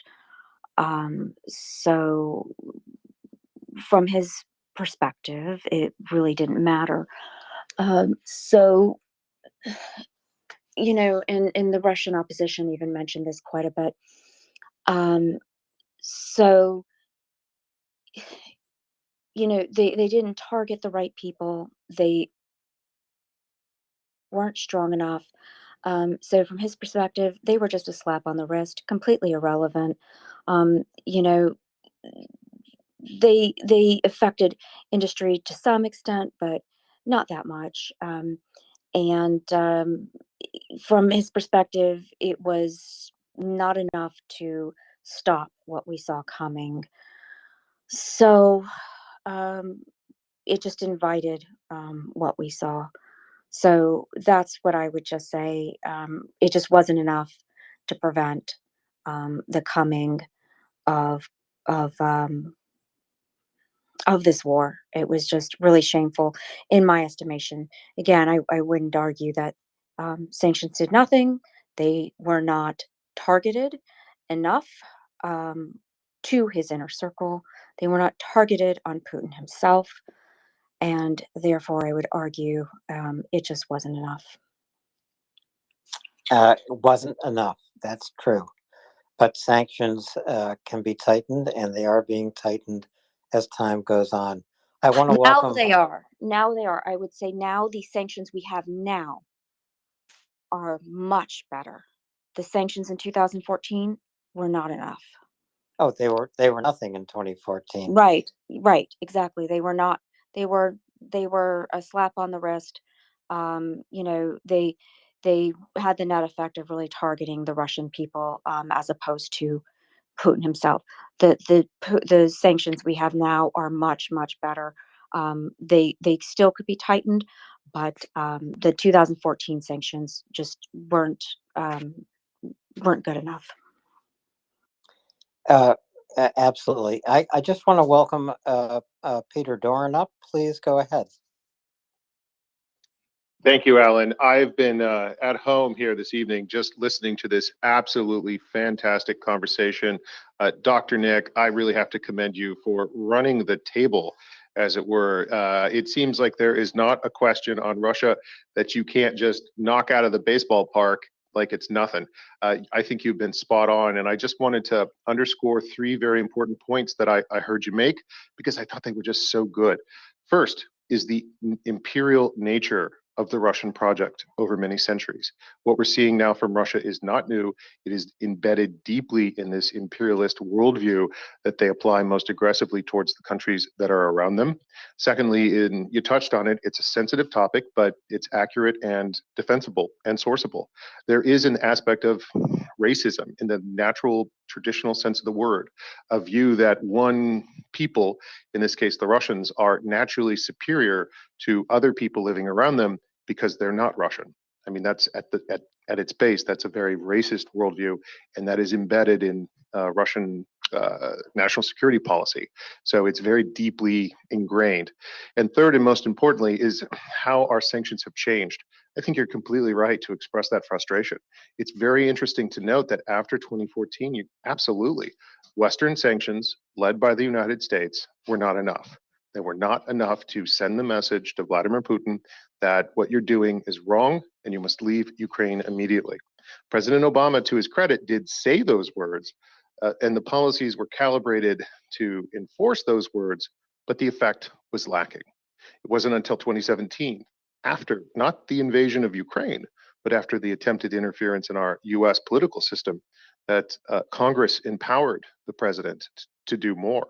I would say that the Trump administration used those powers selectively. They could have used them far more aggressively than they did. And right now, we are seeing an approach that has changed by the Biden administration, starting from this position of deterrence, saying to Vladimir Putin ahead of February 24, if you do this, we will do that. Putin called the bluff, he invaded. I don't think he realized, A, the Ukrainians would kick him in the rear, and B, that we would be as aggressive as we were. That was in the spring. Over the summer and fall, the administration started to shift, and we saw a change from sanctions as punishment to sanctions as a new form of economic warfare. So we saw in September, Secretary of the Treasury, Janet Yellen, saying, here's a new round of sanctions. These are calibrated to deny Russia the ability to wage its illegal war against Ukraine. That is definitionally economic warfare. So we've shifted gears. The purpose and intent of our sanctions is to deny Russia those infinite sinews of sinews of war or infinite monies, right? So it's the purpose of this policy is to conduct economic warfare against Russia. Are we being successful? I think we're being more successful than many people believe. Can we do more? Absolutely. There's a host of secondary sanctions options that we could still pull the trigger on. But that said, the meta here is that we are witnessing a transition in the world, a transition from a period of international cooperation to one of great power competition. Now I believe we're going into great power conflict. Russia is the first. I fear it will not be the last if a lesson is not made of what Vladimir Putin has done in Ukraine.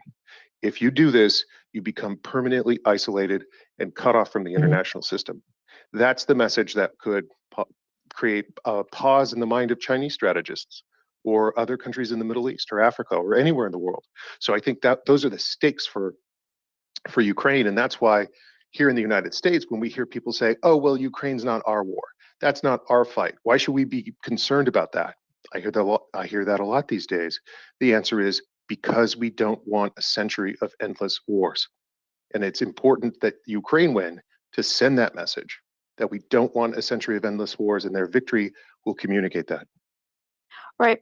Peter, let me just add to that, just to sort of underscore what you said, that, victory in Ukraine sends the message that, we're not going to reward authoritarians with, with any sort of land grabs through breaking international treaties, through violating sovereign lands, by waging unjust wars, by committing genocide. We're not going to reward them by, through, threatening nuclear war. All of that. We're not going to do that. We're going to put our foot down. We're going to say no. We're going to stand up to them, and we're not going to tolerate that. We're going to enforce the rules-based international order, and that's it. And doing so like you said, that will ensure the safety of, other democratic states, other states to ensure, like Ukraine, other states as well. It'll help keep China in check. Um, it will really ensure that we're not going to see, like you said, endless wars from here on out. I think that's really important. And that's the key, Dr. Neck. You really nailed it there. When you talk about the world, the global international order, sometimes that concept can be a little highbrow for many voters. But when you dial it back and you say, look, after World War II, there was a system that the United States led the creation of. And that system was designed to prevent endless wars. That system was designed to prevent the United States from getting drawn into other people's wars. There is a level of hubris that we have in our modern contemporary era where we think, and it's often assumed, that wars won't happen in the world unless the United States starts them. Well, that's not true. Going back over several hundred years, the major wars, World War I, World War II, great examples. Even the Korean War, the major wars that were fought, they were wars that other countries started fighting, and we were eventually drawn into them. The rules-based international order after 1945, plus the NATO mechanism that was created right after that, they were all designed to prevent endless warfare. When Vladimir Putin invaded Ukraine in 2014, he actually violated a little bit over 12 international treaties and obligations that Russia committed to. And these weren't just any old treaties or obligations. This was the bedrock of that order that was designed to prevent endless wars. If Vladimir Putin gets away with throwing a brick through that plate glass window and shattering that order, we will have many, many more endless wars, and I guarantee you the United States will be drawn into those. No American wants that. And so if we stop Putin in Ukraine, we can prevent America from getting drawn into not only this war, but the wars to come if Ukraine does not emerge victoriously. Right. It just sends a terrible precedent not only to China in the immediate, or a future Russian president in the interim, but into the future, any potential despot, in the near term, into the future, that could come, that's on the horizon, that could see that either the United States or potential any other democracy is potentially weak, that maybe their neighbor is weak or what have you, and will potentially cave on any of these number of issues on nuclear questions or whatever, and it will just shatter that, and we just cannot have that. So it's an excellent point. I'll let you And one, Ellen, over to you. I was just going to say one thing, Peter, I would add, is that the international rule of order since 1945 is not written in stone. These international rules can be revised. They have been revised. They've been expanded in many ways.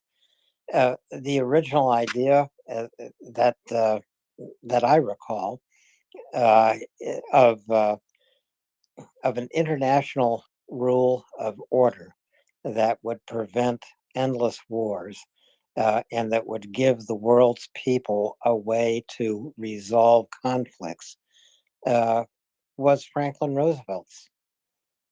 I mean, it was his vision that brought us the United Nations.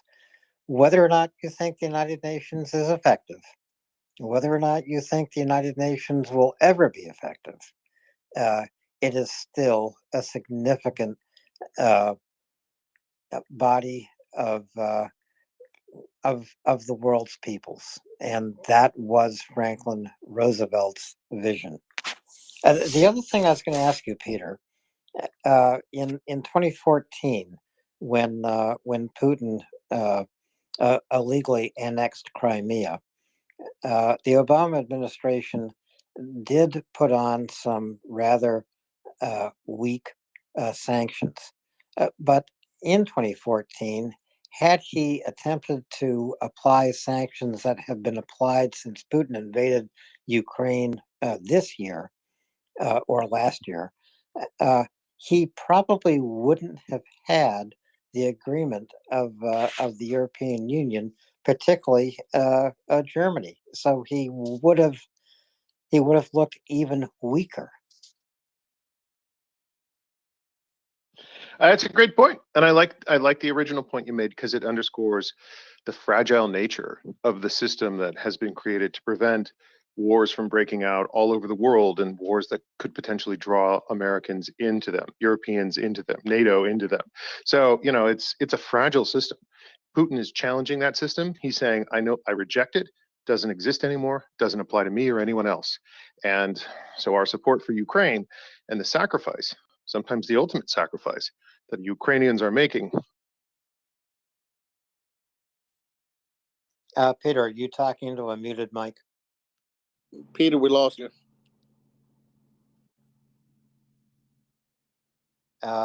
He must have got he must have got a phone call. Yeah, probably from President Obama.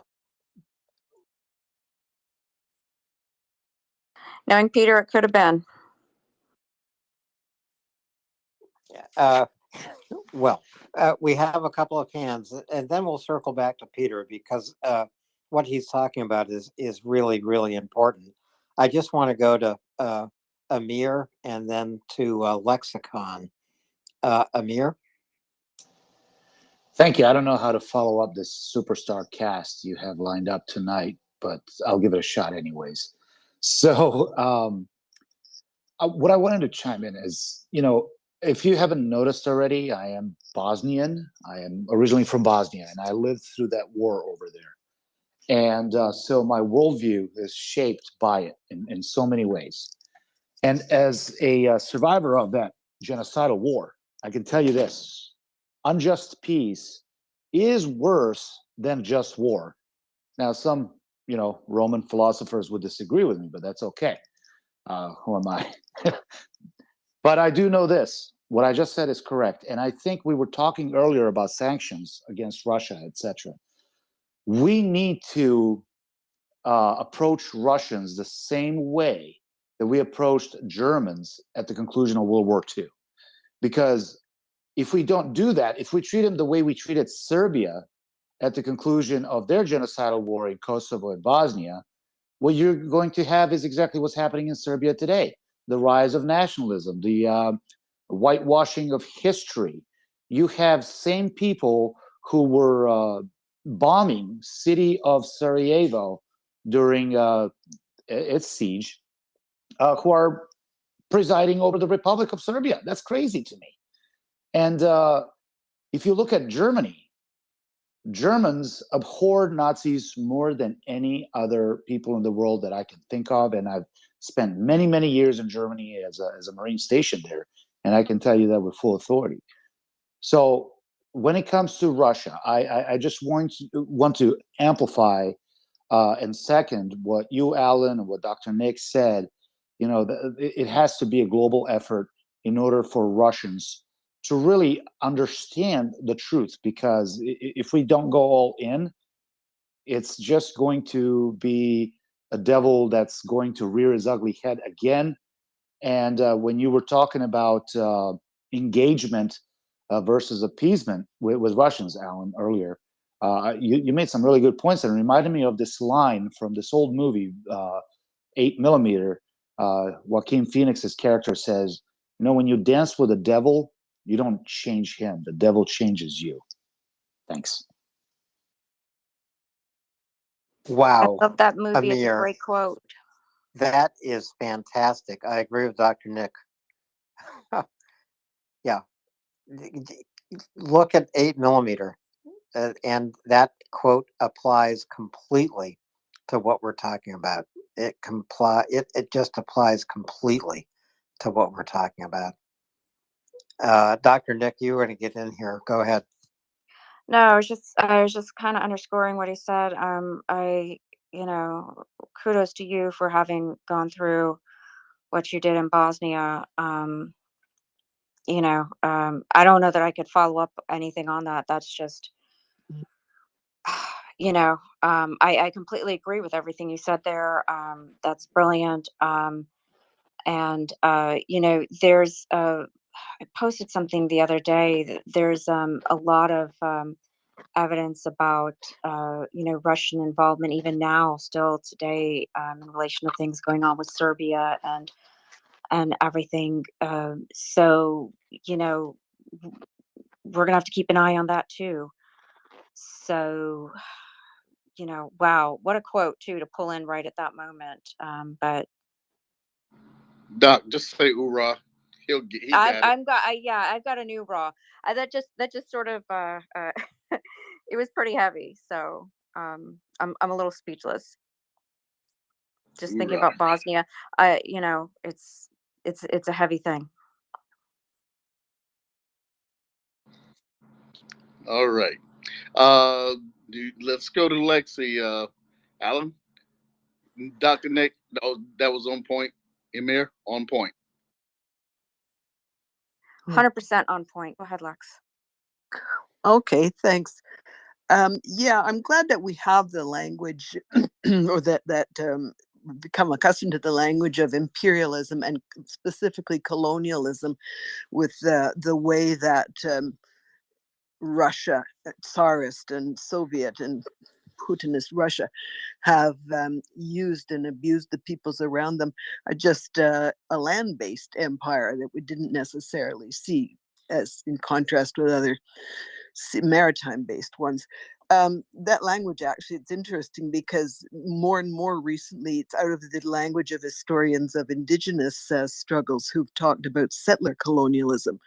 It looked a little different in North America and South America from the kind of colonialism we recognized. Anyway, I think that helped us.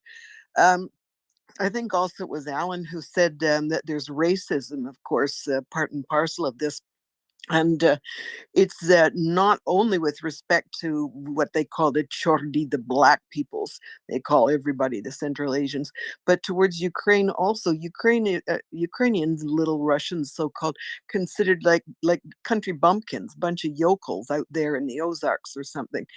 And I started studying Russian at some point years ago when I was in the UN, and I remember the teacher was correcting me a lot because like the Russian has this elision or sliding schwa of the vowels, o, e.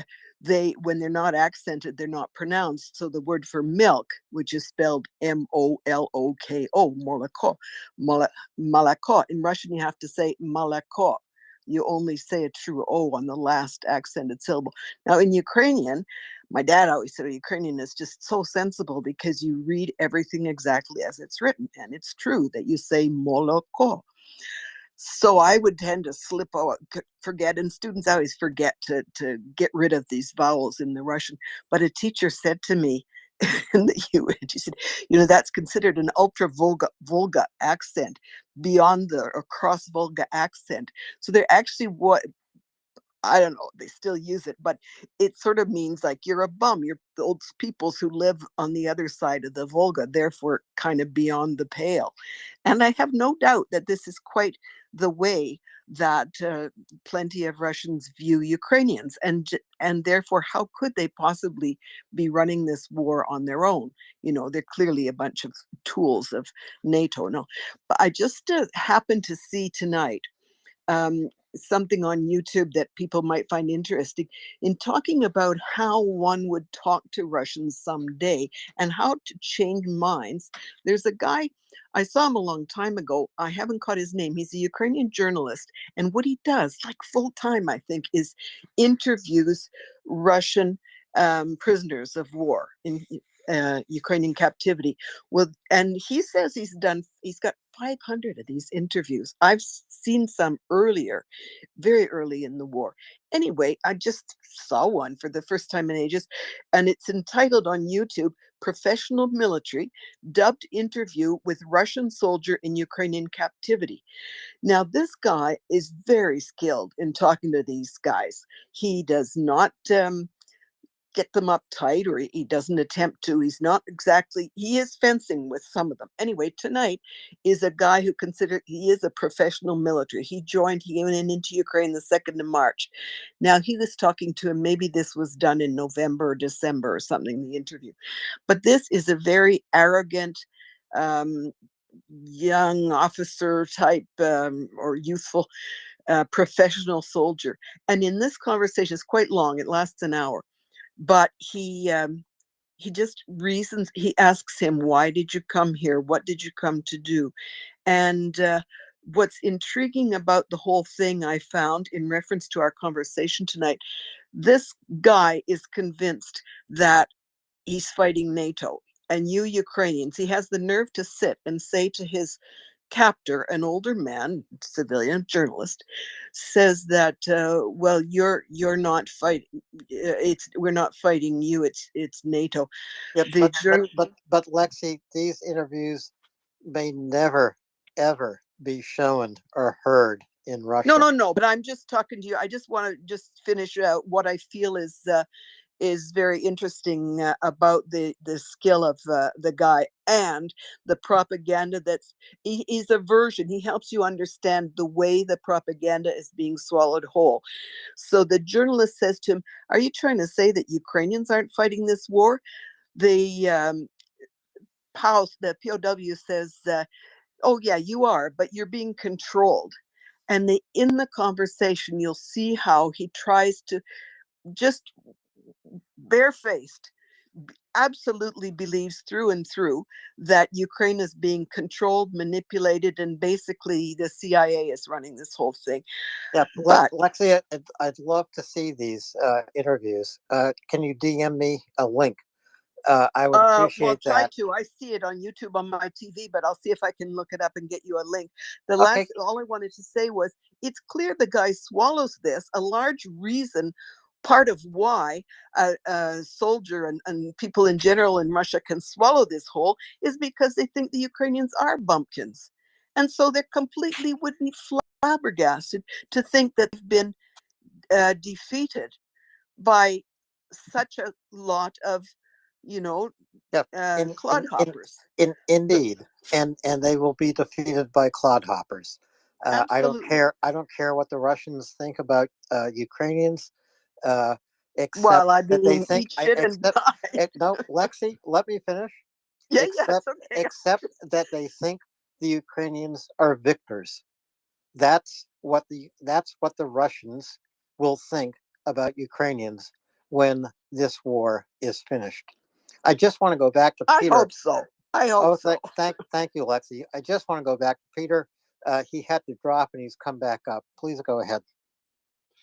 Alan and Daryl, I was literally walking towards my phone charger before it died. My only final thought was to thank you and Daryl for the great job you guys are doing this evening and every evening when I tune in. If everyone in the space could just hit that little emoji and let them know with a round of applause or a thumbs up, I'm sure they would really appreciate it. I certainly do. You guys have a really cool hand at the wheel when you guys are co-hosting. And Dr. Nick, keep it up. Absolutely love your insight. And there's so many times when you're speaking, I will just simply say to my Vishla psyche, wow, she's right, or amen, or preach. So keep it up. Very well done, Dr. Nick. And Peter, what does the Vishli say back? She looks at me and wonders if those words mean treats anytime soon. And folks, if y'all have not, please tune in to us. It's 10 o'clock on Saturday, right, Peter? 10 o'clock on Saturday. Eastern Standard Time, 10 a.m. Yep. Stories of Freedom. They're really, really great stories. The last one about refugees in Poland and Lithuania. This one is about how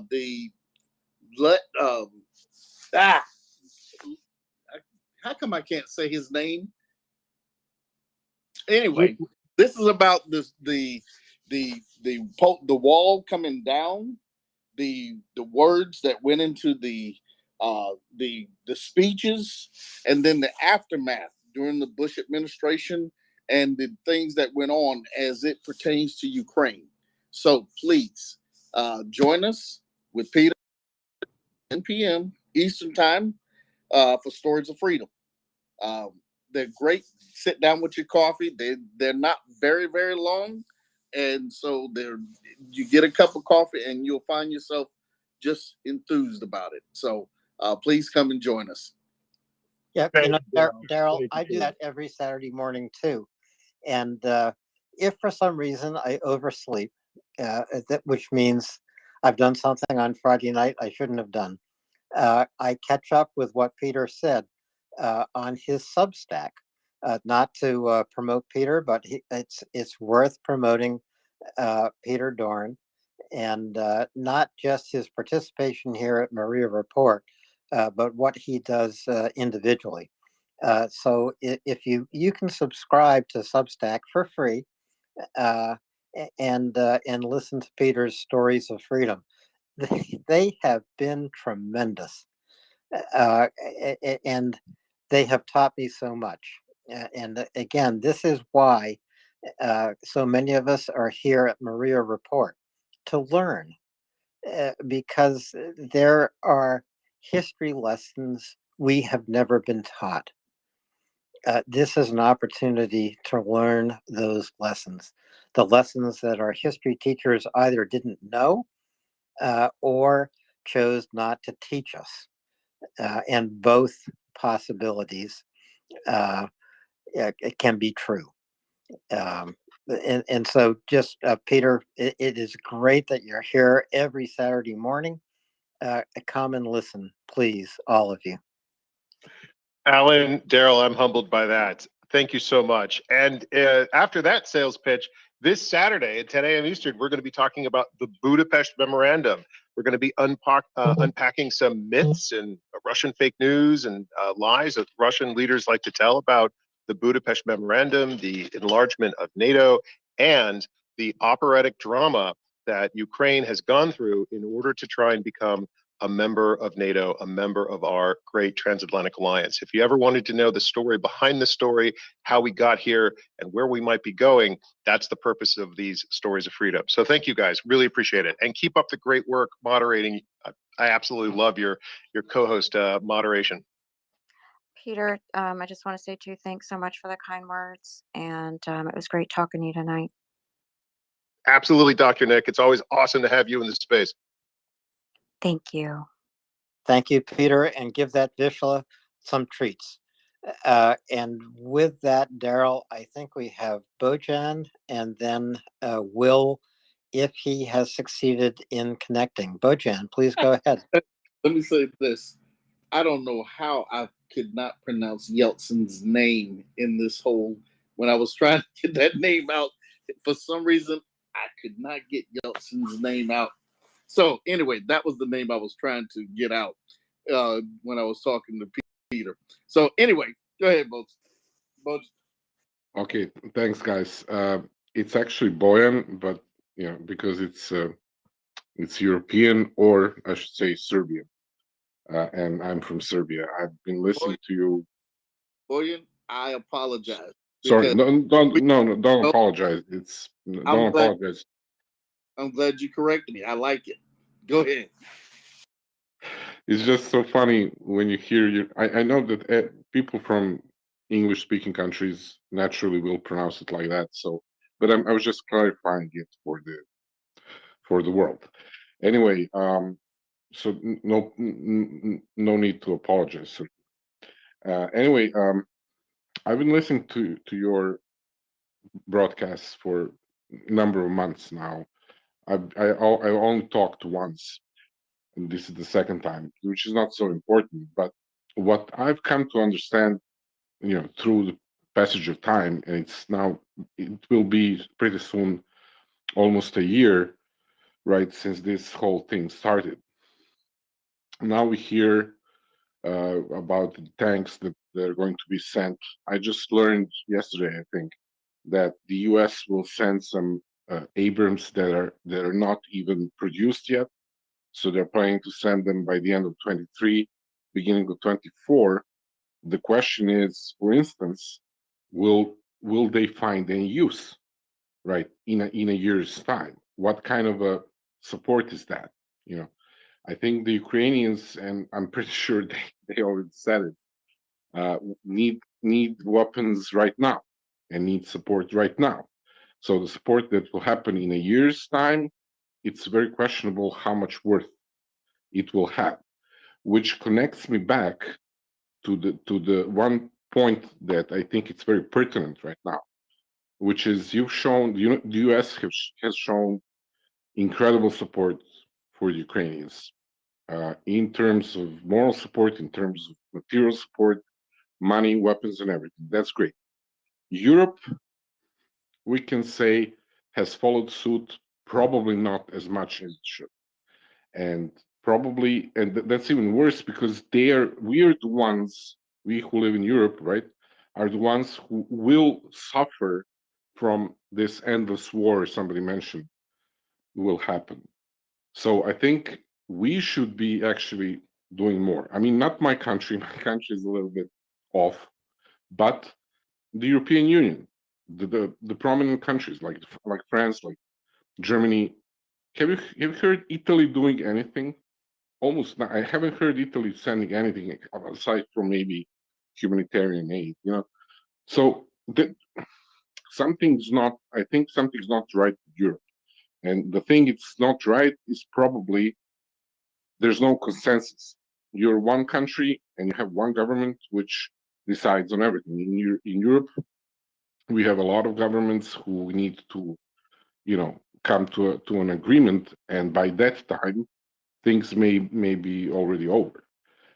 My central point that I'm coming to, and the reason why I even asked to speak, is basically if this war prolongs, which is not a crazy thing to think, right? I mean, if it takes another 6 months or another year and a half, the more time goes by, the more people will be asking the question, why are we not involved?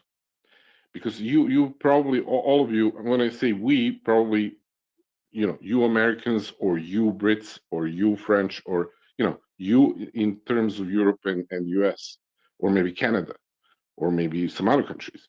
Like, yeah, you provide support for Ukraine, but it doesn't actually work. I mean, they're dying, right? Every day, their cities are being bombed, their infrastructure is being bombed, and I think you've probably heard of that very cynical and very ugly statement that Russian propaganda spreads out, which is basically, I'm going to repeat it, even though I completely don't agree with it. I'm just using it to make a point, which is the Americans are fighting the Russians until the last Ukrainian, right? I think it's very cynical. I think it's awful.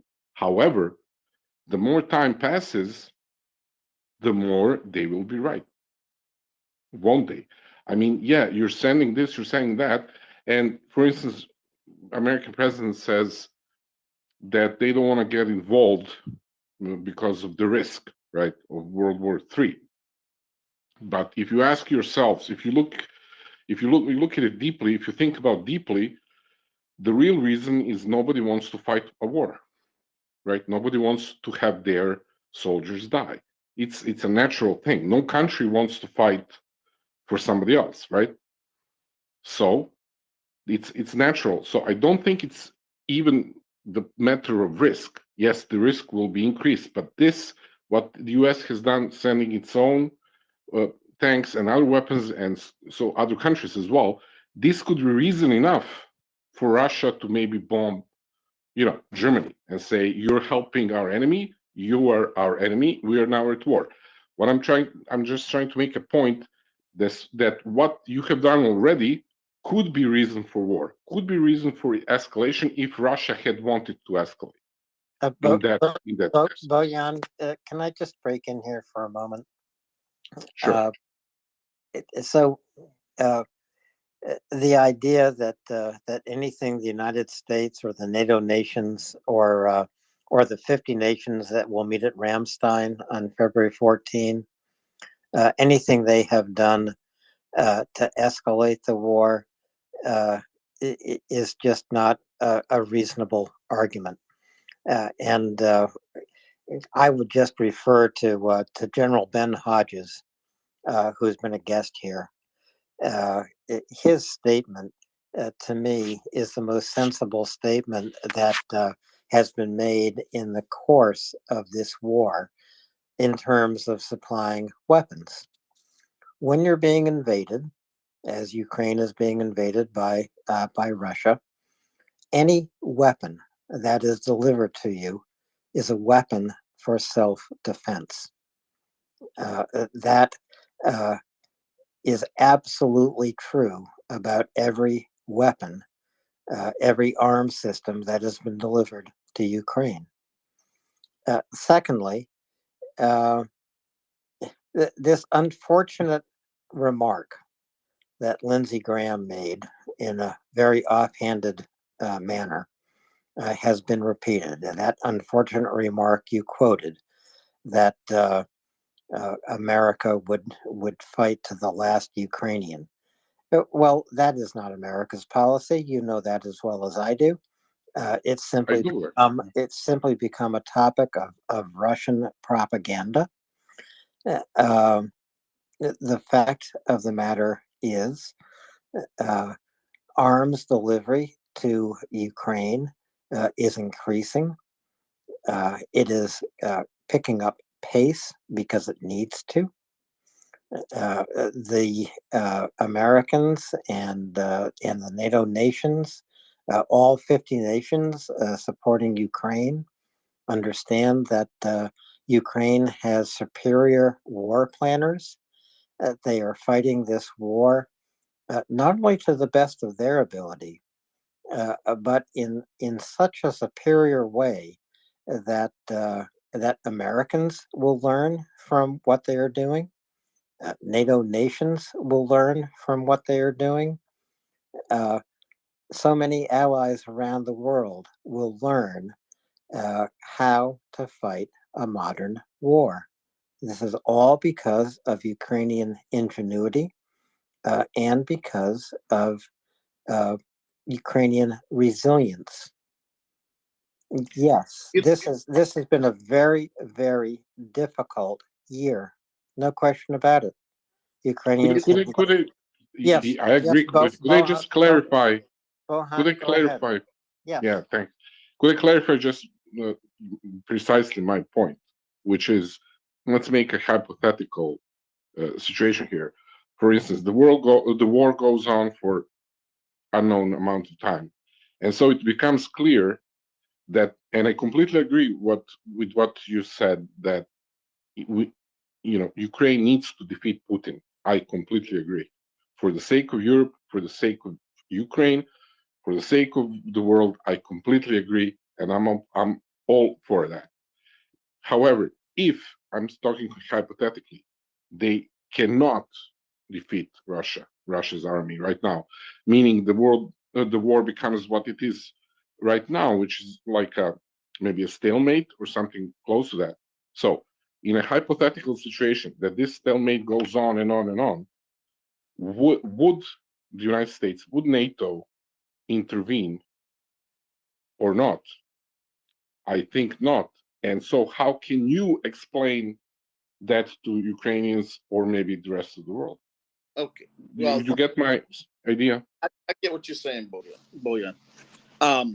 First of all, I think that the whole thing with escalation, that statement just leans to the fact of Russia not believing the Ukrainians can operate the equipment. It's another form of saying that they are inferior and that they need the West to operate the equipment in order to win this war, which is all we all know that's untrue. The idea that this could be prolonged, and I'm not going to say a stalemate because this is a matter of equipment getting to Ukraine, vice Ukraine having the equipment at their disposal. Because if they had it at the disposal, I'm pretty sure that they would be executing some type of action, because they would not ask for it without it leading to some action. So it's not in a stalemate. I believe it is in a holding pattern until they get what they need to exercise their plan. They may already be in process of executing that plan, because we're not hearing everything that goes on. They may already be moving and killing the supply lines toward the main fronts that they plan to go toward. So, getting to what you're saying here is, if the war goes longer, say that they get Luhansk and Donetsk, but Crimea becomes a little bit harder to take. What does the West do? For Yes. us, and from what we're seeing, it is not going to lose. You will have, as governments change power, you're going to see fluctuations in polls. That's polls. But for us to remain united, we all know that we need to stay the course. So there will be, just like in our election that happened this year, there sounds like there's going to be some waffling going on with the House. However, in the Senate, even though it's Republican, I mean it's Democrat, and we have Republicans. The Republicans are on board with continuing the fight. McCarthy in our House can say what he wants, but the packages are already produced, and what the president needs to send the aid is there for him to use as he sees fit. And I guarantee you, if it looks like it's going to go the other way, and we look like we're going to get a president that seems like he wants to cool the jets, he can do whatever he needs to do before he leaves office, and nobody can touch him. There is some oversight, but the oversight that's there right now would say, hey, do what you need to do, because they know exactly what would happen. Yeah, their party comes into power, but if they can't move their president to be on board with this, then they already know that we need to. The president that's in the House, in the White House right now, would be able to do what he needs to do, and they would pretty much give him that leeway, because they know how important this is. Politics be damned. I agree. I agree with your statement. I'm just gonna say one sentence, maybe for you to ruminate. I totally understand that the U.S. and NATO in general don't want to fight this war. What I'm saying is that perhaps you will have to. That's what I'm saying. Regardless of anyone in politics right now or anything. I'm just saying maybe you will have to, and you have to think about it. Yeah, Boyan, to be honest with you, I don't think so. You know why? They do not have the equipment to do it with. They have a shortage of equipment, of good equipment. It's not that it's not even their best equipment is not up to par. They don't have enough equipment that could last. Sorry, are you talking about NATO right now? All of our, most of our, I mean, we have quite a bit of our Western equipment that has already faced Russian equipment, and the Russian equipment is shown to be lacking.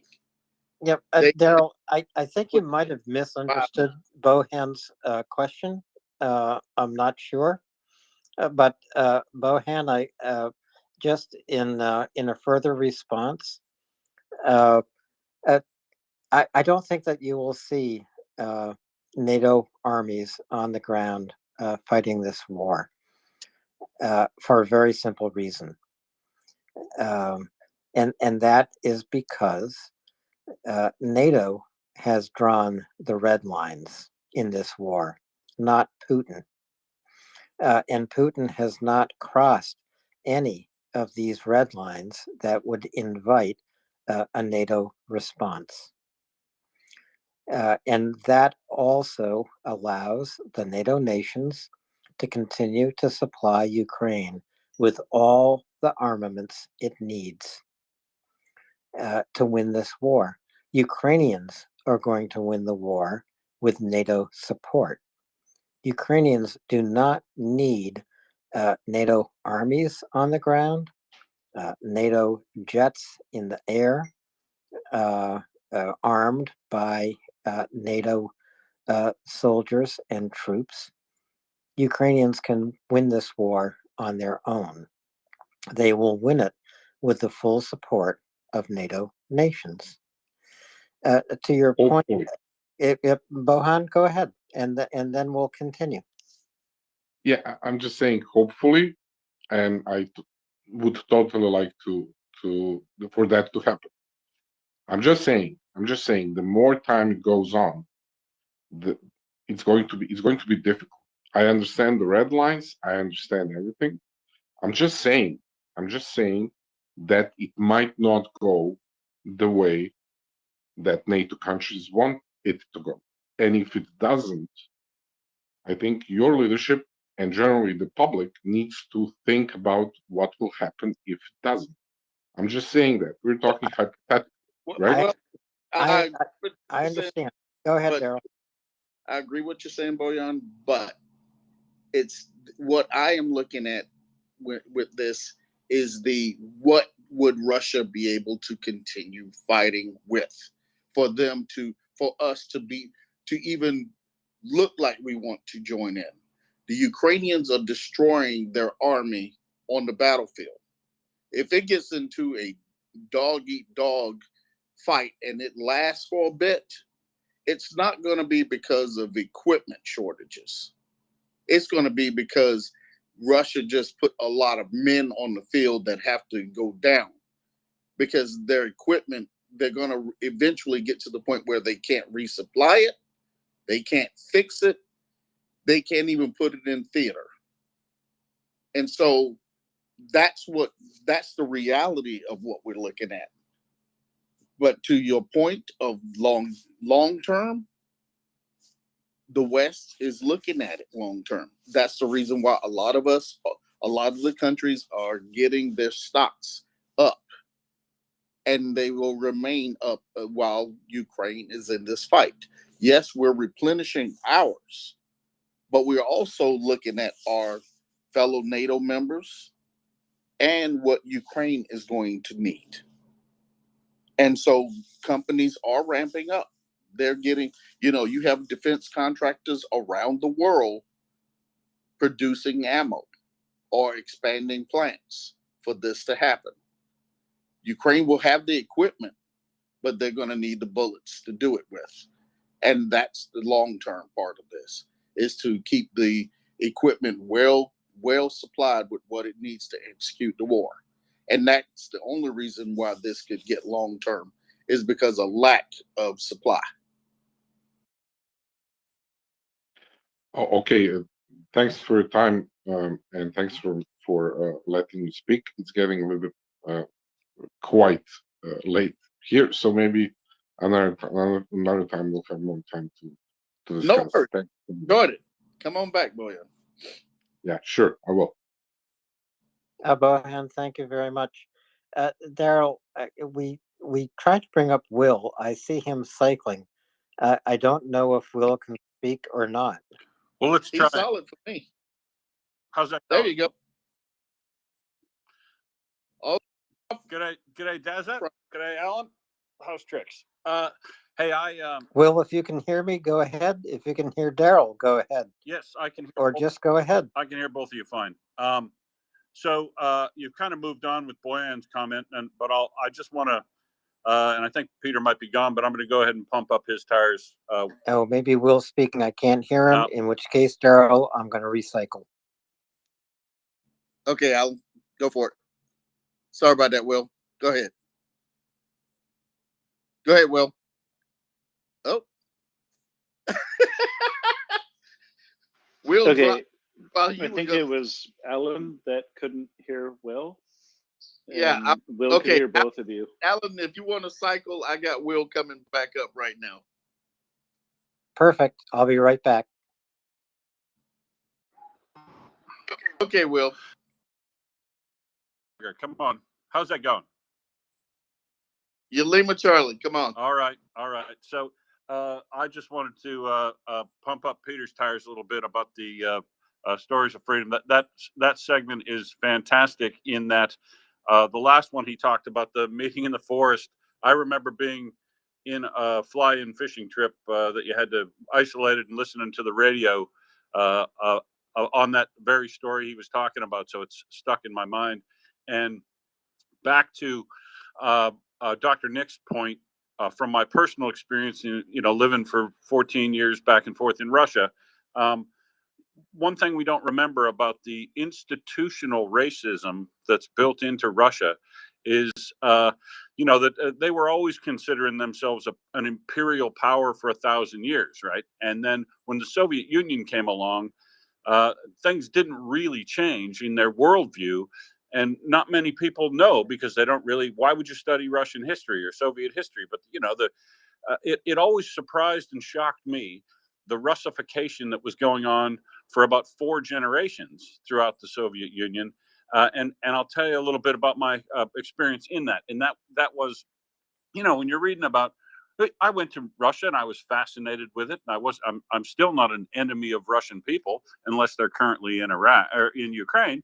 But the thing that I noticed that I found striking and weird is when you look through the Soviet history, all the people who were involved, Dzerzhinsky, Polish, Stalin, Georgian, Khrushchev, Ukrainian. The Russification goes beyond which country they came from. All these people bought into it, and they indoctrinated everybody in the country to have to speak Russian, have to see Moscow as the center, have to kowtow to what's going on, and it just got built in generation after generation. I mean, there were people that I know in Russia who never heard from their grandparents or their parents or their friends anything other than essentially the party line in relation to Russia is great, everyone else is crap, we're the center of the world, and they all come to us, right? And if you look at places like Kharkiv, when I traveled over there, Kharkiv was they tried so hard to Russify Ukraine early on in the Soviet Union. They deported all the kulaks. They starved all of Ukraine and Kazakhstan with the Holodomor to fund their tractor factories and all their industrialization, which they bought from America, by the way. And they built things like Kharkiv. Kharkiv was an amazingly interesting city to go to because it's got a big, massive all the Art Deco architecture you recognize from Moscow. It's got a Red Square replica that's bigger than the original Red Square, and has the buildings on the end. There's massive cast concrete stuff. They so tried to convince Ukraine that it was part of Russia all the way back at the beginning of the Soviet Union, that what they're doing now makes total sense. And it's just more and more the same. So don't be confused by the fact that people are that Russians treat everybody who's not Russian. They use the word Nazi about anything that's anti-Russian, right? They don't really believe that Germany's actually got National Socialists in it. What they believe is anybody who's against Russia is a Nazi by definition. That's just a definitional thing they use. And so you've got to recognize that that's going on around inside Russia and every place that they go. And to Boyan and other people's point in relation to what's going to happen in the rest of the world, I know for a fact that Daryl is correct. The NATO is not going to need to address Russia directly unless Russia invades one of the NATO countries. As he said from day 2, Zelensky said, I don't need a ride, I need ammunition. And trust me, Ukraine has been fighting in the Donbass since 2014, and Luhansk, they know, and they've been rotating their troops. They're doing all the things we've talked about. They've rebuilt their NCO class. They learned how to do small unit tactics. They held off the preeminent troops of Russia at the beginning of this war, and they're going from strength to strength. Are they losing bodies? You bet they are. Are they unable to defend from some of these human wave attacks so that they're getting casualties? Yes. But are they winning in the long term? Yes, they are. They've already liberated 50% of the territory taken by Russia since the 24th of February last year, and they're on track to do the rest, provided they get the tools they need. And I mean things like now, they're going to get the tanks, they've got the armored fighting vehicles. If they get, as Tyner said the other day, if they get an air superiority platform like the F-16 or the Eurofighter Tranche 1, they are going to be able to clear all of Russia from their territory, including Crimea, without any external assistance. And let me tell you, that's going to be the best thing for the world. And the reason that is because all the stuff that Russia's doing in Africa, all the bad shit that Wagner's involved in, all of the attempting to compromise elections in America, all of the shit they're doing in Britain, everything that Russia is doing around the world because they are a imperialistic totalitarian state that we failed to address well enough before. All that ends as they get their ass kicked out of Ukraine and withdraw into themselves and either believe they've lost or don't believe they've lost. I couldn't give a shit whether they believe they've lost because the world will know they've lost. And then we just isolate them and let them dissolve or whatever they're going to do from their own devices. You know, this isn't a conquer Russia war. This is a get them out of Ukraine war and then let them do whatever they're going to do from their own devices. But if I lived in Syria, I'm very upset that we weren't able to get involved as a world and get involved in Syria so that they weren't doing the things with the Assad regime they were doing. But very complicated. But I'll tell you, I believe that Syria will be a far better place once Russia has to draw within its borders and look after its own self and quit exporting its poison to the rest of the world. And so I'm 100% on board with what Daryl said. And if I had to predict things, I would say they're going to go exactly like he said.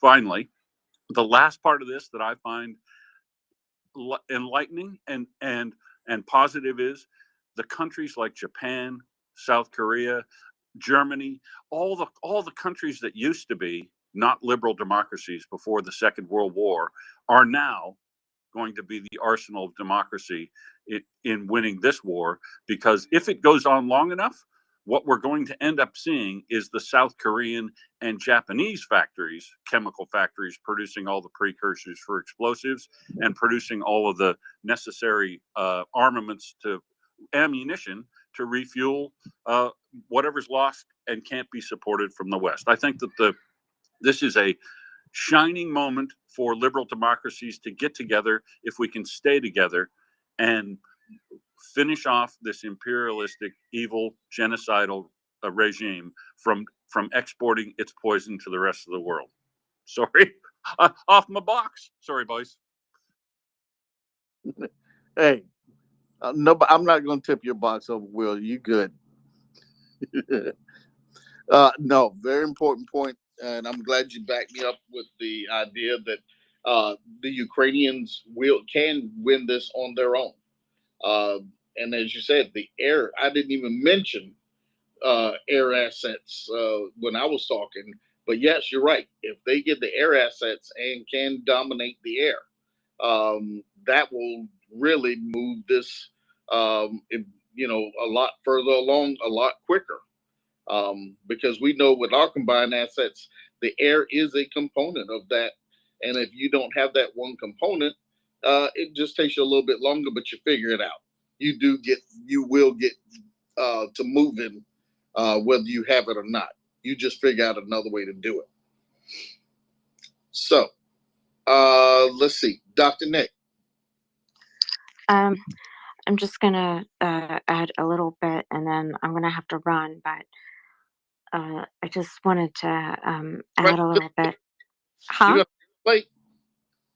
Yeah, sorry. But just add a little bit to what Will was talking about the Russification aspect. That, you know, an important part of that whenever Russia would engage in this Russification. A couple of things was involved in that. Whenever Russia would move into some place that it would colonize, usually it preceded, um, either some sort of pogrom, some sort of genocide, some sort of war, something like that, or some combination thereof.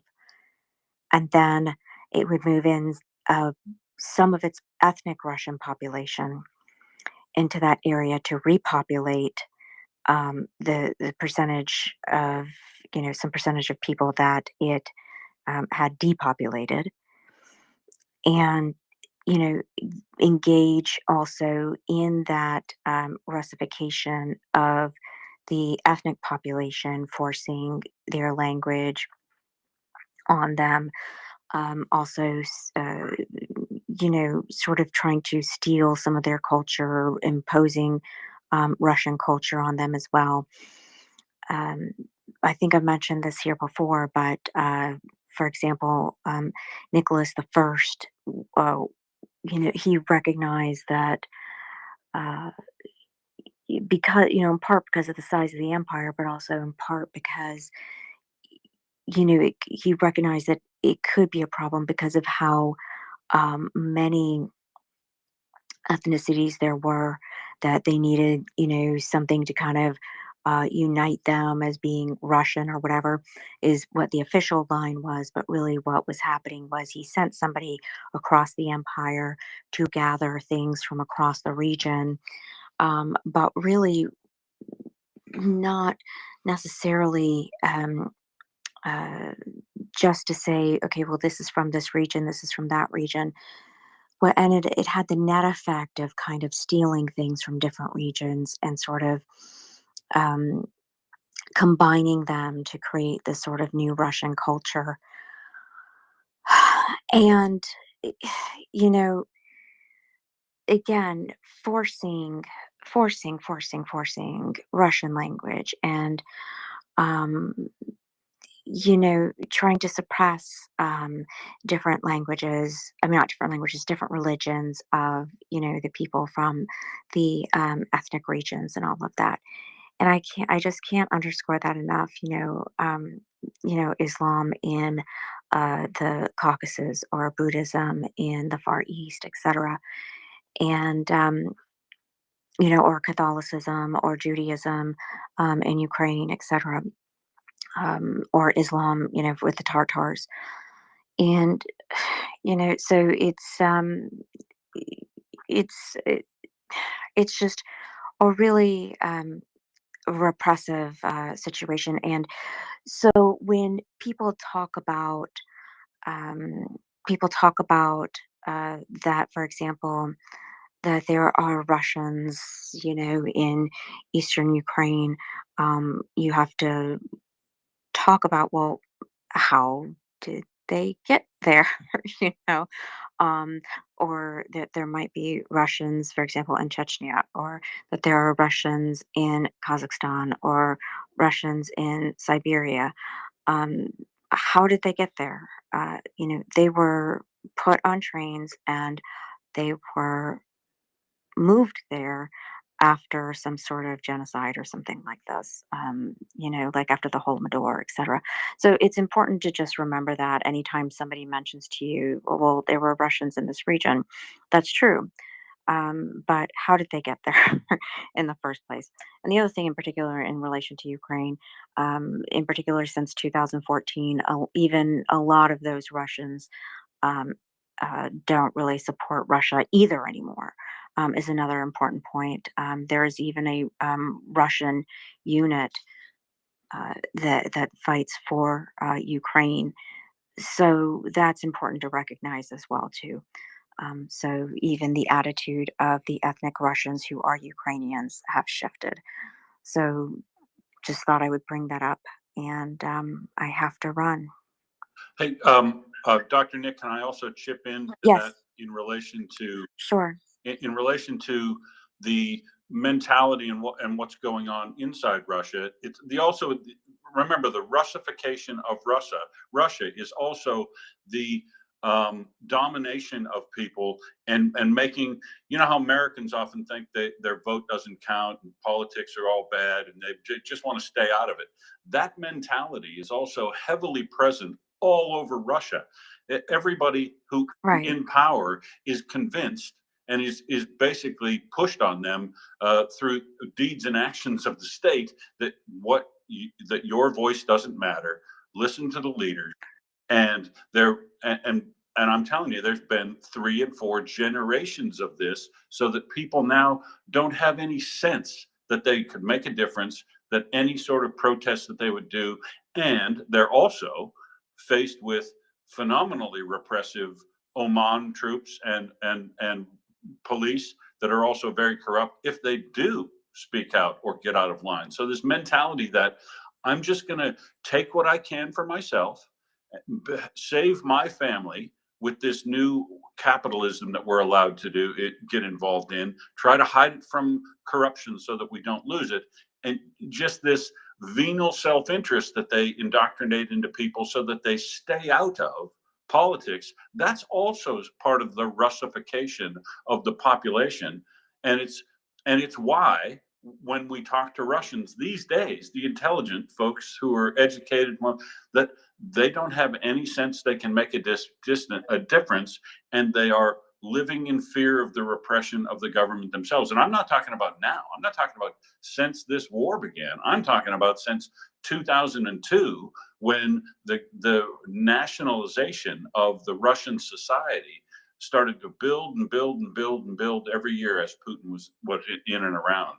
And yeah, so I don't see any way out of this other than for them to have to be pushed out of Ukraine, isolated until such time as they recognize for themselves and throw off this cognitive dissonance that the rest of the former Soviet republics are your equal on their own merits. I mean, look at the cognitive dissonance of the Russian population that doesn't recognize that the reason they don't have any warships to replace is because Ukraine made all them for them. The reason they aren't able to repair their stuff in the field and have as good a productivity in repairing and returning tanks, because they don't have any machinists. All that was done by the little people, right? The people in the center, the Russians. We reap the benefit of all these other places, and they work for us. But you've also lost all the skills to do that stuff. And then when the republics all separate or want to get away from you, you don't have their capability anymore. And I think that realization is going to be crushing to the Russian psyche when it comes around. You're very right, in particular, with regards to sort of fatalism and hopelessness as far as being able to impact and politics. The only difference I would say is I remember right before the war broke out, like I think it was like 2 days before the war broke out, the Levada Center had put out a survey. I'd have to go back and look at the numbers, and so I don't want to say an exact number. And this is before the massive crackdowns. If you broke it down by age cohort, the younger generations, the younger people, I think it was like 25 and below or something like this, were the majority who were against any potential war with Ukraine. It was something like 60, 70% or something like this. I forget what the number, it was somewhere around there, where everybody else, it was closer, that they were in favor. And so, and that tracks with attitudes towards Putin by age cohort, like over the years recently as well, where their attitude had been, we've known Putin like our entire lives. We were born, Putin was entered office, and, he's all we've known, right? And it's time for him to go. And when you interview these people, this is what, these young kids, this is what they have to say. And so you know, so in some ways, I almost want to put my rose-colored glasses on and have some hope for them, but at the same time, like I said, their best hope or people like Karza Maruza, who's in jail, and Ilya Yashin, who's in jail.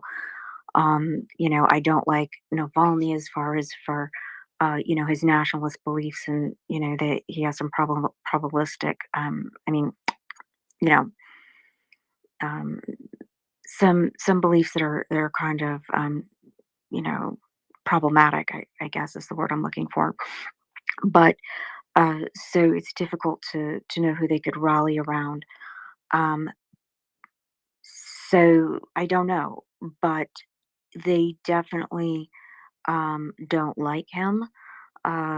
So we'll have to just see what happens.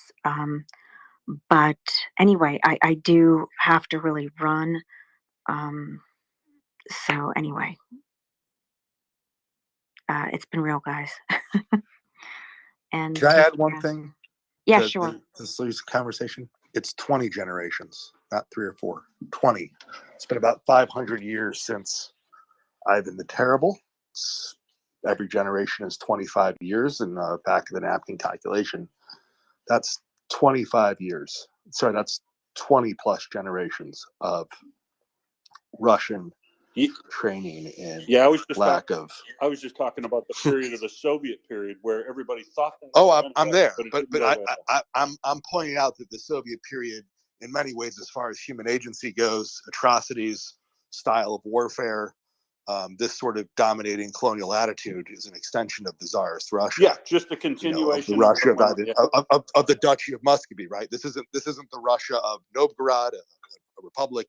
This is the Russia of the Pskov Republic. This is the Russia of the Duchy of Muscovy, an imperialist, expansionist, oppressive colonial power, and that is the culture that the country has had for 20 generations. Right? That's how far back we got to go here. It's that Yeah. Yeah, I mentioned earlier, like you can go back to the Rurik, dynasty and all that. Uh, gosh, when Peter was up here. um, so yeah, I totally am on board with that finance. Well, everyone. But anyway, good night. Yeah. Good night. We're And gonna say I was also Good night, Crash. good night, Dr. Nick. I was also Good night, Will. saying the same thing, finance essentially, but I was just focusing on when mass media became available under the Soviet Union, the manner in which mass media has been delivered. I mean, I was in people's houses that still had that little 1955 plastic radio that was up on the top of the fridge that they would be turned on, and the Soviet national anthem would play at 6:30 or 6 o'clock in the morning to wake everybody up, and some of these things that were still perpetuated. And I also found it phenomenally fascinating that from 2002 through 2008, when I was living there on the ground full time, every year around Christmas time they do this interview with Putin where he'd stay on for 6 and 8 hours. Tried to keep up with Tyner, and answer any question from came up around the country. And the fascination and the admiration for Stalin and Lenin grew year by year by year by year, because it was all we just want to put back. We want to put the old band back together and live like we used to, but we want to have all this economic opportunity that we've got now coupled with that.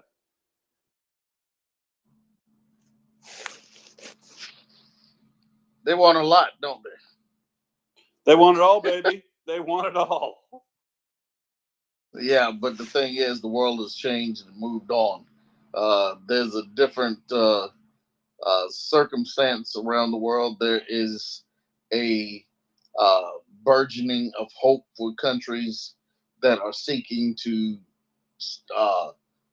exert their own influence and economic power as they may. People want to live in a world where they can succeed on their own without the state being, the supreme power. They become the arbiters of their own life, and that's what people are looking at. and it's hard to put that genie back in the bottle once they tasted it. And that's what Russia was trying to do. He's trying to contain the Ukrainians from getting that, and it's already too late. 1991, the gloves came off, and they've been rolling ever since. You know, Daryl, young Russians still want exactly what you're talking about. Many of them have already left Russia. Those who remain in Russia live in fear of their lives because they know if they're mobilized, they lose every opportunity you're talking about. But young Russians, and I mean Russians under 30, want exactly what you're talking about. But Alan, they also want the chauvinism. That's the point. They still want the chauvinism. They want to, they want the Western civilization, but they want a Western civilization that kowtows to them. They don't want to accept the world as it is and they just be a minor player in it. They want to be the big dog everywhere they go. They think that their ruble is king and that the dollar is trash for them.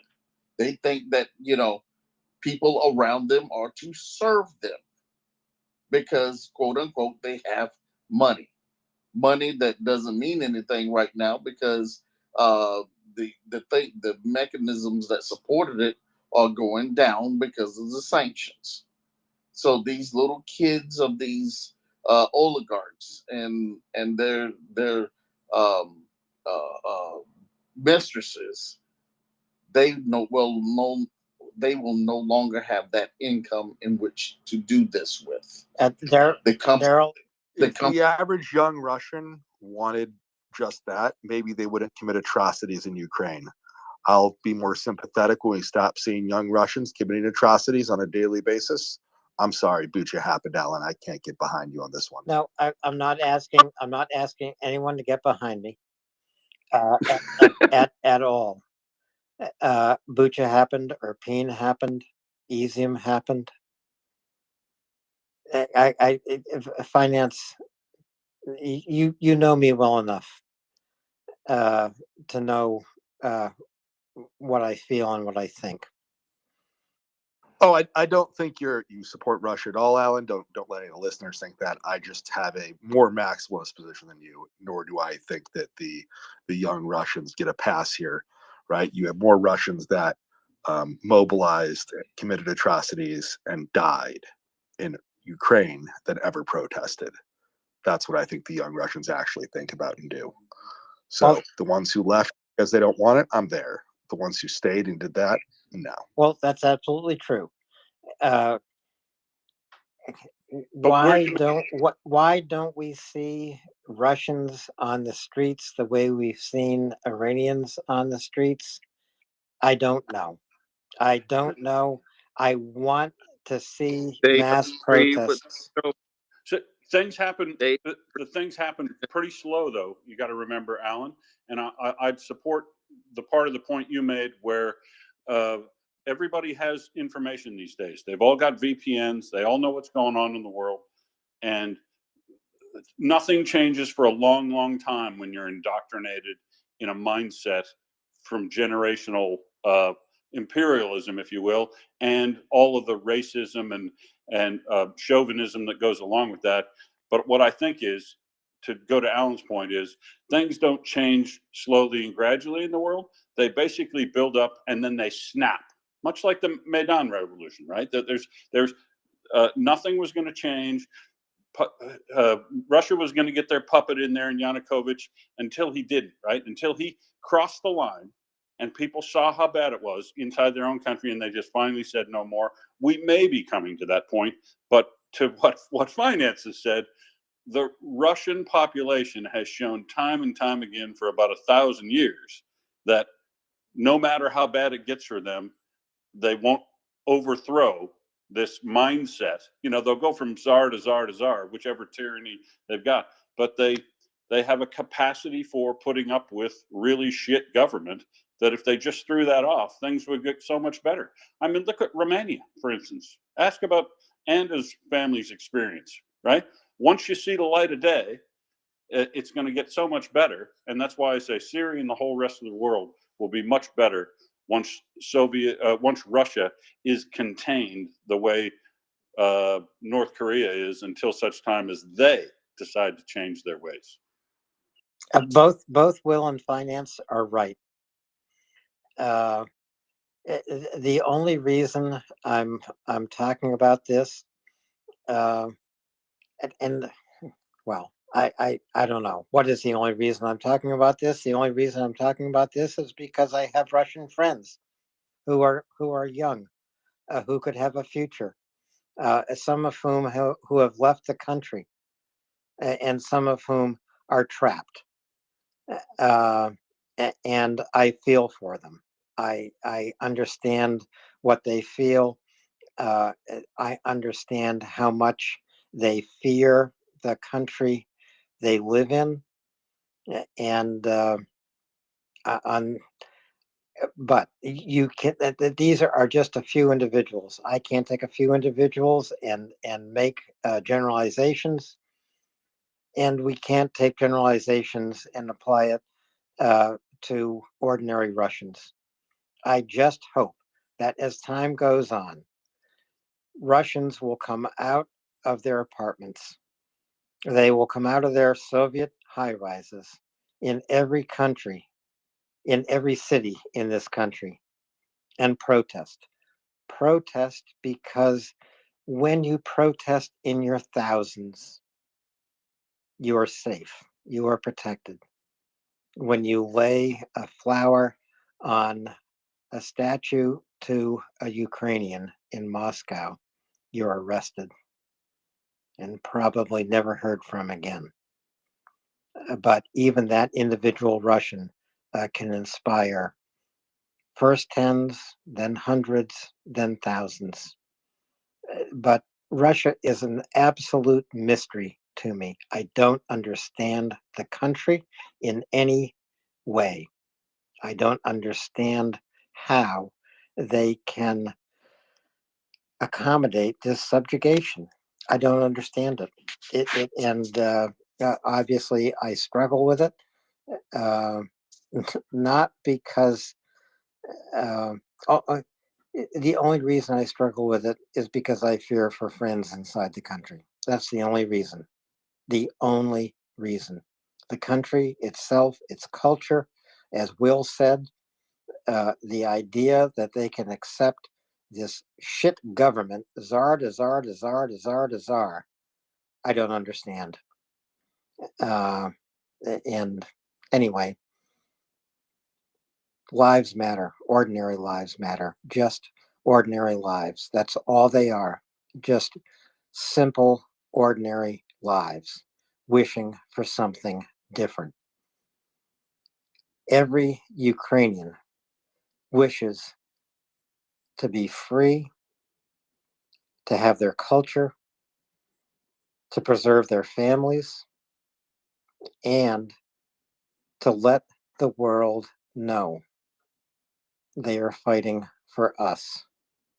And yes, right now they are fighting against Russians. Every single Russian, whether they're a soldier inside the country or a Russian inside Russia who's been brainwashed and doesn't understand what's happening. And that is why I support every Ukrainian, and I will until my dying breath, if my dying breath is taken here on MriyaReport. Sorry about that. Please Well, let's try hope not to that die. doesn't happen, Alan.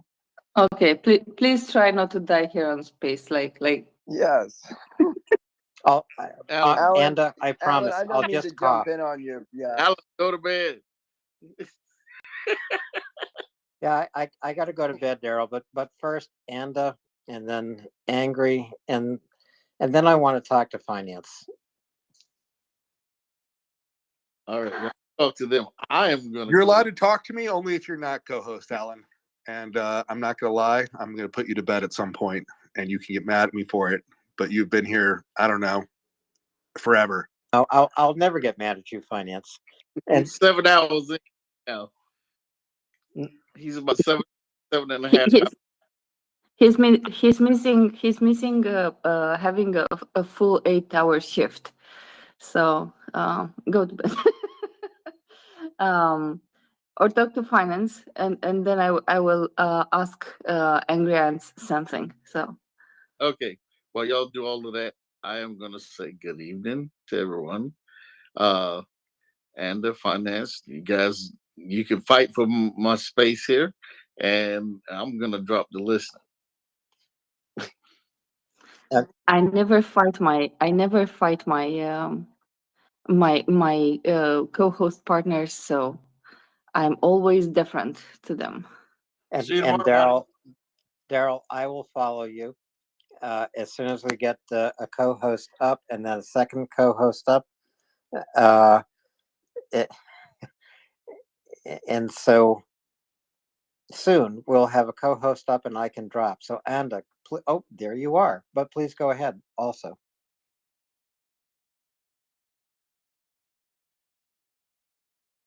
All right. So good morning, everyone. I came up with questions for Angry Ants. Like right from the bat. And if you don't mind, can I just say one thing to Alan? This has been a really amazing space for the last, few hours. I've been doing a few things around the house, and I got to hear it. And I will say, getting to know you over the space for the last few months and everything is that as humans, we can never lose faith in our totally lose faith in our fellow humans, and that our fellow humans that at one point in time might do the right thing, or there's folks that have the ability to do the right thing. That's what humanity is about, and that's what separates us from these hordes of marauding folks from Russia right now. But the fact is, there are people, they're humans, but we can't allow ourselves to drop to that level onto their side. Even though I hope I get very happy and giddy when I see a Russian run into a field caught on fire, when I've seen people have to deal with that in real life, and I know what that actually smells and looks like. I am happy that is out there on the internet for people to have to see. I just wish that they could see it more, but I will never lose hope that there's a possibility of people doing the right thing in that country. So I stand a little bit with you on that note, Alan. You are a caring person, and it matters a lot. Thank you very much, Angry. I only know one or two. Honestly, I only know one or two. I wish I knew thousands, but I don't. I only know one or two. And with that, I'm going to drop down and thank you, Angry, so much for that that kind endorsement. Welcome, Anda. Welcome, Finance. And as I like to say from my heart, Slava Ukraini. Heroam Slava. Heroam Slava.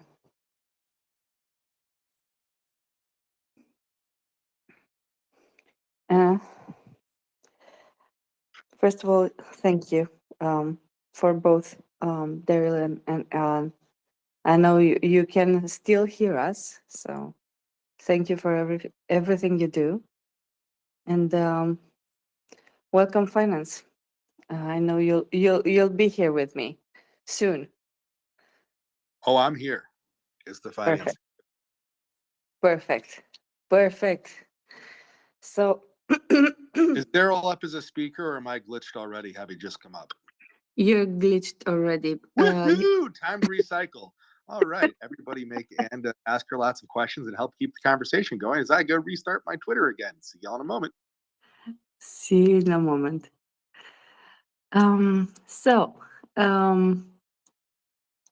Angry Ants. I have. You've been thinking about shooting a Bradley main gun, haven't you? All day long. Yes. So you've told me that is 12 millimeters, a 12 caliber gun, not millimeters. It's a And they were 25 millimeter, and I'm not sure what 25. yeah, 25 millimeter. But you also have a 7.62 machine gun also that you get to use.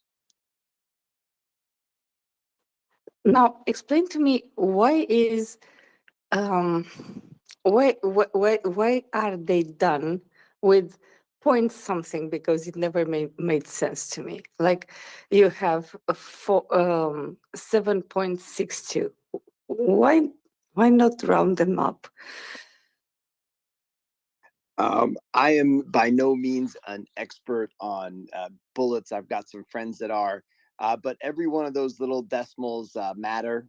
It's you know, there's it's the size of the projectile, and you've got how much powder is behind it, and all kinds of other stuff that goes into it. That's way more for the gun geeks. Which I'm not one, but I do like shooting them. So I don't know why that there's so many decimal points, but it's something to do with, you know, them shooting very good. All right.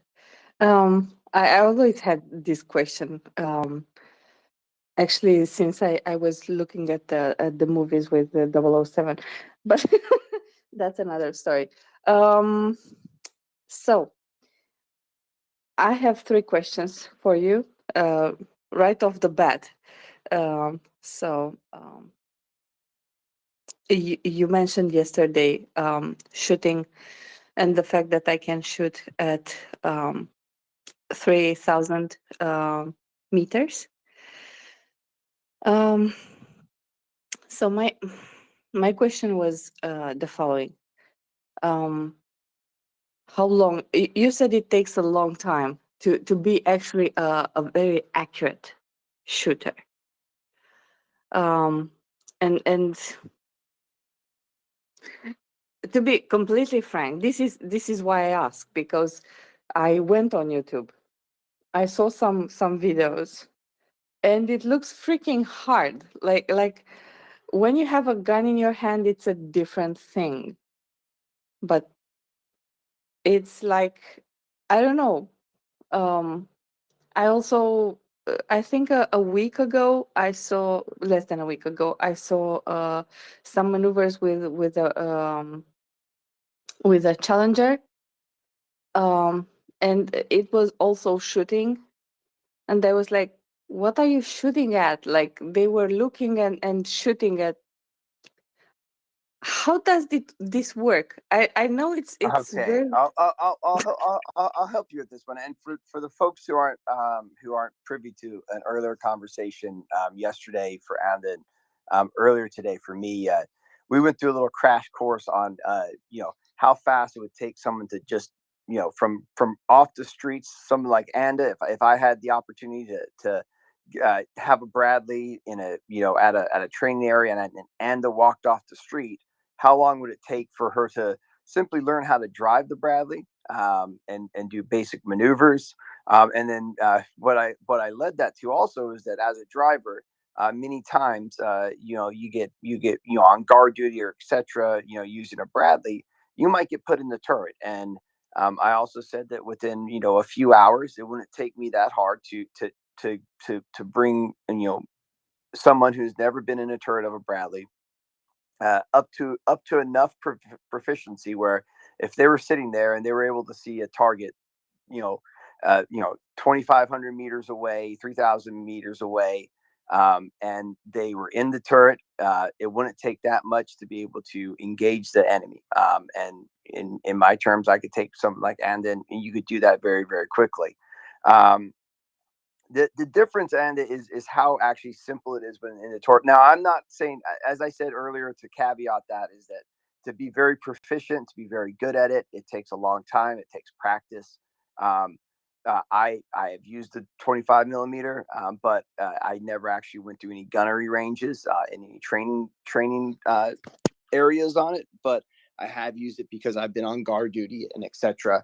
And you just get around them. And the first time I drove a Bradley, you know, I learned how to drive a Bradley 24 hours before, you know, driving a Bradley for 72 hours in a combat situation. So the basics of the vehicles, I really think are much overstated when it comes to the training. So if I took Anda and I gave her 2 hours of classroom training, an hour of hands-on walking around the vehicle, and then an hour of very controlled driving, she could drive a Bradley, and if she had a good commander that could talk to her, she would be able to do that. I have full confidence if she can drive a car, she could do it. Then you have to then going from that basic level driver to an advanced driver, there is a lot more training that goes into it, weeks of training, etc. For the gunner, what I used as an example of many times in Iraq and Afghanistan, Bradleys were used in overwatch positions or as part of the defense of the combat outposts. And many times you would only have one or two people, two people in the Bradley. And many times the gunner, who has no experience shooting the gun, would get to sit in there for hours and spin the turret around. So after she got basic understanding of the Bradley, if I was able to get her in the turret, or any other person, I think, and spend a few hours with her, letting her swing the turret around, understand what it means, it is so actually easy to do that if there was a group of 12 Russians 2,000 meters away, she would easily be able to identify them with the great optics, zoom in to wherever you have to magnify to where you get the best shot, and engage with 25 millimeter. And I guarantee would be able to kill a squad sized element in the open of Russian Mobics. And I probably could do that with almost anybody on here. And it's not just me. I think any good NCO that's ever been in a Bradley could do that with most people. Now, that being said, you still have to be able to pull the trigger and do that. But I do believe it's much more simple than you think, Anda, when you're looking through that screen or looking through that periscope and you've got these really comfy joysticks in your hand with just buttons to push, if that makes sense. Kind of makes sense. I'm not big with, for example, I'm not big with, I actually never used a PlayStation. So let's start with that. Well, so I will. It's much easier for younger kids or younger folks to use these some of this technology, because it's just very using their thumbs and using their hands. It's very custom. But these are really big, bulky things. I think we would be able to get you trained up, no problem at all. And you don't have to worry about holding it steady or anything like that. And this is where the education on these fighting vehicles. Every single one of those guns are gyroscoped. They have technology for your laser designating for your ranges. It's not like you're having to guess where they shoot. It's much more of a simple operation than I think some folks say. Now, again, the caveat is to be a proficient gunner, to do the maneuver elements, being able to drive and engage targets while your commander is telling you to swing after you shoot the first target to the second target. Your driver is yelling about maybe a mine being in the front of you. That's a whole nother level that we're talking about. But the basics, I think you'd be fine. Hey, Angry, let me just ask a quick question cut in here. Is the Bradley came out after I left the Army, so that's how old I am. Is it a two-stick type of thing where you control the tracks independently, No. thing like an old tank, or is it a steering wheel type configuration? It's steering, and I think Daryl has the right word for it. Static. Is it static? Hydrostatic steering. I think what he said. And basically hydraulically assisted. So it's got hydraulically assisted type rack and pinion type steering, like a good car. Yeah, I think it's much different than that. But because it is the tracks, but you drive it like a car. You do, but it's all about the amount of power that goes to the tracks that maneuvers it. And what kind the of the M113 is the only U.S. vehicle I think in service right now that has the sticks. It still uses the old sticks like the M60. So and on that the main gun, the 20 or 45 millimeter autocannon. Is the sustained rate of fire that such that you can do dozens of rounds, or does it get hot and you have to stop? And what's the ammo load on that thing before you run out and have to refill? Oh man, so now we're getting into specifics. I gotta let you know I got out of the military 10 years ago, or over 10 years, in 2010. So I always have to go back to the basics. But to kind of give you a more generalized, it's 25. Bradleys have a 25 millimeter autocannon. It fires 2 different rounds, a armor piercing depleted uranium, or it's a laser. It's like a dart. It's an anti-armor weapon, or it can be used to take down buildings and structures. It's a great. If you're shooting in an urban area, it's great to punch holes through walls. And then you also have a high explosive round. What's really cool about the Bradley is that you don't have to change. It's hundreds of rounds in each one of the links that you have. Maybe for some reason 250 is sounding up, but I'm not going to say it until I look it up. Yeah. Sorry. Let's go to let's include Robin in this discussion, because we kind of let her out with her hand up, and perfect. Maybe yeah, sorry about that. So Robin, sorry for that. Oh, don't worry about it, Anda. Thank you so much.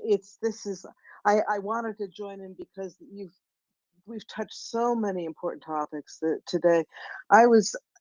In fact, it's sort of funny. This morning, I was hearing about Anda learning to drive a Bradley, and here I am still listening, and you're back again. I hope you got at least an hour of sleep in the meantime. Five of them. Oh, Full 5. Wow. Okay. I'll go through. There's just a couple of things I wanted to comment on.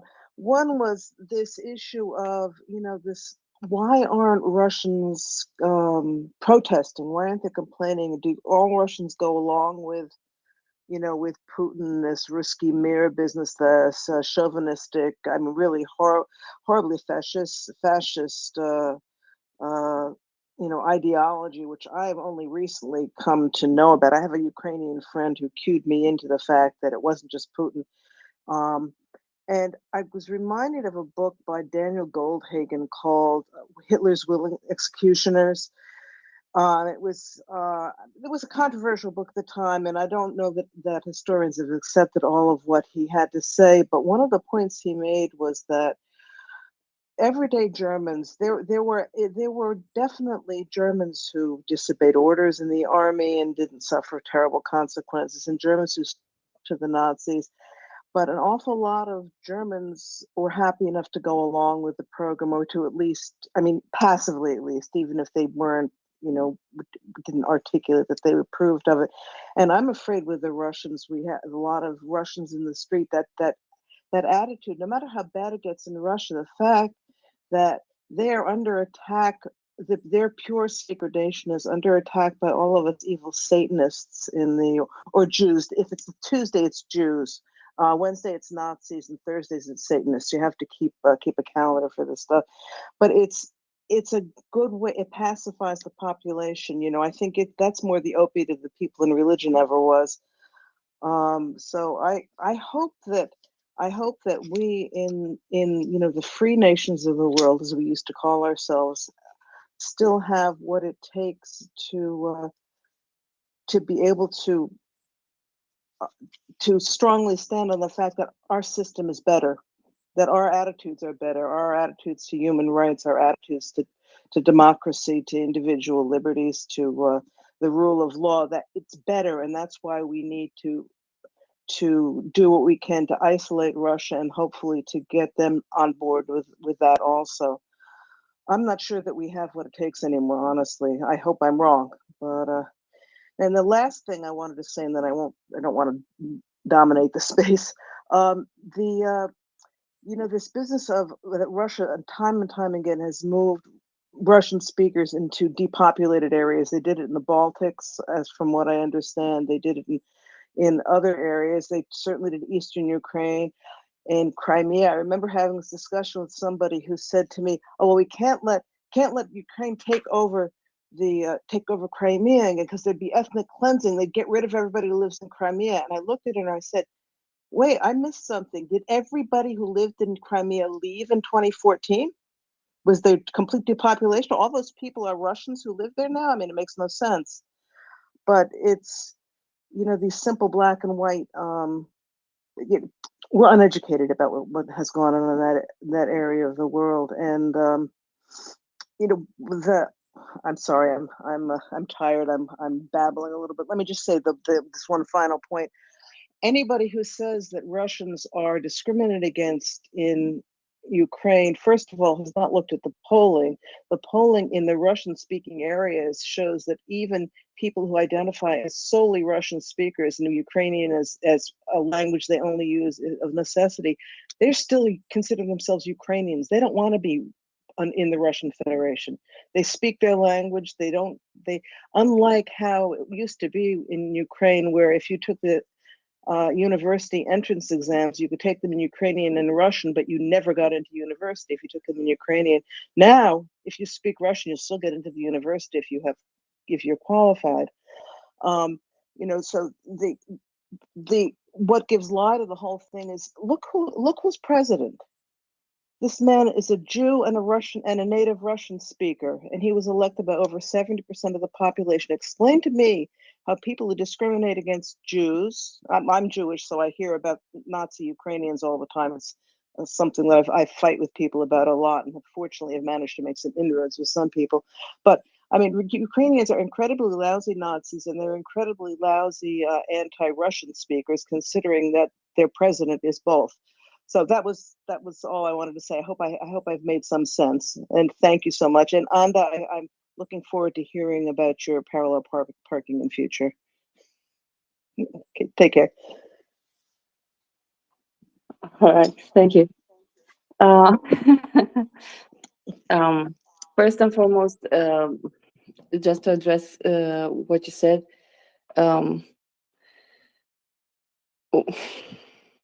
So Crimea wasn't depopulated fully, but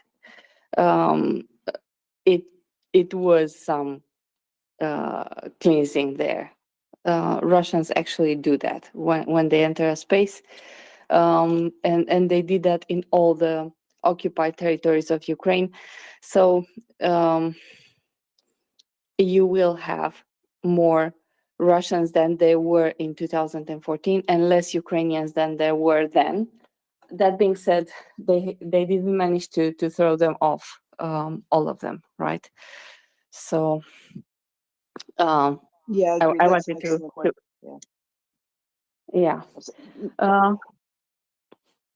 All right. Oh, Anda, could I just one other quick thing? If that's all right. Yes, please. I just want to tell Finance that he caused me a very an uncomfortable situation. I'm sitting on an intercity bus when he came out with the slogan for Atacamsin cigarettes, the cigarettes that smoke you. I cracked up, and the guy sitting in the bus next to me looked at me like he was sitting next to a crazy person. So I'm holding you responsible, Finance. Okay, I'm going down now. Thanks. I resemble that. We're here for it.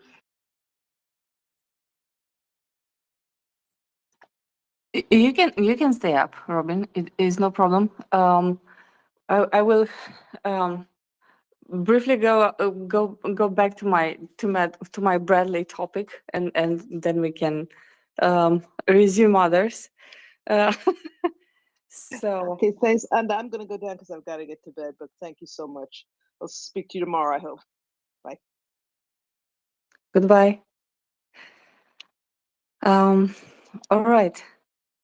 So Finance, if you can indulge us, we are in the middle of a small training session on Bradleys. How you shoot them, and next question is how you maneuver, right? Did you actually just sit in a Bradley and drive it? If so, I'm kind of jealous. Well, I wish I would. I wish I could be This is right on now. the mission list, folks. That big giant checklist we have for the party in Crimea is we need to have some NATO Bradleys down there that we can all joyride that night. I can spin them in place, like you do with the cars at the shows when you pull up your handbrake and you kind of spin them in place. I want to do that.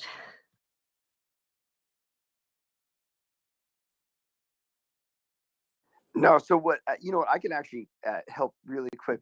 I think I can tie in finishing up my conversation. What the question Will had, and what's great is where there's a will, there's a way, and there's two wills up here right now. I love it. So the Bradley holds, the ready rounds are it's 300, 70 AP, 230 HE. That's the usual makeup of your Bradleys, plus your 240 Bravo, your 7.62 coaxial machine gun, and your TOW missiles, along with many more hundreds of rounds in the back of your Bradley. And it's a pretty it takes a little bit of time, but it's pretty easy to reload that ammunition after that 300 rounds are gone out. It's something you have to get out of the fight a little bit, but again, with the additional support, it's not a horrible thing to do. It doesn't take hours to reload your vehicle. And going back to where we're going to put Anda in the top of that turret and she's sitting on the guard tower, on the front lines, and her gunner has allowed the driver to get up in the gunner seat, and there's a group of 12 Russian soldiers walking across the field about 1,000 meters away. What she would do would look through the periscope, and that gunner would say, well, you know what, we're going to let you take care of this group. Pretty simple. And she would maneuver this kind of she's looking through the sight. She has two handles. You maneuver that where the target is lined up.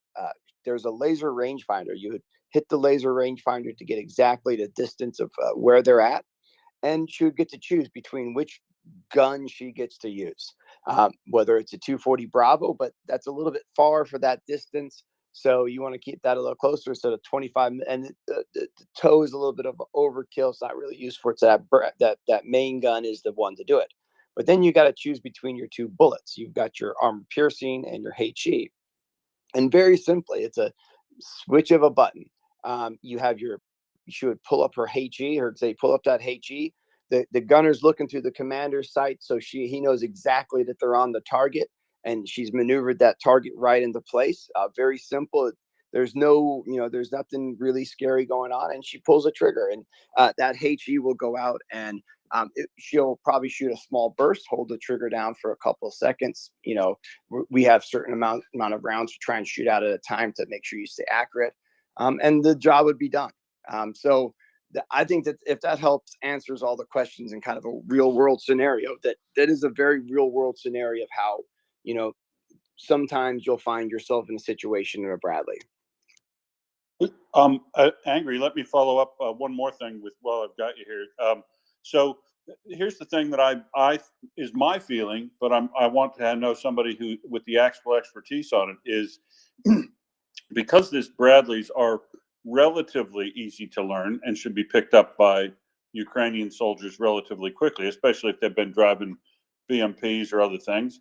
The real benefit of these arriving in country now is the fact that they will allow a incredible amount of ambush potential if there is a Russian offensive, because with those, I think they've got a 4-pack of TOW missiles on them, which also have a 4-kilometer range.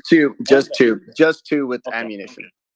But and that 25 with the AP rounds, those behind the scenes as a rapid reaction force that could absolutely slow down and shred an offensive, even if it started to break through somewhere, I think is an incredible asset to have. And I hope they get those on the ground in force in large numbers, even before the main battle tanks arrive, because I think they're an incredible defensive tool as well as an offensive tool for bounding Overwatch as you want to move in combined arms. Is that not right? No, that's 100% right, Will. And you know what? Well, we can get back to that. And you know what? I actually just posted a thread about the a kind of a bit of a explanation on the training that's going on. It might help you out to just read through one of the quotes we answers your question. And I'll get back to Anda, okay? I just got one thing to say before I go. Angry, tell her who's loading that ammo up. Oh, it's going to be the driver and the gunner, not the commander.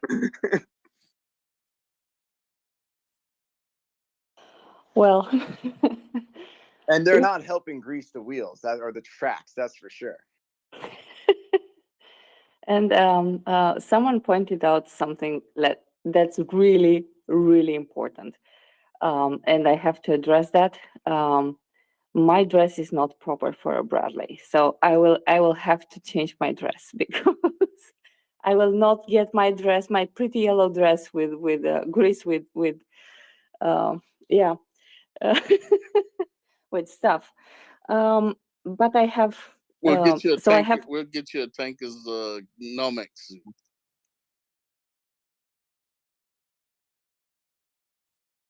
whatever that is. You have to send me some pictures. I have to approve.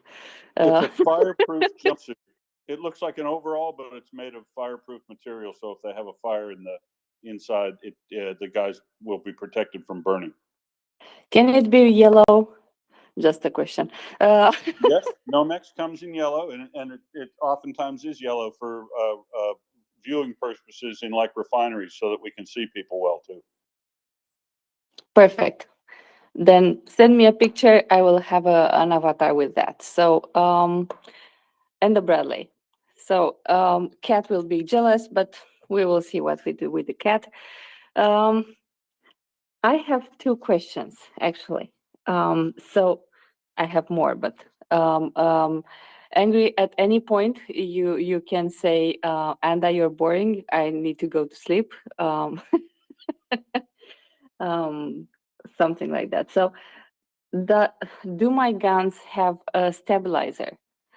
I saw some and heard people here in the space about stabilizers. So if I drive and try to shoot, do I shoot all over the place and everyone else in the process, or will I be able to actually hit my target as I go down the road, or I don't know. No, yes. So the answer is yes and yes. So almost all of the, and I would say I'm just going to judge that all of the modern or the upgraded NATO vehicles that have, large caliber cannons have, gyroscoped stabilization. I'm not, I think I know that's true for CB90s, for I think the Martyrs, and for a few other ones, maybe not the Martyr, but I'll have to double check that. And what that does is give you a bit like, so if I'm shooting a rifle as a person, and I'm trying to hit a target, say 400 yards away, every time I breathe, every time if I'm walking, every time I move, my step moves, that the barrel moves around, and it makes you a little less accurate. That's why breathing is so important in shooting. In a Bradley, and again, we can also look at the Soviet era vehicles, is that their main guns do not have stabilizers. So what that means is that gun will only go where your sight is looking at, is where the gun's going to go. So if you're bumping up and down, the gun is constantly moving up and down or left and right, and you can't stay on a target while you're moving very quickly. You have to continually trying to adjust it. With the stabilized guns, as you're driving, even at high speeds, the gunner, who's not doing anything else except looking at targets, pointing his gun at a target, and all he's looking at is this target in this sight, and it's staying on there. That gun will stabilize so that it won't move up and down. It's an incredible feature. Now you want to make sure you're trying to move as slowly as possible. There's a whole ton of movement that goes into shooting a gun, but I'm sure I think that's gonna be the next question. But yes, they have stabilizers, and it's a great feature, and it's a feature that takes a lot of the guessing out of it when it comes to it. So there's no need for the gunner to tell me as a driver, slow down, keep it steady, don't move so much. Well, it Avoid. is a very synchronized. I will tell you, this is the difference between, driving around a motor pool, or driving from, from one base to the other base where you're not getting a lot of combat, things like that, versus, someone who's gone through a 5 to 8 week combined arms training at a place like Grafenwehr, which is they're training soldiers at right now, where you take that basic soldier who had never, none of us who, so if we went to a mechanized unit, none of us trained on mechanized vehicles in the newer U.S. military before we got to our duty station. And we had to learn how to drive them first. You drive them by driving them very slowly around your little parking lots and motor pools, usually, if you're the mechanized folks. And then the first time those mechanized folks actually drive them on, big open roads is after we put them on trains and trained them from Schweinfurt, Germany to Graf or Hohensfeld. And that was when the real training started. And it takes time. One, you have to build a cohesiveness between your crew and your team, because it does take a lot about repetitive to be really proficient on Bradley gunnery. It's synchronized. It's a synchronization between the crew members, so the driver, gunner, commander. But there's also a synchronization with your crew in the back. Because along with that gun, all 3 guns, you also have a squad of angry ants in the back that's ready to jump out and bite whatever in front of it. And that's the most. So, and once the infantry folks are out of the back of the Bradley, there's another synchronization, because as they're maneuvering, clearing, they're talking, their squad leaders or platoon sergeants, or they're talking directly with the Bradley commanders, so that Bradley can maneuver to help support those infantry out. So I don't want anybody to think that you can go into combat with just 10 or 15 hours of training on this stuff, but to be able to simply use it doesn't take that much. So to summarize, you're saying that they can both slew the gun and fire the main gun while the Bradley is moving, but at reduced accuracy. Of course, you would want someone to pull up and stop if they could, but you could basically slew the gun and fire, say, suppressing fire as you move to a more covered position if you found someone on your flank. Accurate fire. Accurate fire. How much accuracy is reduced with the by being able to fire on the move? Well, I think there's, a difference between going like full speed over hills. There's still going to be some, but the reality of it, the gun will stay on the target.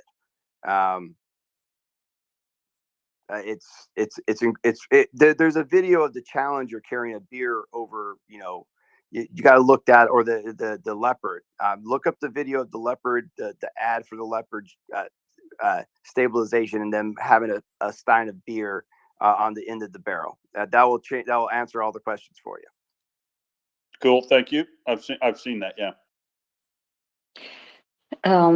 Actually, I seen that, and my question was, so why I asked you, it wasn't only that, but I as you learn to drive professionally, one of the tests actually that you have as a professional driver for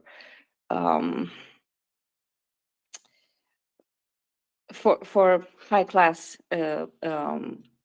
cars is to have, and this is no joke, is to have a glass of water on your on the board of your vehicle, so in front near the windshield, and basically you need to arrive at the destination without spilling it. And if you can do that, basically you that's like a guarantee that you can drive smoothly if you have someone in the back, right? In the back of it's not, we call it a limousine, but it's not. Let's say I'm divagating.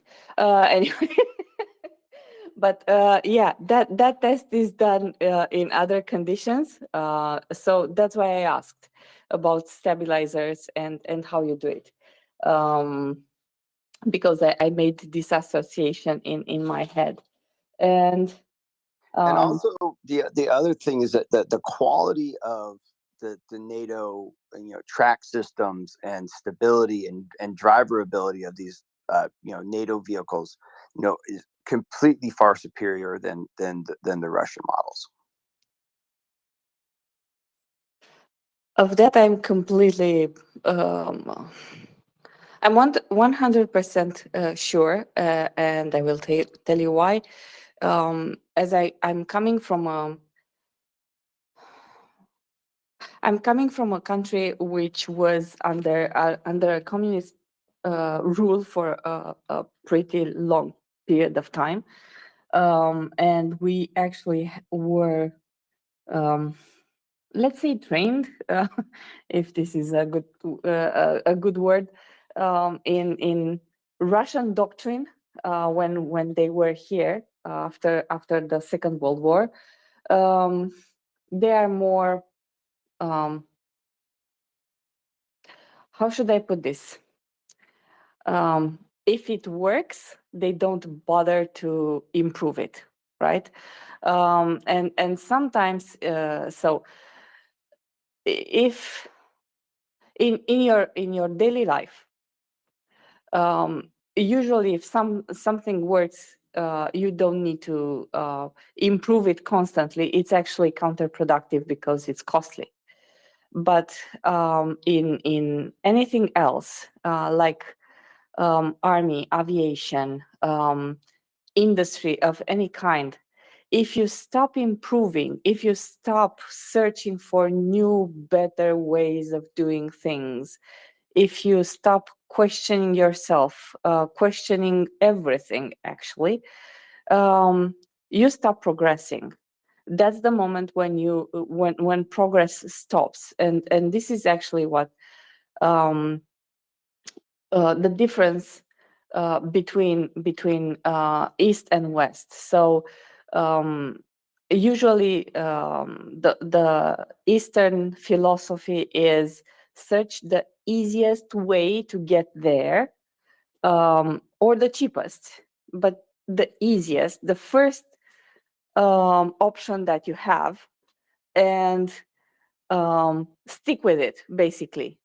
Stop banging your head on the wall about how to do it better. Just stick with that one until another one is needed. And this is why actually they are playing catch up for the last, I don't know, 50, 60 years. And you know what? They do it with their vehicles and their tactics too. So no, I agree.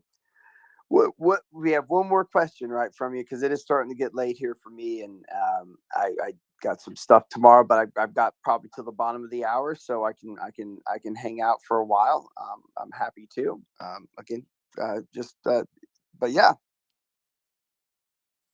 All right. So one more question. I'm a woman of my word. When you say, you go. So my next question is about the TOW missiles, which I understood are the tank killers. So if I see a tank in the distance, that's what I need to use in order to break it down. And I didn't research thoroughly, but I read a bit about them. And it said there that they are wire guided. please explain to me because wire for me it's another thing. So what does that mean? I understand that it was developed from an old